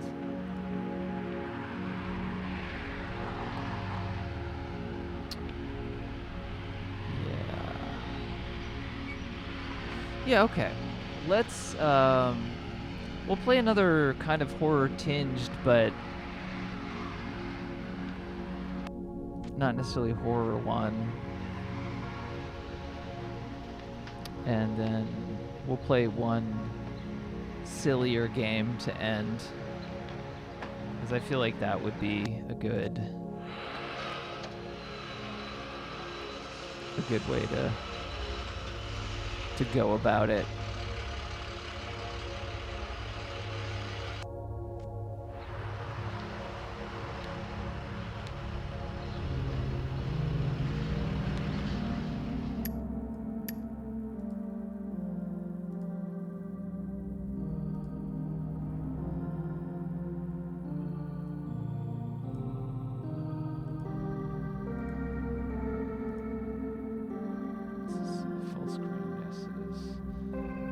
This game is called, I literally just saw this game in Summer Games Fest. I'm curious, did any of you watch Summer Games Fest, like, or some of the other outside streams, and what do you thought about it outside of the Unearthed Treasure Room? Were there specific things?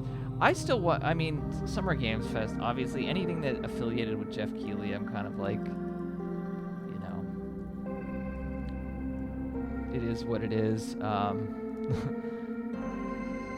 But I've watched some of the like other streams, like the PC game streams or some of the other ones, and a lot of the stuff I'm not interested in. But of course, there's like always handfuls of things that I am, and this is one game that I saw. I can't remember. I think it was like the Future Game Show or whatever. You just never know because there's so much stuff out there. So it's like you never know when you're going to like discover something, where you're going to discover it from. So that is why I watch these things. But it is kind of an ordeal to do that.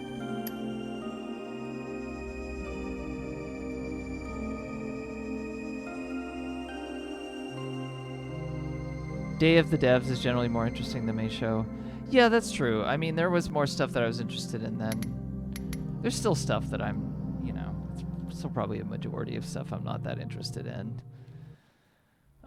But that's true of like pretty much all the. I think the PC game one is my favorite. The PC gamer like show, just because it's. I think it's like 2 hours, and they tend to show the largest variety of stuff.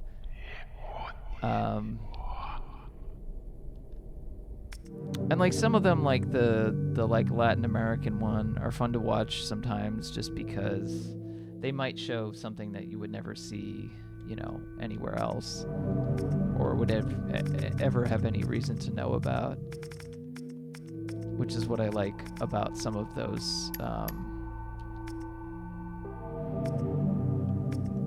Do I want my background to be okay? Bourgeois, okay. Scholar. Outsider. I think I might have to pick the Outsider or the Forest Folk.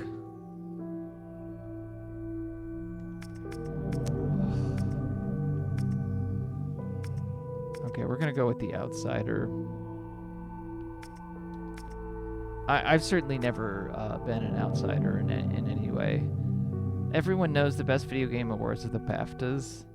Do people know that? Is that a sincere observation? There are like a bunch of different video game awards, and I don't really know how people perceive any of them. Like, I obviously, the Independent Games Festival, I've like been involved with jurying and stuff a bunch. But most of the awards are like DICE. That's another one. Some of the, like, I really have no perception of, because I guess like the IGF or like Amaze Fest or something, those are the only things that I'm most likely to interface with, because a lot of the stuff is more adjacent to like mainstream industry, and I'm not invested enough in those games as like a fan, and I'm not, you know, adjacent to anybody working on those games, so I have no relationship with any of that stuff, I guess. On a personal level, okay. I just didn't. I don't know who pay attention, like what awards people pay attention to. Like even IGF, when I would go there, I'm like, oh, this just must be very niche or whatever. And then, but you go to GDC and like there are tons of people in the audience for the awards who are clapping and cheering. So people are certainly invested. Oh, interesting. Wow.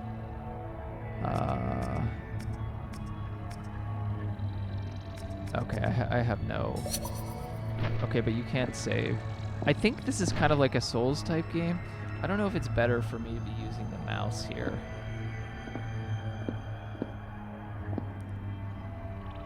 What type of game is this anyway? I think it's like a Kingsfield. Or like a Shadow Tower or something like that. That's what I'm guessing.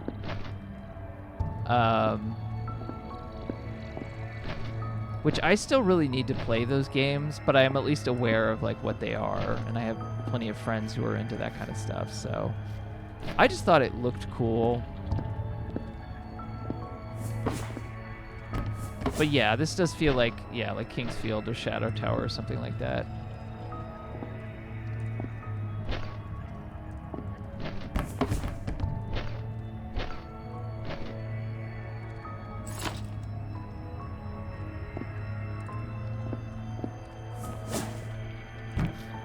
We got this nice kick mechanic too, which is kind of cool.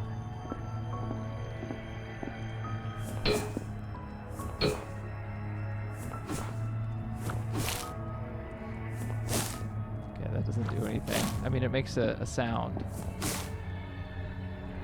Shadow Tower Abyss got a fan translation like a week ago. I thought it had a fan translation a long time ago. Because I have it on my PS2, like, because I have a hard drive. Or maybe that's the Europe version?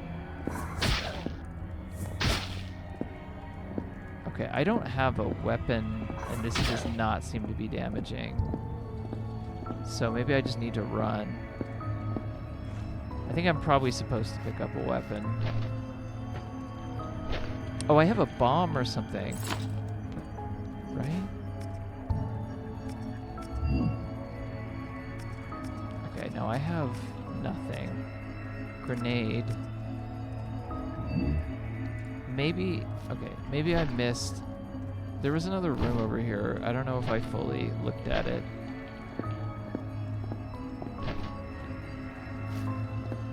You may be thinking of original Shadow Tower, which did get an English release officially. No, I'm thinking of Shadow Tower Abyss for the PS2. I have it on my PS2.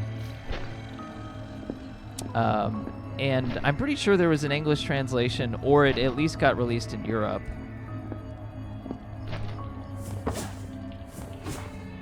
Because I've certainly seen, I've like had friends play that game. Chamber of Awakening. It might have had a different translation. I mean, I know it wasn't released in the US originally.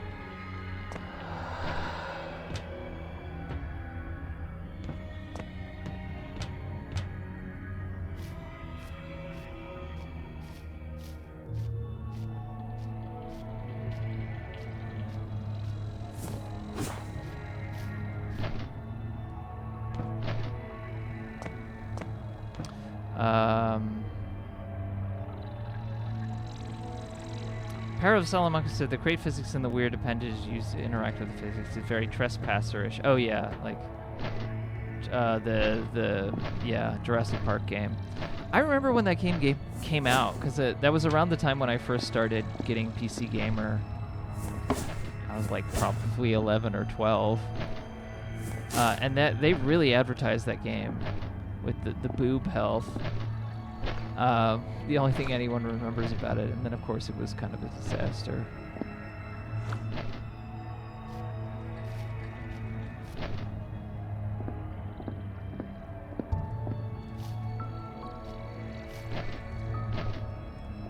Okay, yeah, I didn't miss anything. I was hoping that there was like a weapon lying over there somewhere. But maybe I'm just supposed to run past this guy, this little bug. Because I don't think I can hurt them with the foot. The rest of the translation is... it's different subtitles for the FMV. The rest of the translation is from 2011. That makes sense, because I was going to say, I put it on the PS2 like years ago, because I remember it was available.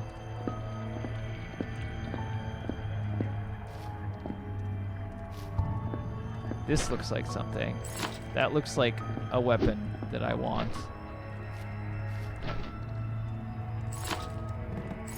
Okay, here we go.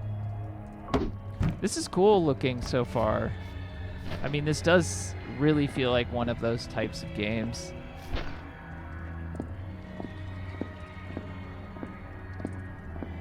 I want to kill Bug.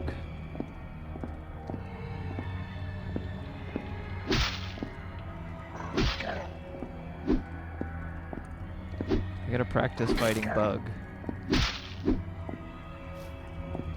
I assume that's like most of what you do in these games is just kind of kiting the enemies. That was always my impression. I played that game. I've been playing that game, or I haven't played it the last few weeks, but I was playing that game, the Northern Journey, and like all the combat in that game is just kiting. But you get used to it, and it doesn't really like... It's fine that it's like that. You would think it would become an annoyance that the combat is a little bit one-dimensional. If you don't know what kiting means, that means just, you know, like... I guess it usually means with like a long distance weapon, but just like, you know, moving back and back and back and back, and just like taking pot shots.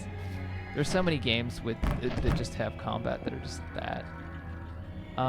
But for whatever reason, it works with the Northern Journey, and it works with other games too, even if when it seems like it shouldn't.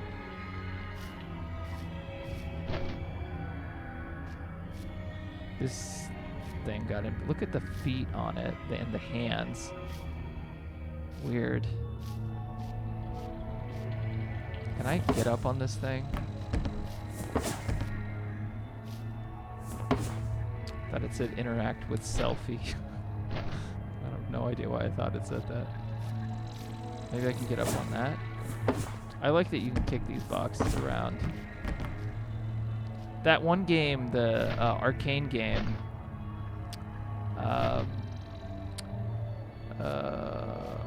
where you can kick stuff. I've always wanted to play that. I do own it.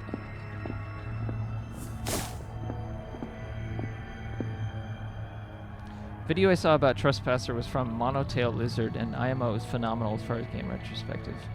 No, not Arx Fatalis. It's after that. Arx Fatalis was a dungeon crawler, though.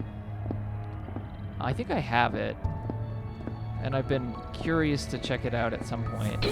I think it was Dark Messiah of Might and Magic. That's what it was. Dark Messiah of Might and Magic. It was like licensed, but like the main big mechanic is that you could kick enemies, and there's lots of like funny. Because I guess this is when it is right when like you know, ragdoll physics sort of started to become really popular. So like it really depends on that. This has a lot of interesting secret little passages already, which I appreciate.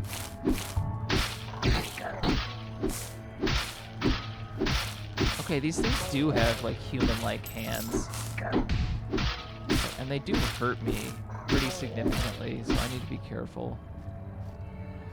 I was hoping that there would be something more interesting here, but oh, wait a second. I actually really like the, like, already there's been some interesting secrets, and the box kicking thing is kind of cool. Both this and Trip have been good. I mean, I like Perfect Tide Station to Station too. It's just a lot of reading. Oh, get out of my office. Oh my god, failed ghoul. He might have been a failed ghoul, but he still kicked my ass.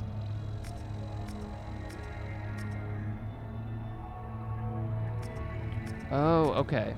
So you do get to keep your your shit, which is good. Yeah, I'm liking this. So I think I need to equip these.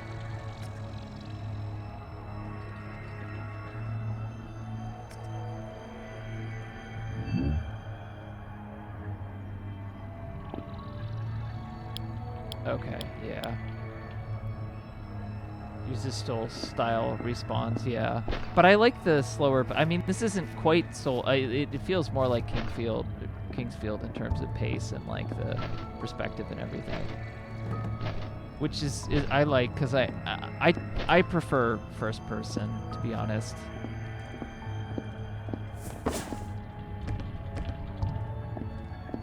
I like the wibbly synth noises the OST is using. Yeah. You know, you gotta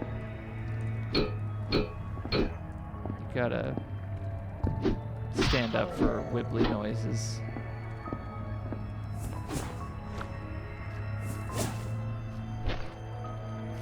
This is called Hark the Ghoul.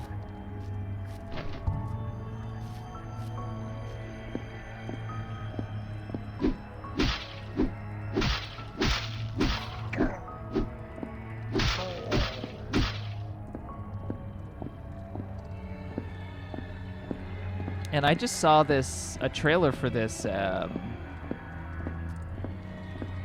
I think it was like the Future Game, one of the streams on Steam, or on one of the streams for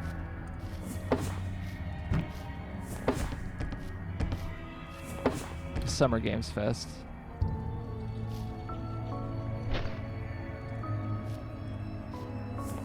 I kept wanting to call it Steam Next Fest because it's also something fest that starts with an S.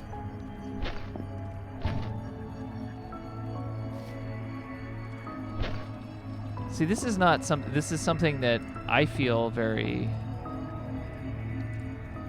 Wait. How did I? Didn't I go up there from here, or was I? How did? Where actually was I? I don't think I went down here. Maybe we'll just take the normie path. I just can't remember. Summer festival season. Exactly. I can't remember how I got up to that room that I was in. I thought I jumped up here.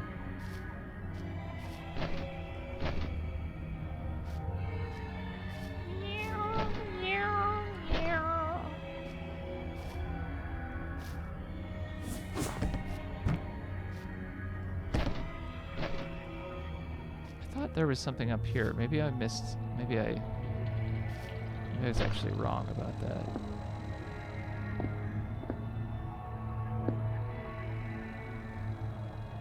Yeah, maybe I was. Honestly, I already can't remember what I did. I think it was over here, maybe. I'm going to be going to the Calgary Stampede this year, first time. I have no idea what that is. What is the Calgary Stampede? Okay, yeah, it was up here.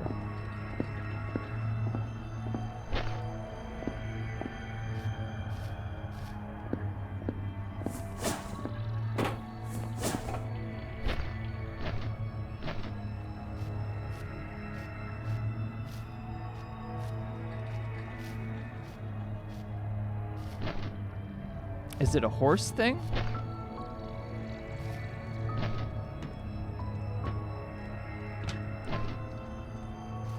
Okay, let's try not to get hit. That might be hard. Okay, we flanked him. Combination rodeo fair and exhibition. Okay. That sounds like something that would happen in Calgary.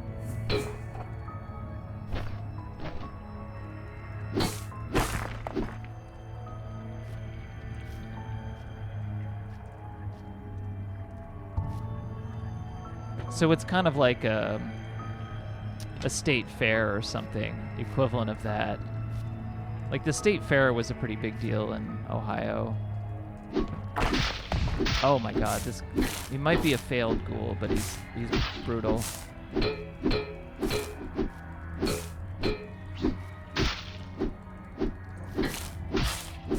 Like in we'd have county fairs where like every county would have a fair that would be of a certain size, and that was more like, you know, that was a lot closer to us, and there were a handful of rides and stuff. But then the state fair was like, you know, like a full day excursion. Like there was a lot of stuff there. So it sounds like it's like that, except maybe even a little bigger.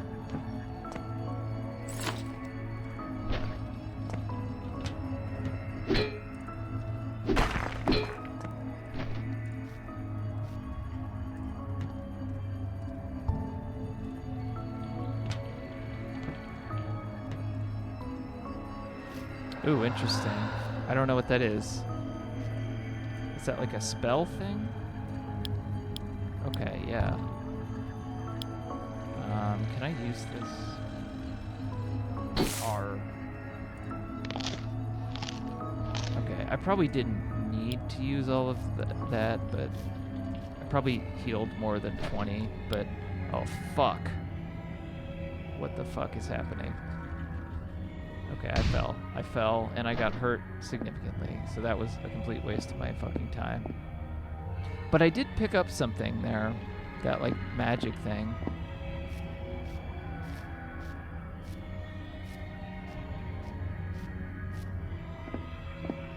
So maybe it wasn't a complete waste. Let's go over here. To be honest, it's an excuse to go to Calgary. It's going to give me an opportunity for my neurodivergent ass to see Tonto, a really big and famous synthesizer. It's in a museum in Calgary, of all places. That is a random place for a giant synthesizer to be.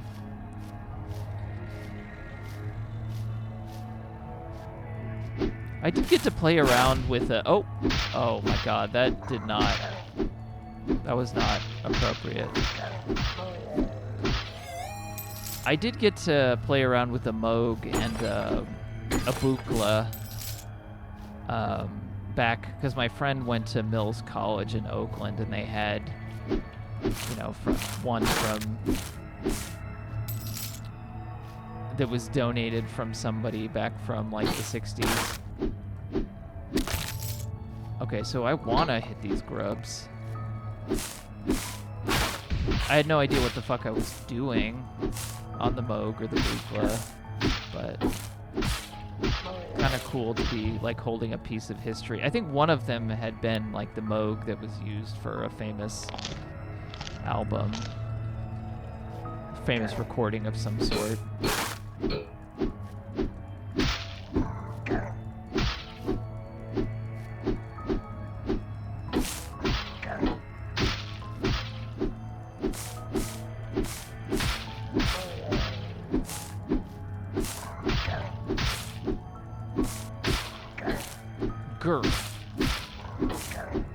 Grr.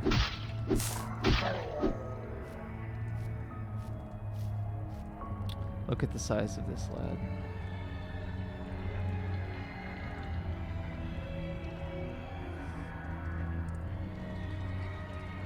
That's quite a big synthesizer. That's like 3 or 4, that's like 4 times the size of the Moog, which was already quite big.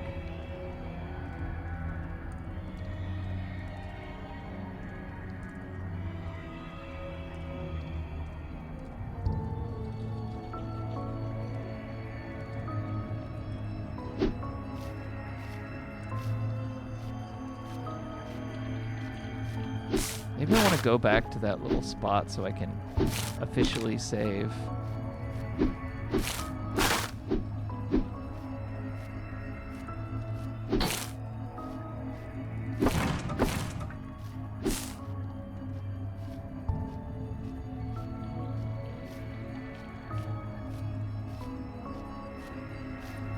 I'm pretty pleased about this one because I kind of discovered it on my own. I didn't see anybody else recommend this game. It just appeared in a showcase, and I'm like, oh, that seems cool. And I am enjoying it. It's slow paced, but that's kind of what I expected.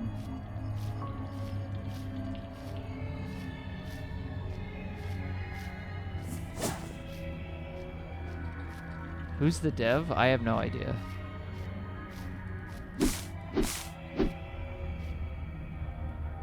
Look on the Steam page. It'll take me a second.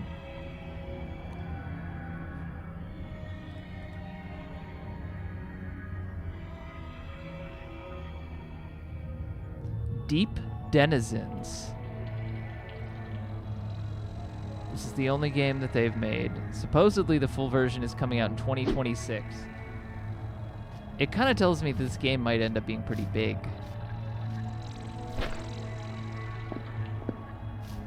Because I think some of those games that this is in the mold of were pretty long games.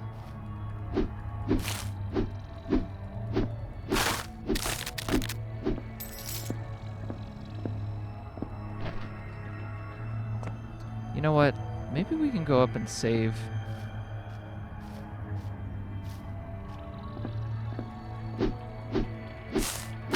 It's always amazing with these games because there are like first-time developers who just like really hit it out of the park right away. Kind of creates that expectation for everyone when that's not a good expectation.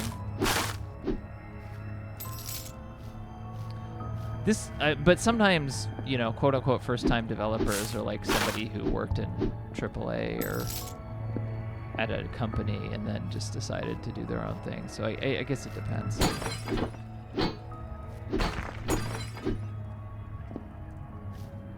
Oh, this is not where I wanted to go.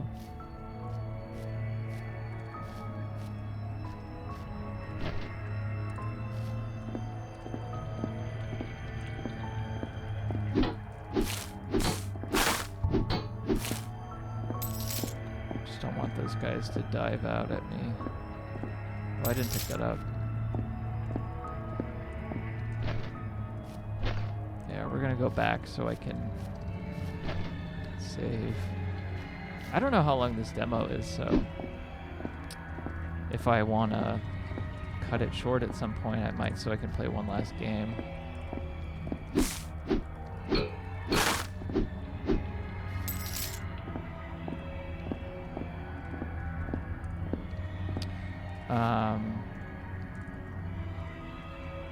Not a reasonable expectation. That's literally me when I saw some of the Claire Obscure discourse. Yeah, with that game, it's like, my issue is, it's like, then don't try to look like a AAA game and have this bizarre fucking art direction that makes no sense to me. But I don't know, that's my feeling on that. I just think the art direction in that game is bad.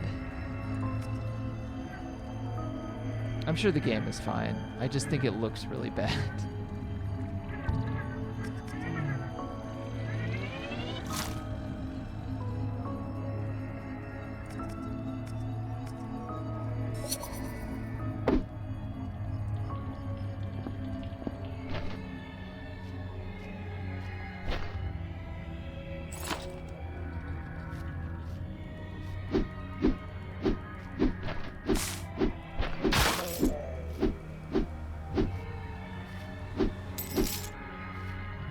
Silver's gotta help me at some point.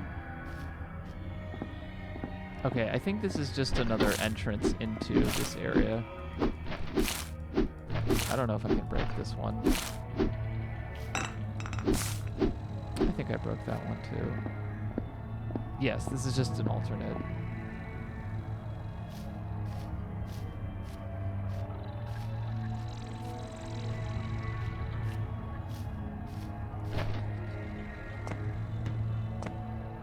This looks like it could be a scary guy.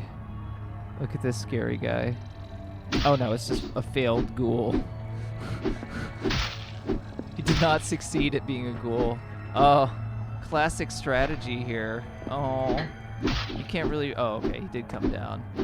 I was hoping to hold him up at the ledge. Oh man, got me.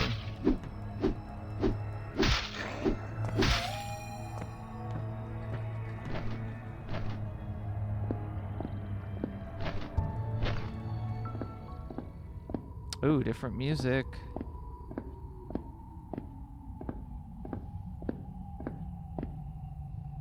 I wonder if I can kick this failed ghoul. Oh, don't freeze, please. I wonder if I can kick him.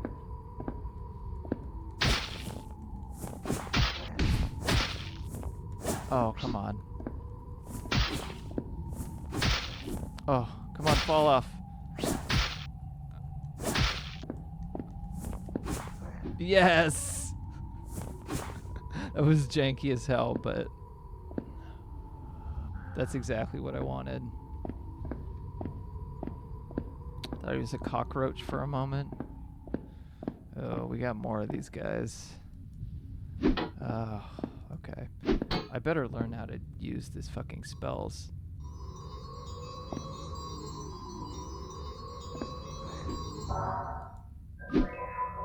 What did that do? Was that like a heal spell? Oh no. Okay, two. Well, let's do bomb. Let's do bomb. There we go. That's the perfect use for that.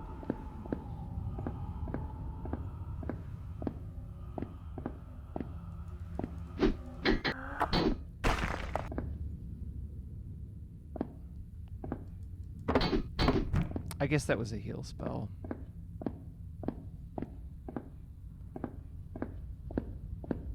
Ooh, interesting. Yeah, this game is really intriguing me. I mean, I know exactly what it is, what it's going for, but it's doing a good job of it. Oh, where's the sign? Keep out.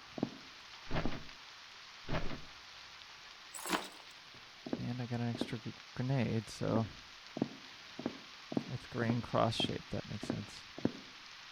Yeah, I'm like in a city environment. I didn't expect this.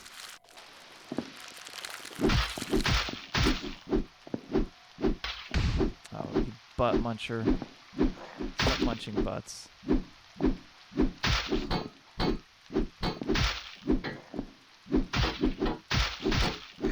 Alright, cool.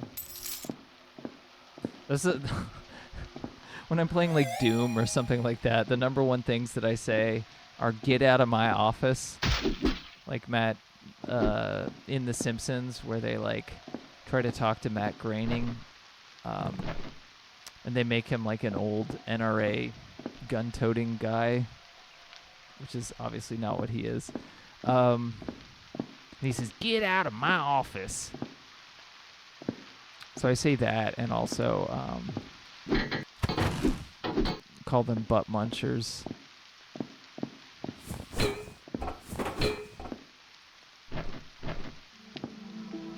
Wow, okay, this is completely different. It's not just wandering around a cavern. We got a dog named Watson who says bark. Whoa, okay. Wow, I did not mean to shoot. And I can save.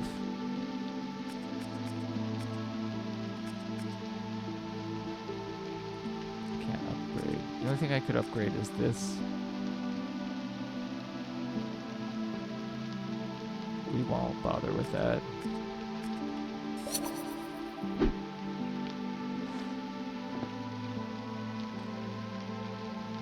It still messes me up. It's pronounced graining. Oh, yeah. When I was a kid, I definitely thought it was groaning.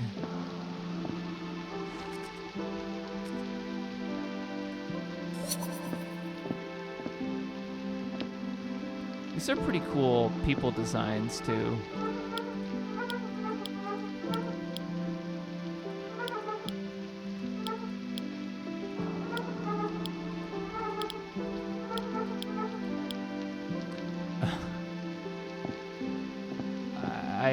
I hope that I don't have the ability to like accidentally hurt them or shoot them, like Deus Ex or something.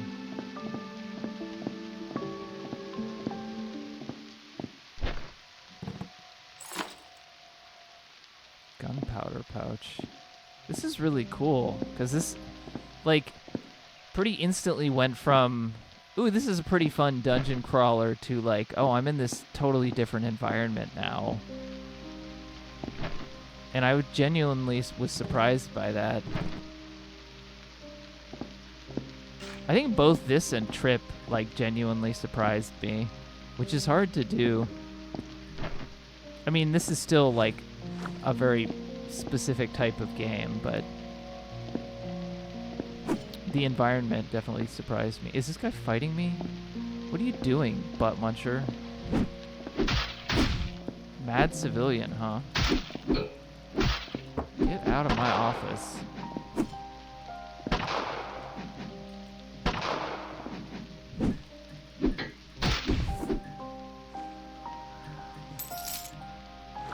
Okay, so I guess you do fight people in the city too. It's just different enemies. You don't fight everyone. Yeah, I don't know. I'm really kind of digging this. Oh, can I not? Yeah, I can. I wonder if I can get up over this fence. Guess we're gonna find out, huh?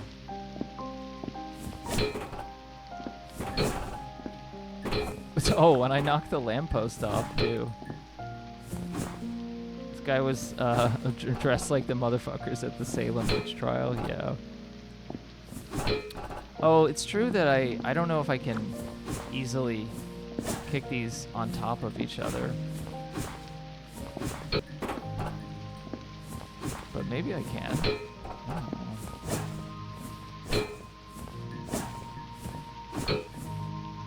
Yeah, that's a difficult proposition.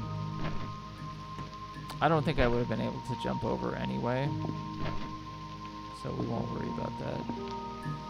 Pick up lamppost. Oh, you can get the lamppost. That's fun.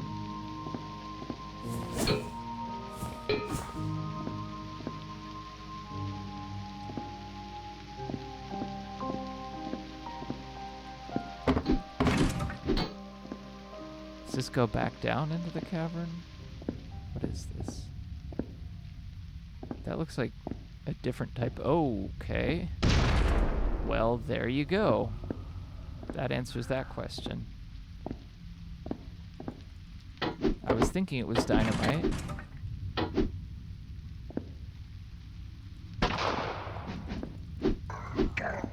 Grr. The gun does make it a lot easier.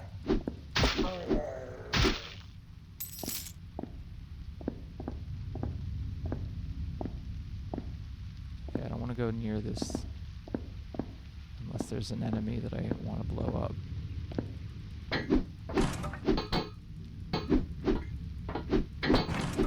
I don't know if I'll be able to get to the end of this. I don't know how long this goes. Also, I don't know how much gun ammo I have. Oh, shit. Trapped in a corner there.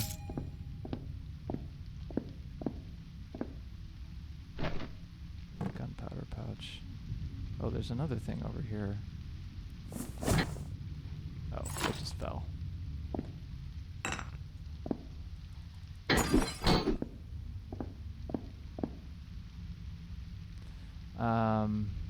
Exploding red barrels in a Kingsfield game is not something I was expecting either.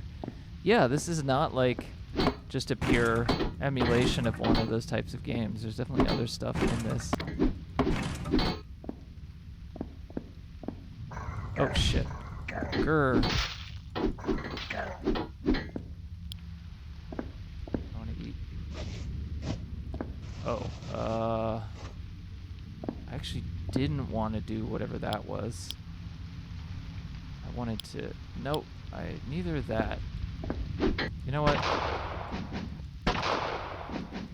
Oh, that reloaded the weapon. Which is fine, because I want to survive. So that's actually fine.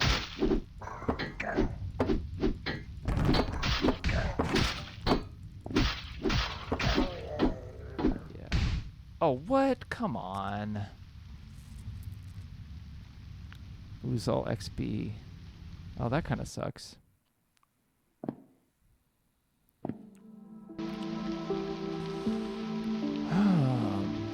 Well, let's try to go, like, one more different direction.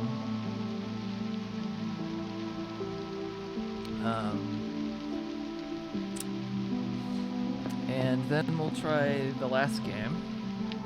Which I'm not sure exactly which one I was going to... Oh, yeah, I know which one I was going to play. This is actually kind of a chill last one, but, you know, whatever. Oh,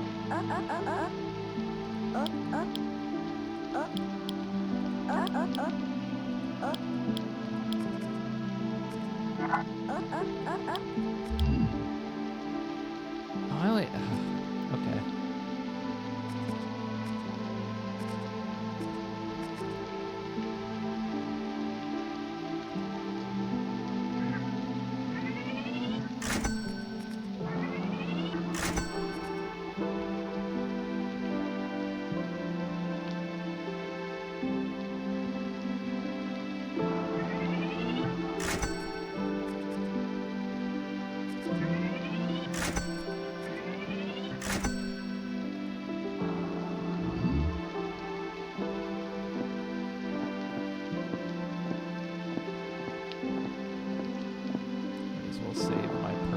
Oh, you see these fruits?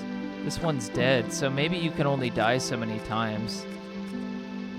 Oh, no. I see, this is just upgrades.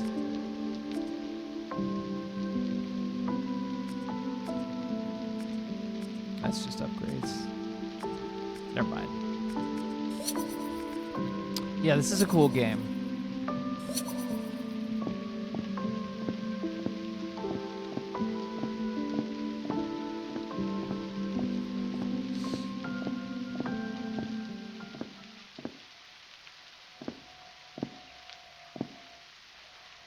pixel door. I was hoping I could go in there. I was here earlier, and I think this is where the angry villager was.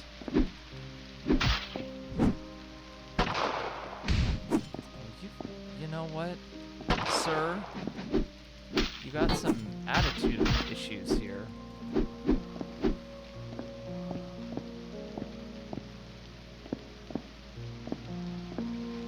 Look at all the rats. This is most unfortunate. Okay, I went down there. So I want to see if there's a... Because this seems a little open-ended, but it might be tricking me with how open-ended it actually is.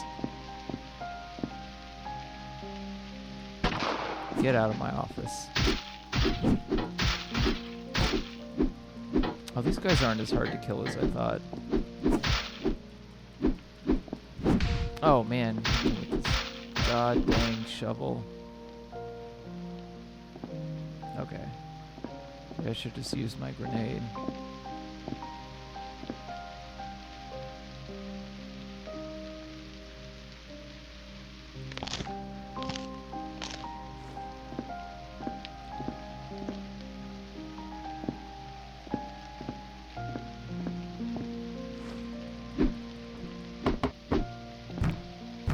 You know, sometimes you just want to play a game where it's like, oh, this is a good, you know, oh my god, Jesus Christ, this is a good gamey-ass game, you know. Doesn't need to challenge your ideas of everything, but it just needs to be well put together. And this definitely feels like that type of game.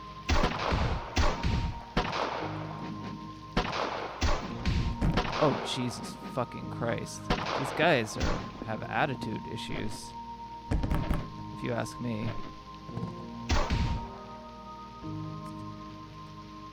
I want to see if I can kill those guys. I just wasn't ready to deal with that.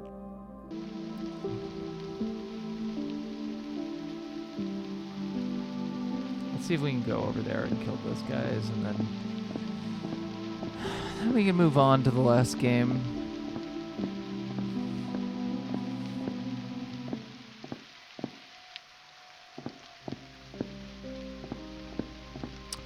Pair of Salamanca says, some days I feel like I want the adventure game-ish school of indie games, and some days I want the gameplay. Yeah. I mean, I think the writing in Station to Station, or Perfect Tide Station to Station was good. It just like, for the purposes of Steam demo streaming, it's not, okay, so these guys are racist / speciesist. For the purposes of demo streaming, it's just a lot of reading. But I thought it was good. And, you know, we won't belabor the point on the bowling game. There are elements of it that I liked, but yeah.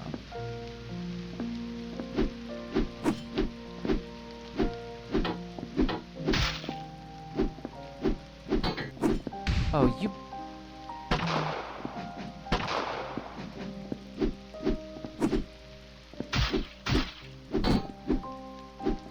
Trying to have some gun bullets left so I can shoot these butt munchers up here. Because I want to see what's up here, and I don't like these guys. I'm not a big fan.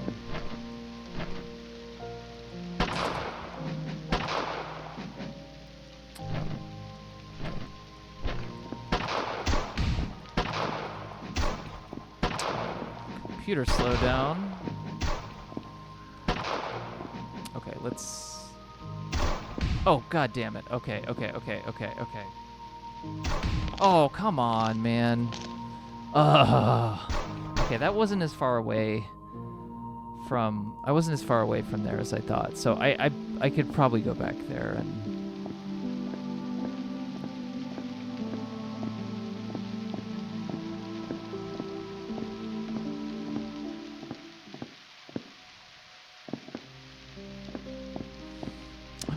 be able to just skip over these guys, but yeah, these guys are speciesist. Oh, they can kick you too. Oh, you know what, sir?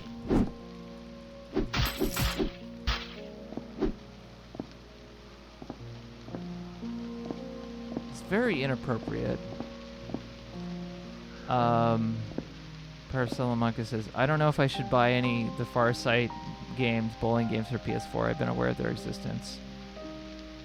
Despite their advertising oil physics or whatever, they look like crap. Yeah, I have no opinion. I don't know those games. But if they look like crap, unless they're like $1 or $2.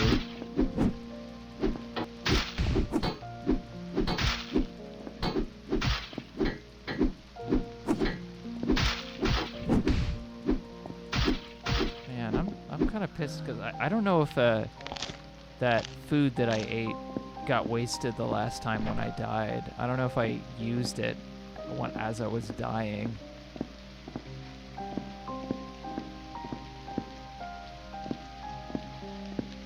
Oh shit.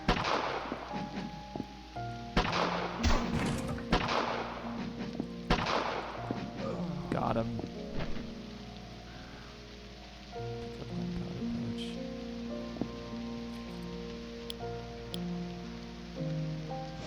Might as well use this one.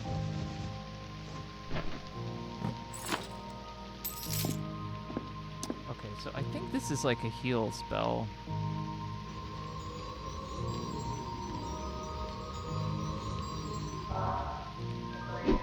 Yeah.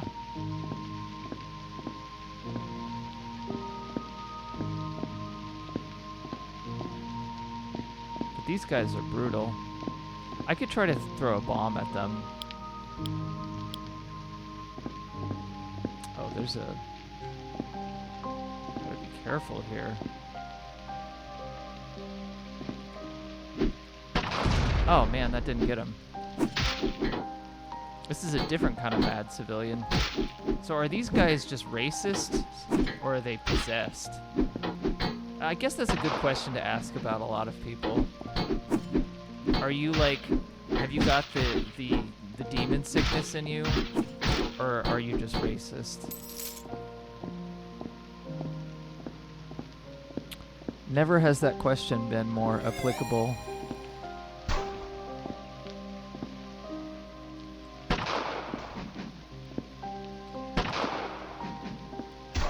Oh man, got me.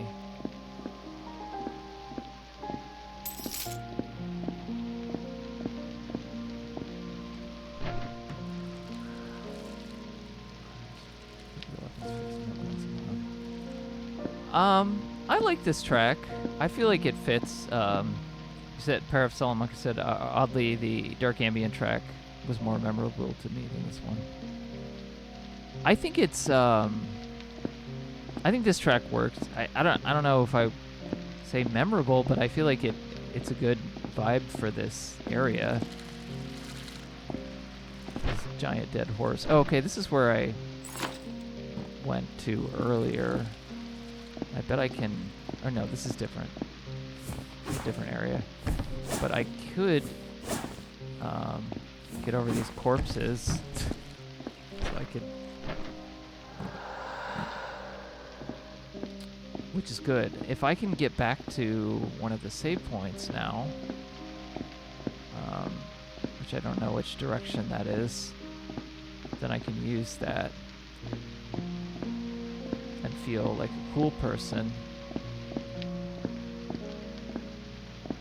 Is this where the boxes are? Yes.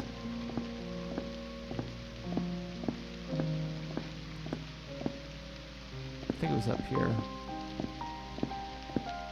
And then there was that dungeon area down there, but we're going to ignore that for the time being.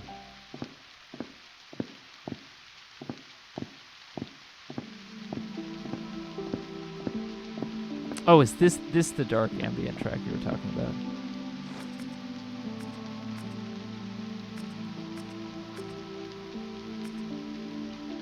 I was hoping for attack speed, but I'll go movement speed.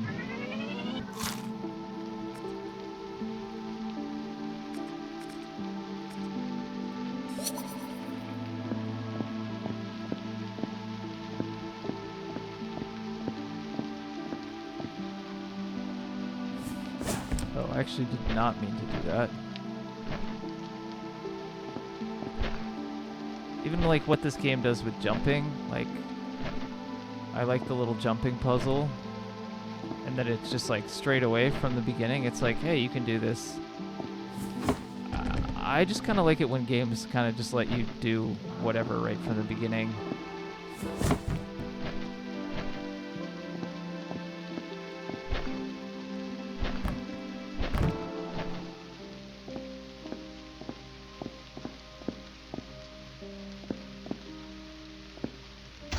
Oh, it's one of these guys. One of these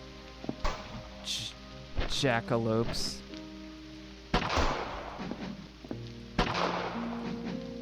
These jackoffs. Okay, yeah, that's right. They're just using the same weapon I was using on them, so... Oh, let's be careful here.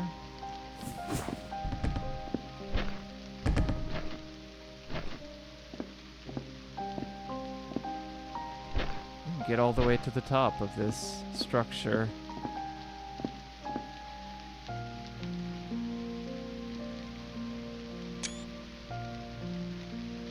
Can't see a lot because it's kind of dark, but you got like a Eye of Sauron Oblivion Tower thing. That does mean that I can get down here over this, though. I don't know if I would need these boxes to do something. Oh, okay, there's a... Let's just try to go down here.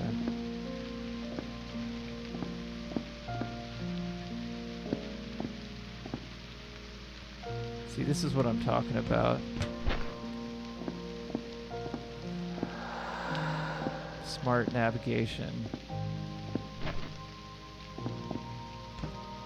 We're gaming over here. This is some gaming over here. I feel like I'm really gaming.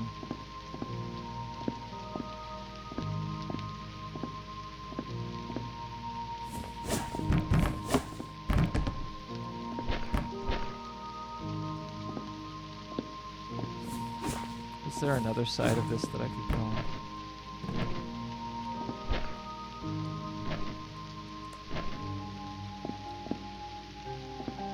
Is there anything over here?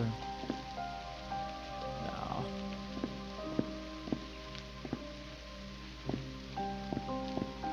Did I come from there? I think I came from... I don't think I came from here. Oh, there's a guy down here, it looks like.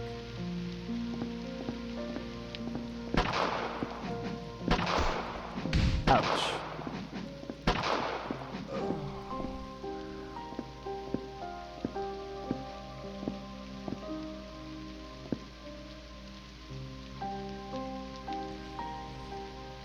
Jumping on the curved parts of the barrels seems like a bit of a bother, but that's realistic, I guess. Yeah, it's not too bad.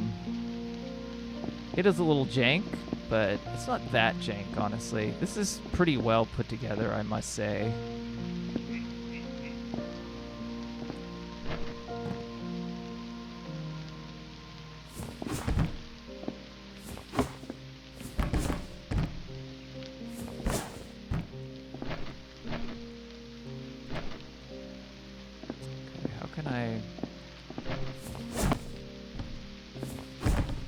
Maybe I could have... Oh.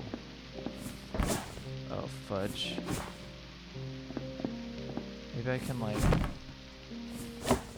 do that. And then... like that. Monsters away. Oh. Okay. That's unfortunate. I don't think I can... Oh! Who's saying help me? Save me.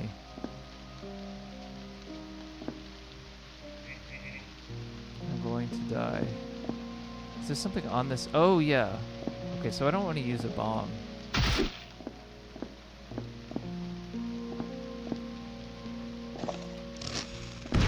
Now I can use a bomb. It's far enough away.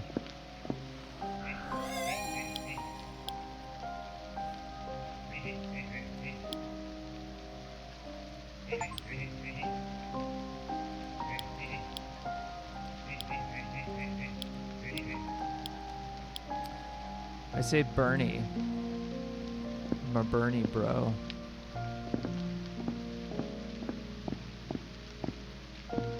Now that's something that really dates to 2016. I mean, the whole Bernie bro thing was stupid to begin with, but the idea of that as a thing.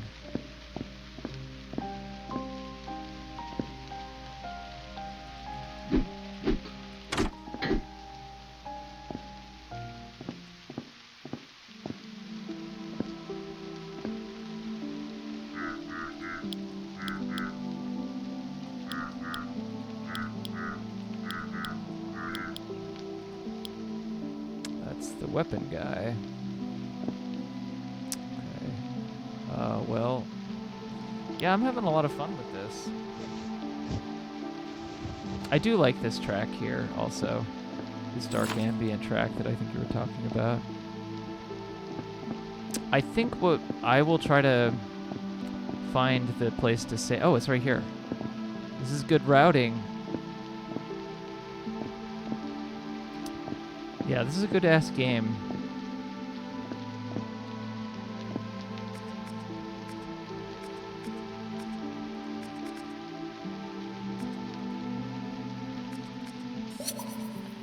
Yeah, I want to play one more game, so I might come back to this demo. I don't know how long the whole demo is. I might be towards the end.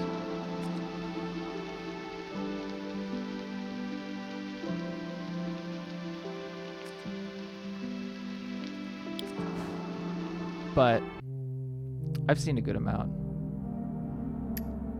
This is a good game. You should wishlist this game if you're interested. You're watching this. Yeah, I haven't seen any talk about it or anything, so I just saw it on a stream. So yeah, that was good.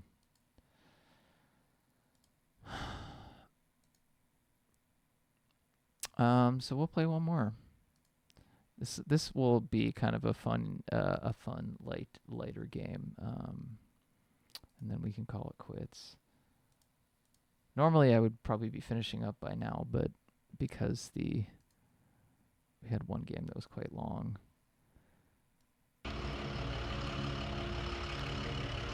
Okay, so the last game that we're playing for today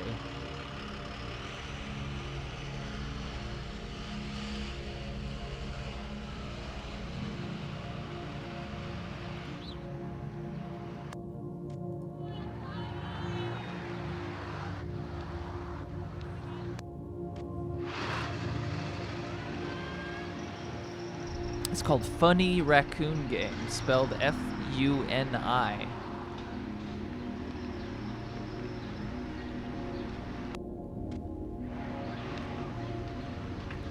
So let's check it out. Funi Raccoon Game. We were a bug, and we were fighting other ghoul bug things in the other game, and now we're a raccoon in this game. Made with love and Godot and kindness and Krita and Blender and blood and sweatin'.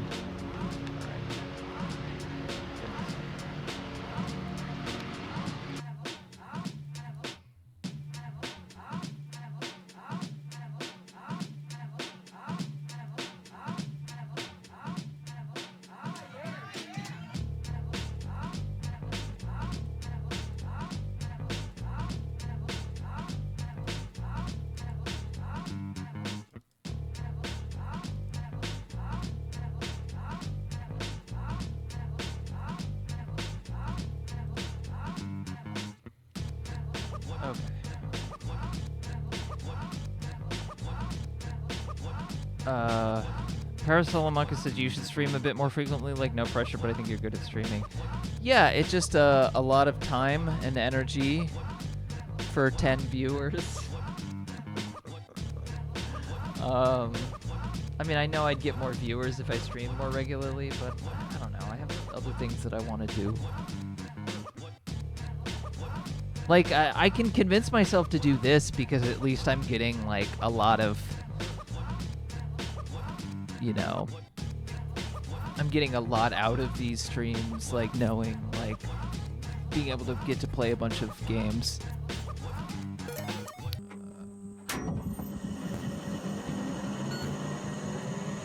I appreciate the compliment, though. I feel like I should just keep this at all the settings that this is designed for. Excellent, 0 dumpster. Oh, okay. Computer monitor. Okay, I guess that's just where I was. Run from your problems. Move, look, jump, run. Okay. Oh, I can't get up over there.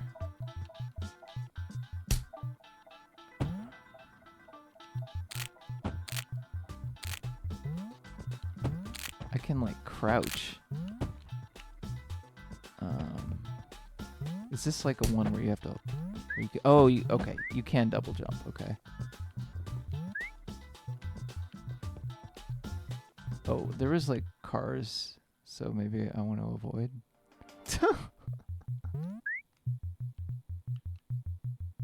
Oh, watch out. Okay, so I gotta run from my problems, so I need to actually run in order to do that. This is like a good combination of, you know, a troll game and like something that's a little bit more artful.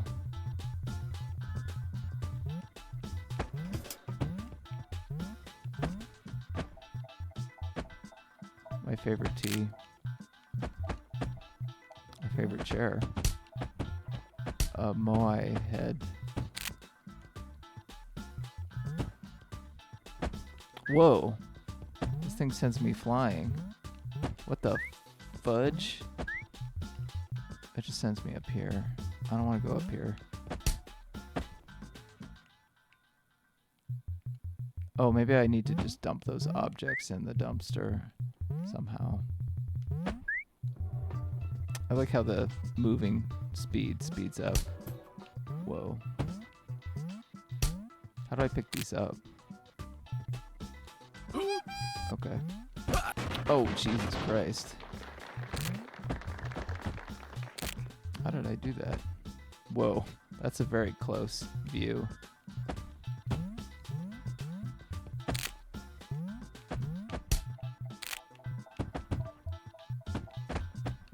How did I do that?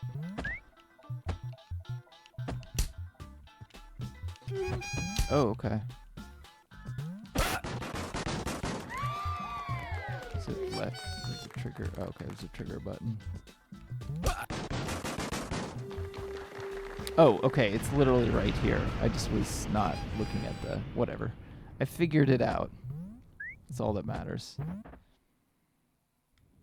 I like that we're getting a moai head in the first 5 minutes. Left trigger to pick it up, it said, yeah. I figured it out.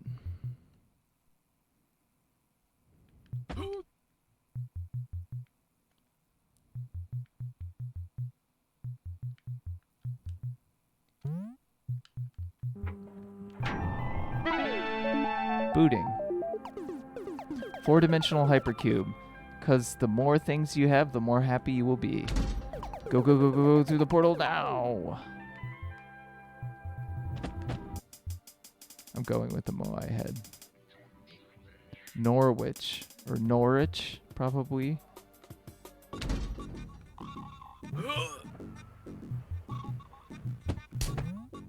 Crackhead. What does crackhead say?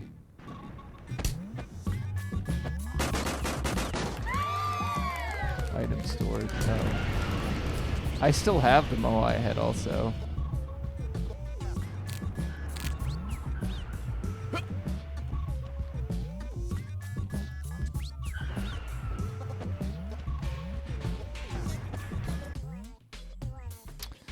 Berman Gymnasium, get ripped. You fucking ate it. You've absorbed its power and you now can lift heavier things and carry more than one thing at once.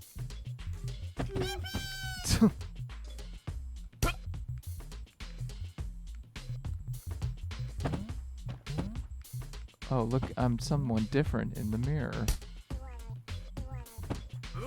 Oh, I actually have to be able to do that, I guess. Ah! The sound effects are so funny.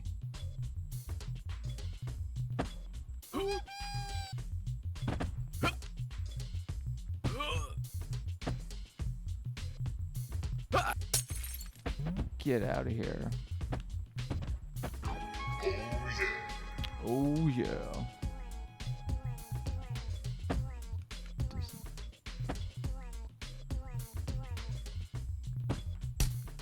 Well, this is indeed a funny raccoon game, so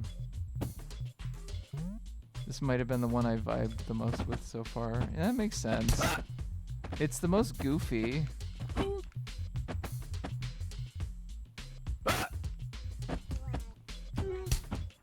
Paracetamol. The sound effects are pretty funny.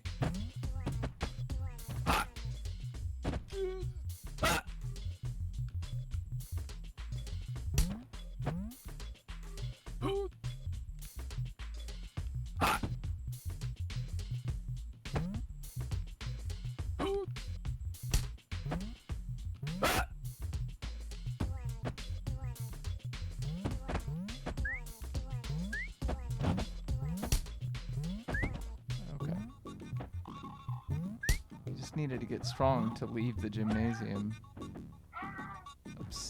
Accepts doubloons.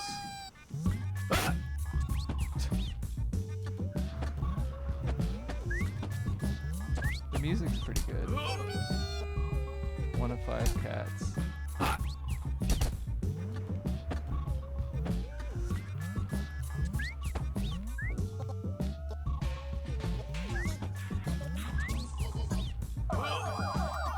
Killed crackhead, get they ass. Get they them ass.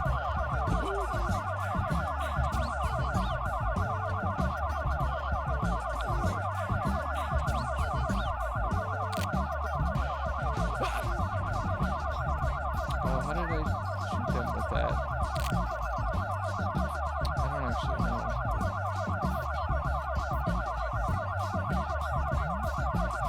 And now I threw the thingy away.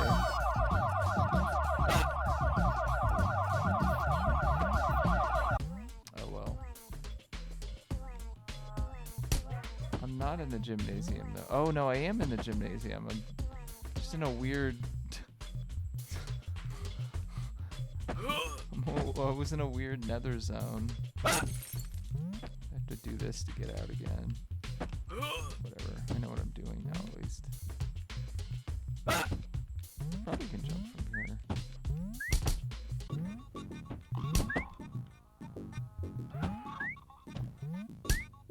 What's this say? Don't forget, show item list.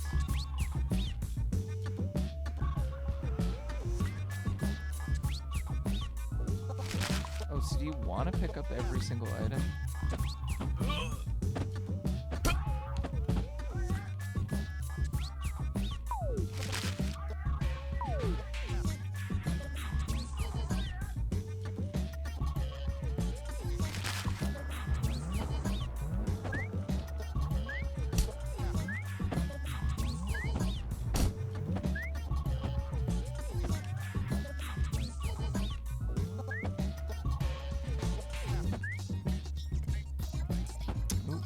Back over here. So I think picking up items is good.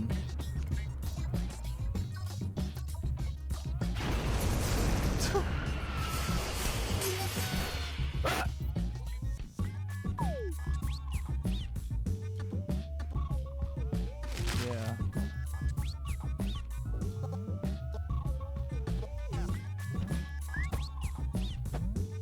Paracetamol is just the British name for acetaminophen. Okay, I've heard that name before for it. Maybe on a British TV show for all I know.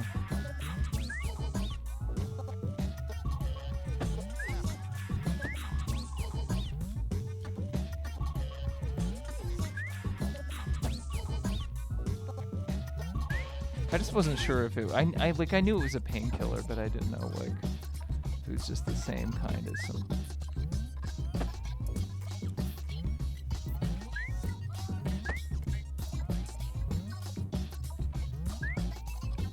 Oh my god.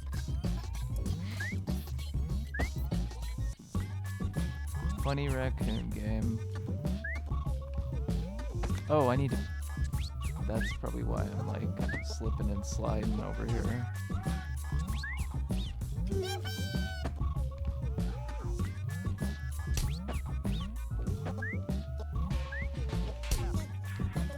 Bye-bye, vending machine.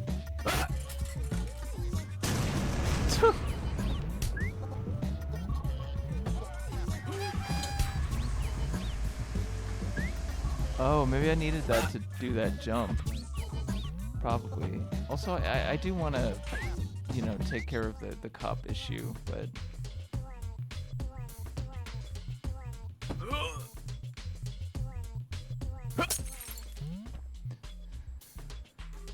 This seems to be the sort of game where the fuck around phase is part of the point. Yeah, what I like about this is,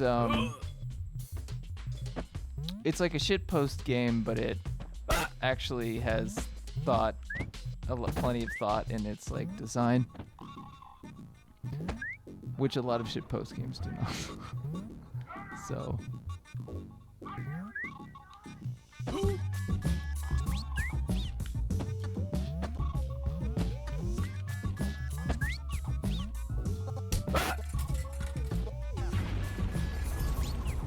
Oh, is it over here? Oh my god. God damn it.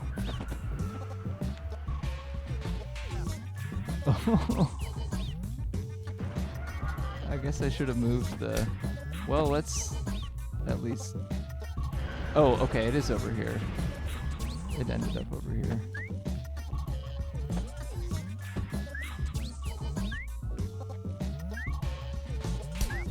Funi Raccoon. This game actually has like a Kickstarter or something, I think. Going concurrently with this demo to like help them finish the game.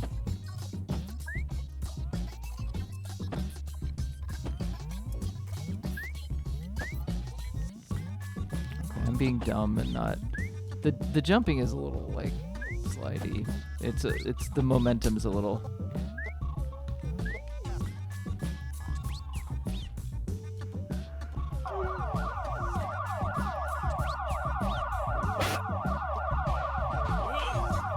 I don't know if I can use this on them.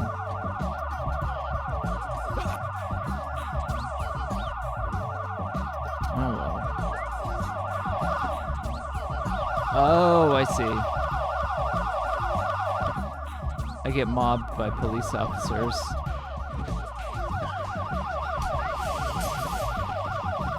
So this is the most realistic thing about the game so far. Also, I guess I didn't need the soda to get there.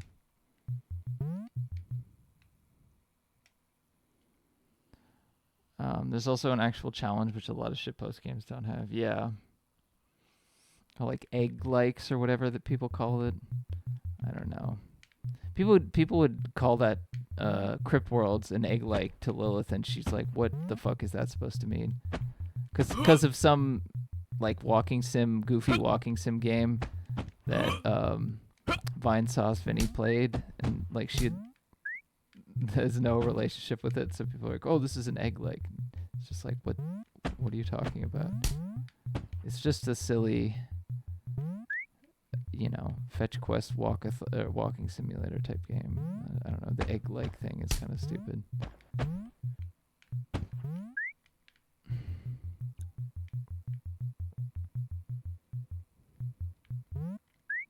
I like the movement sort of has that, you know, like Pac-Man thing. Boop, boop, boop, boop, boop, boop, boop, or like Donkey Kong thing. Sound to it. I want to be able to jump off of you. Oh, well, that's not appropriate. Is this what you just fly when this thing hits you? That's pretty funny though. I wanted to get on top of this. I don't think it matters. fact, I'm pretty sure it doesn't matter at all. Recently got a commission from Lilith's lovely stuff. Yeah. I think she's still doing commissions. Yeah, it's definitely worth doing. Because I'm sure people, you know, she'll do a good job, and also she needs the money, so.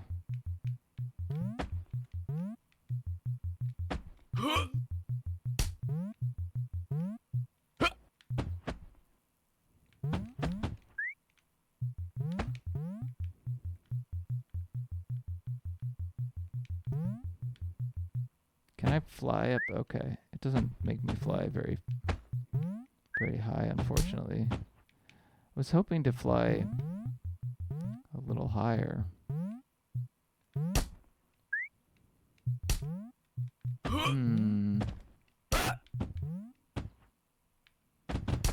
This just falls down. I don't know how to get up there.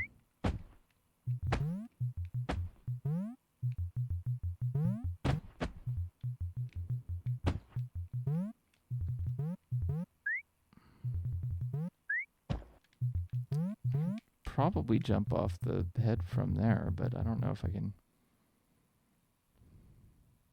They call this a chicken farm, but I see no chickens.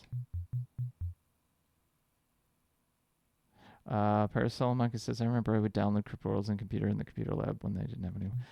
Oh my god. That's giving me feelings. I mean, I certainly was younger when I did the, you know, when I worked on it, but it's like knowing that the overwhelming people who played it are all people who played it in high school when they were that is weird. I don't know if anybody played my game problematic like that. People would probably just be like very confused and frightened. I think it's dysphoria. Probably people played that way. Playing a game about being trans in high school.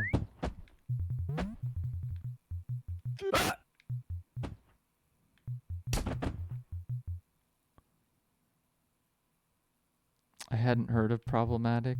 Yeah, well, it's not super well known compared to like dysphoria or Crypt Worlds.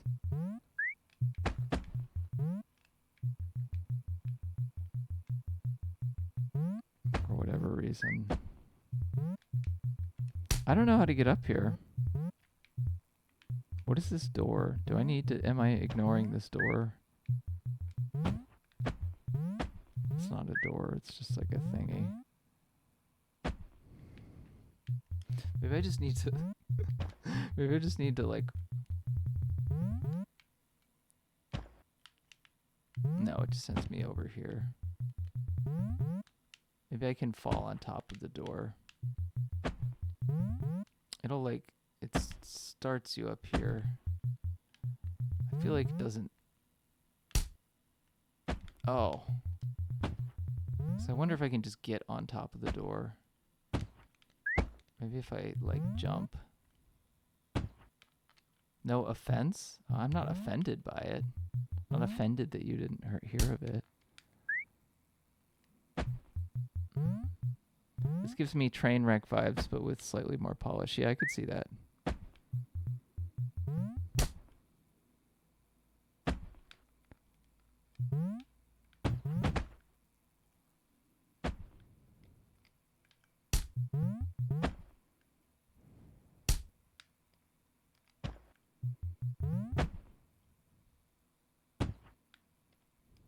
Oh, I feel like I need to get onto this. I could be completely wrong, but this feels like the only thing to do. The thing with like jank in a game like this, you know, versus that bowling game where I have to get something specific is like I expect it with a game like this.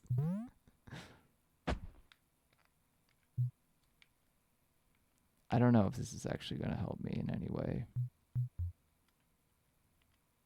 Can I run? Yes, okay. Well, I don't think this helps me. Because as cool as it is that I got up here, yeah.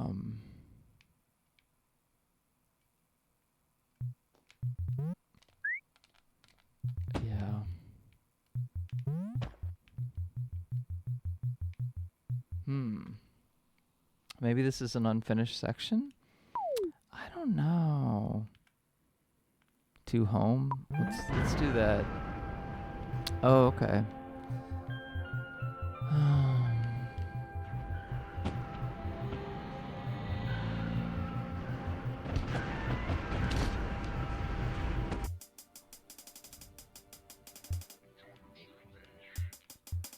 Okay, now this is where I was. Okay, yeah, this was like a... That's the chicken farm. That's the gymnasium. I don't think you can get anywhere from the gymnasium, actually. Whereas I think I can get somewhere... Or sorry, I think I can get somewhere here. Somewhere else here. I don't know if I could actually get anywhere from there.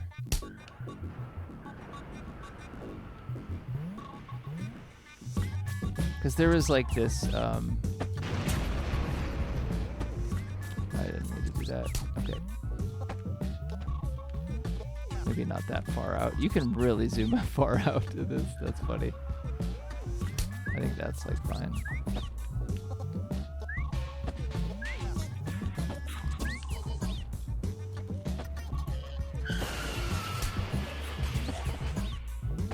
So there was like this weird glitch area here underneath the statue. And I went to it. It's possible I needed like an item in that other area to progress, but I don't know.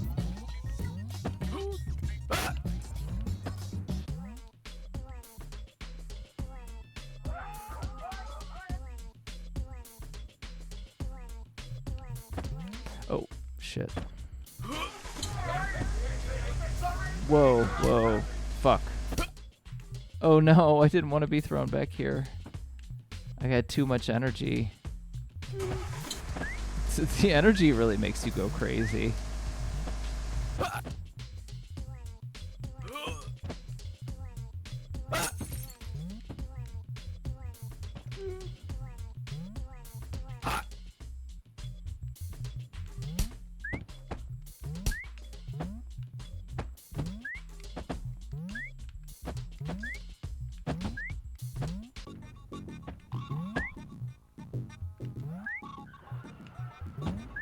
But there's definitely something over here, so. There was like another area that you could reach from here, so.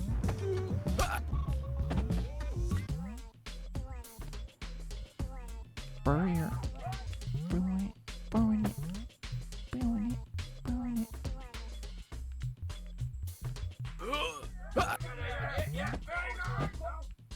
Got hit.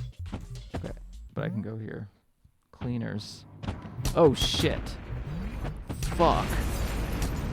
Oh shit, get the fuck out. Nice. Oh, it's gone way off the screen. Yeah, screw that.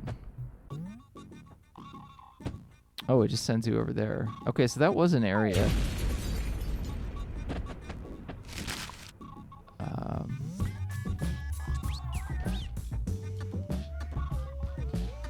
If I had something like Nos or Red Bull, I'm not sure I'd interact well with my brain pills. Yeah, probably not.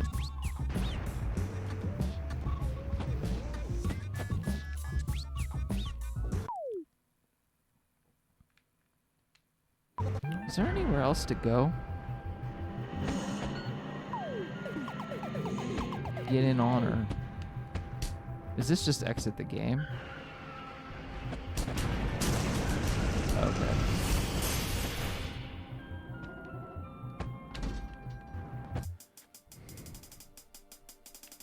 There's still 2 areas that I haven't reached.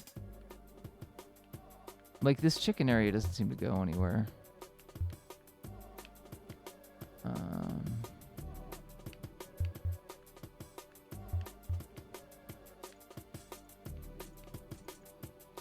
Yeah.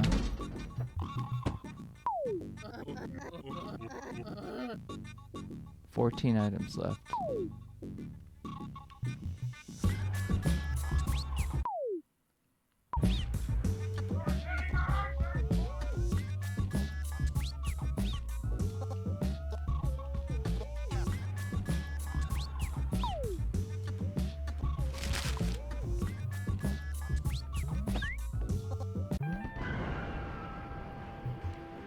I see, this just goes back there.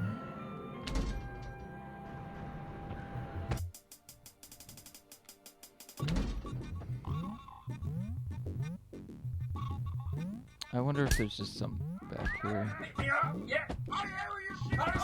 There is absolutely just something right here.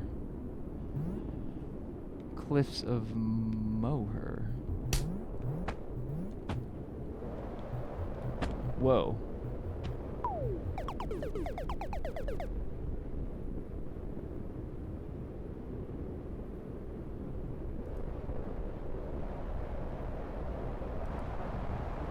Screenshot this. I want you to steal an officer's firearm and bring it to me. I was trying to screenshot this.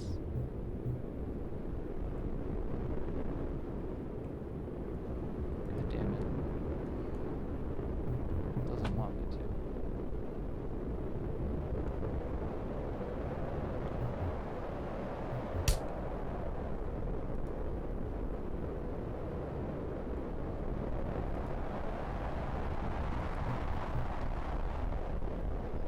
Yeah, I could probably guess that it doesn't, even if it is the name of a real place, it's not, it doesn't actually look like a real place. But you know, I don't know, maybe there's a...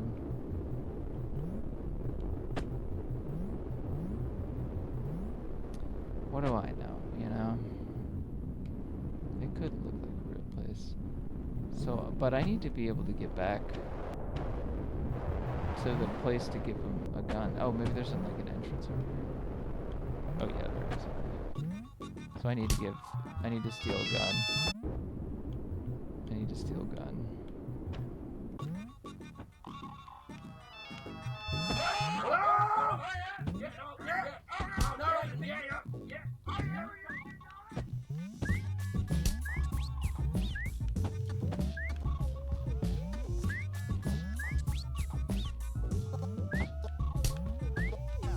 What a funny raccoon game this is. Okay, so I can get in through here. Yes, okay, we're good.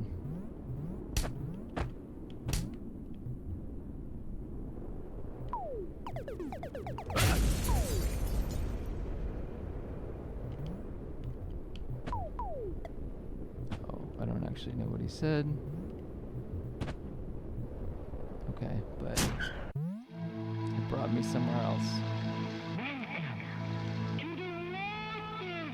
The Water Zone, music by Friend Martin.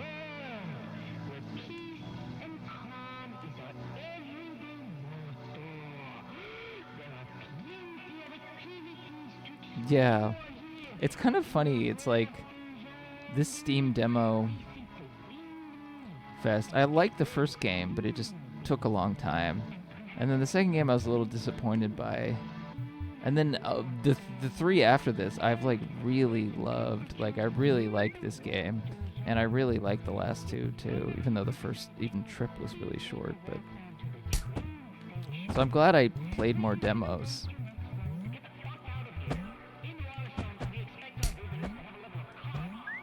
Not for demo. We just straight up do not want you.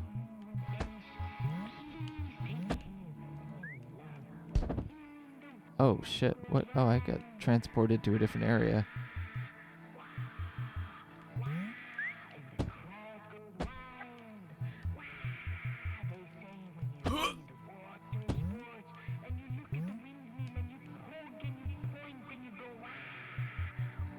What is this track?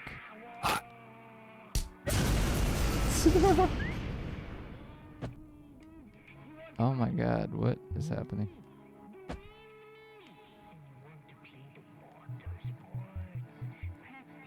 Play the water sports.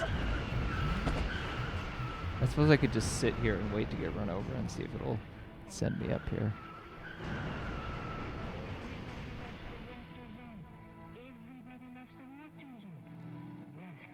Everybody loves the water zone. I have it turned down probably enough to where you probably can't hear it.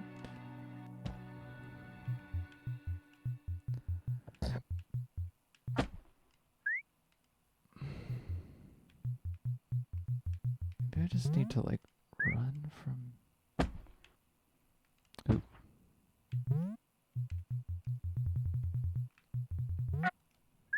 This kind of has a thing of like, you know, a game like Problematic in that it's just very loose and open-ended. And it kind of is not trying to be logical, which I like.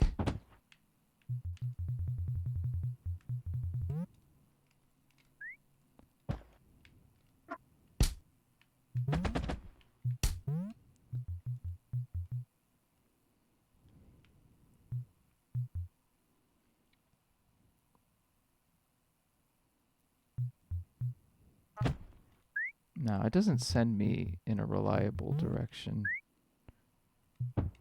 Also, I like how the music doesn't actually repeat. Does this thing talk? Can you talk to the Moa? I haven't tried to...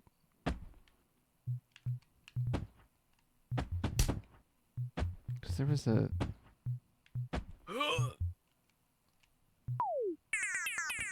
I keep missing my train because it never stops. Oh, that's funny. Bye-bye. I like that happens when it falls. Just keeps exploding.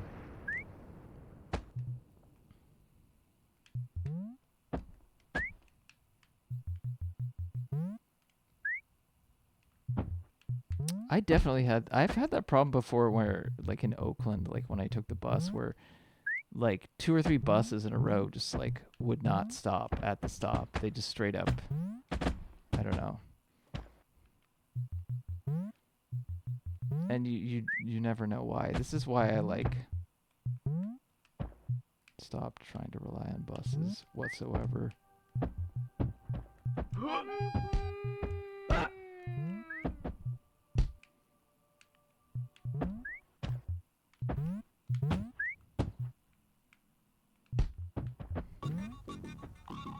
Oh, we're back here.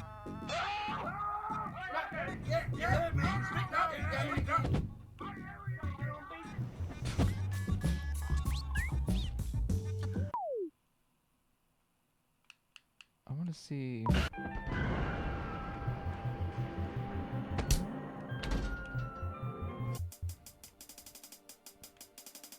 Okay, I feel like we haven't got all the items.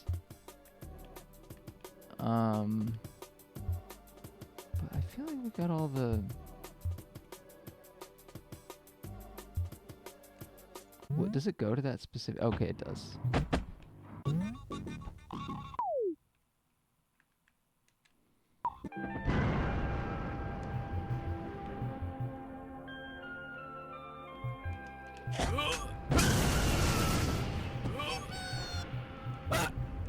I hadn't picked up some of these yet.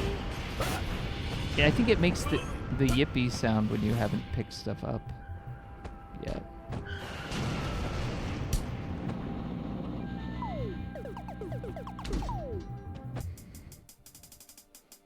Okay, yeah, I have all the items now.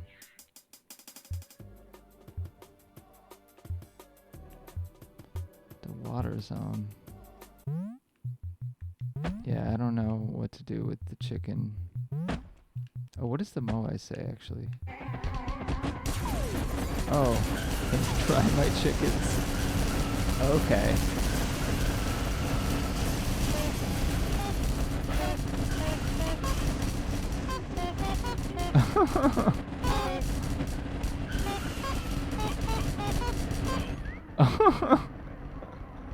That's hilarious. Look at this.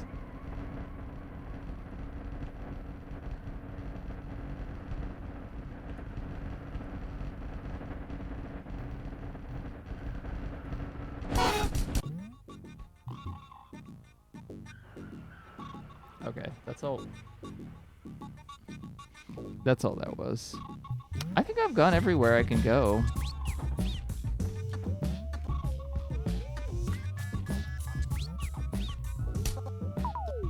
Wait, what is this? What does Crackhead say? 14 items left. Whatever. You said that last time. I don't know if there's anything else in this demo. There might be like another area. Item quota.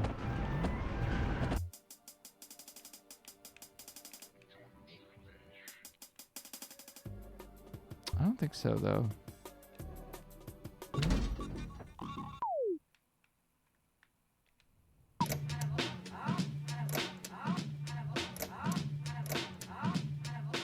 Oh, you can change your raccoon. It's sort of like Katamari.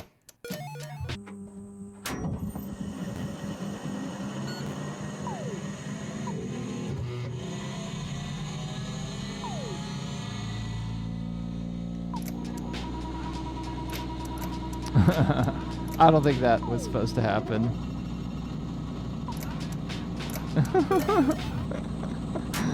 Yeah, that was not supposed to happen. They probably didn't expect me to hit the quit screen there.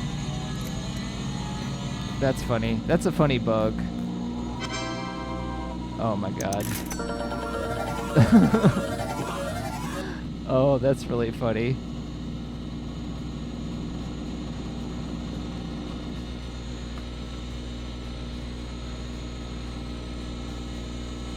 Well, my friends, we're gonna have to find a way around this one.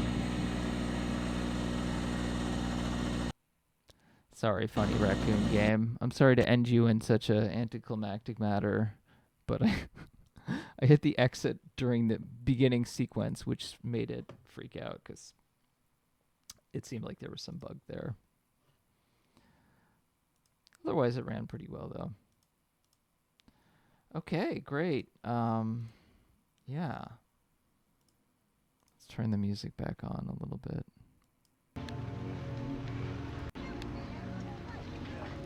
So let's see. We played... For any of you who are still watching, thank you. Hope it distracted you from whatever horrible news thing was happening. The fascist flop era fascism. But yeah, we played Perfect Tide station to station. That was good. A lot of writing in that game, a lot of pixel hunting, which is like, was okay. But, you know, I wasn't sure exactly what to expect, but, you know, I like the story and the writing a lot. So yeah, I like that one. Super 10-pin, yeah, the difficulty curve with that second level was really rough. I don't know, I expected to like that one, I think, a little more than I did, but there was like elements that I liked. Trip I really liked, but it was quite short. But that's okay, a 20-minute demo is fine. Hark the Ghoul I thought was awesome. I really want to check this one out when it comes out. I'm really curious about Trip as well, and Funi Raccoon I thought was good too. So yeah, those last three games especially, I really like them. There's some more.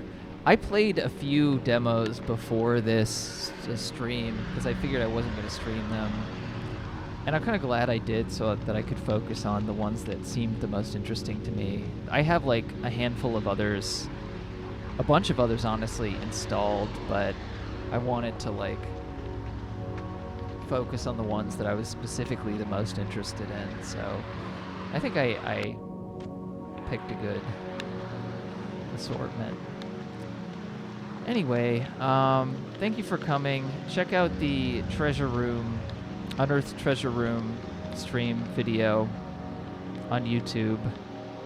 There'll be other stuff coming down the pipeline for anybody who's watching this. During the summer, I definitely trying to get more different kinds of work done. We'll see how it goes. But you're in it from what little I saw of it. The Treasure Room video.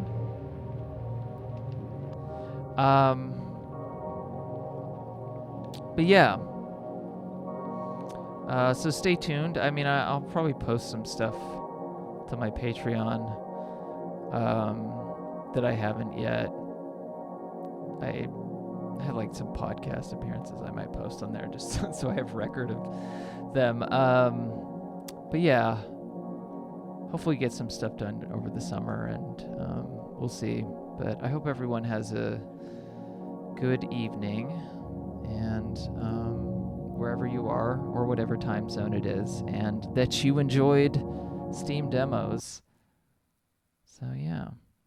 And this track just ended. So I guess it means it's time to end the stream. So yeah, have a good evening. And definitely, if any of those games looked interesting to you, check them out. Especially Trip, Hark the Ghoul, and Funi Raccoon. And also Perfect Tide Station to Station. I think we're all things I want to investigate further when they properly come out. So yeah. Anyway, see ya.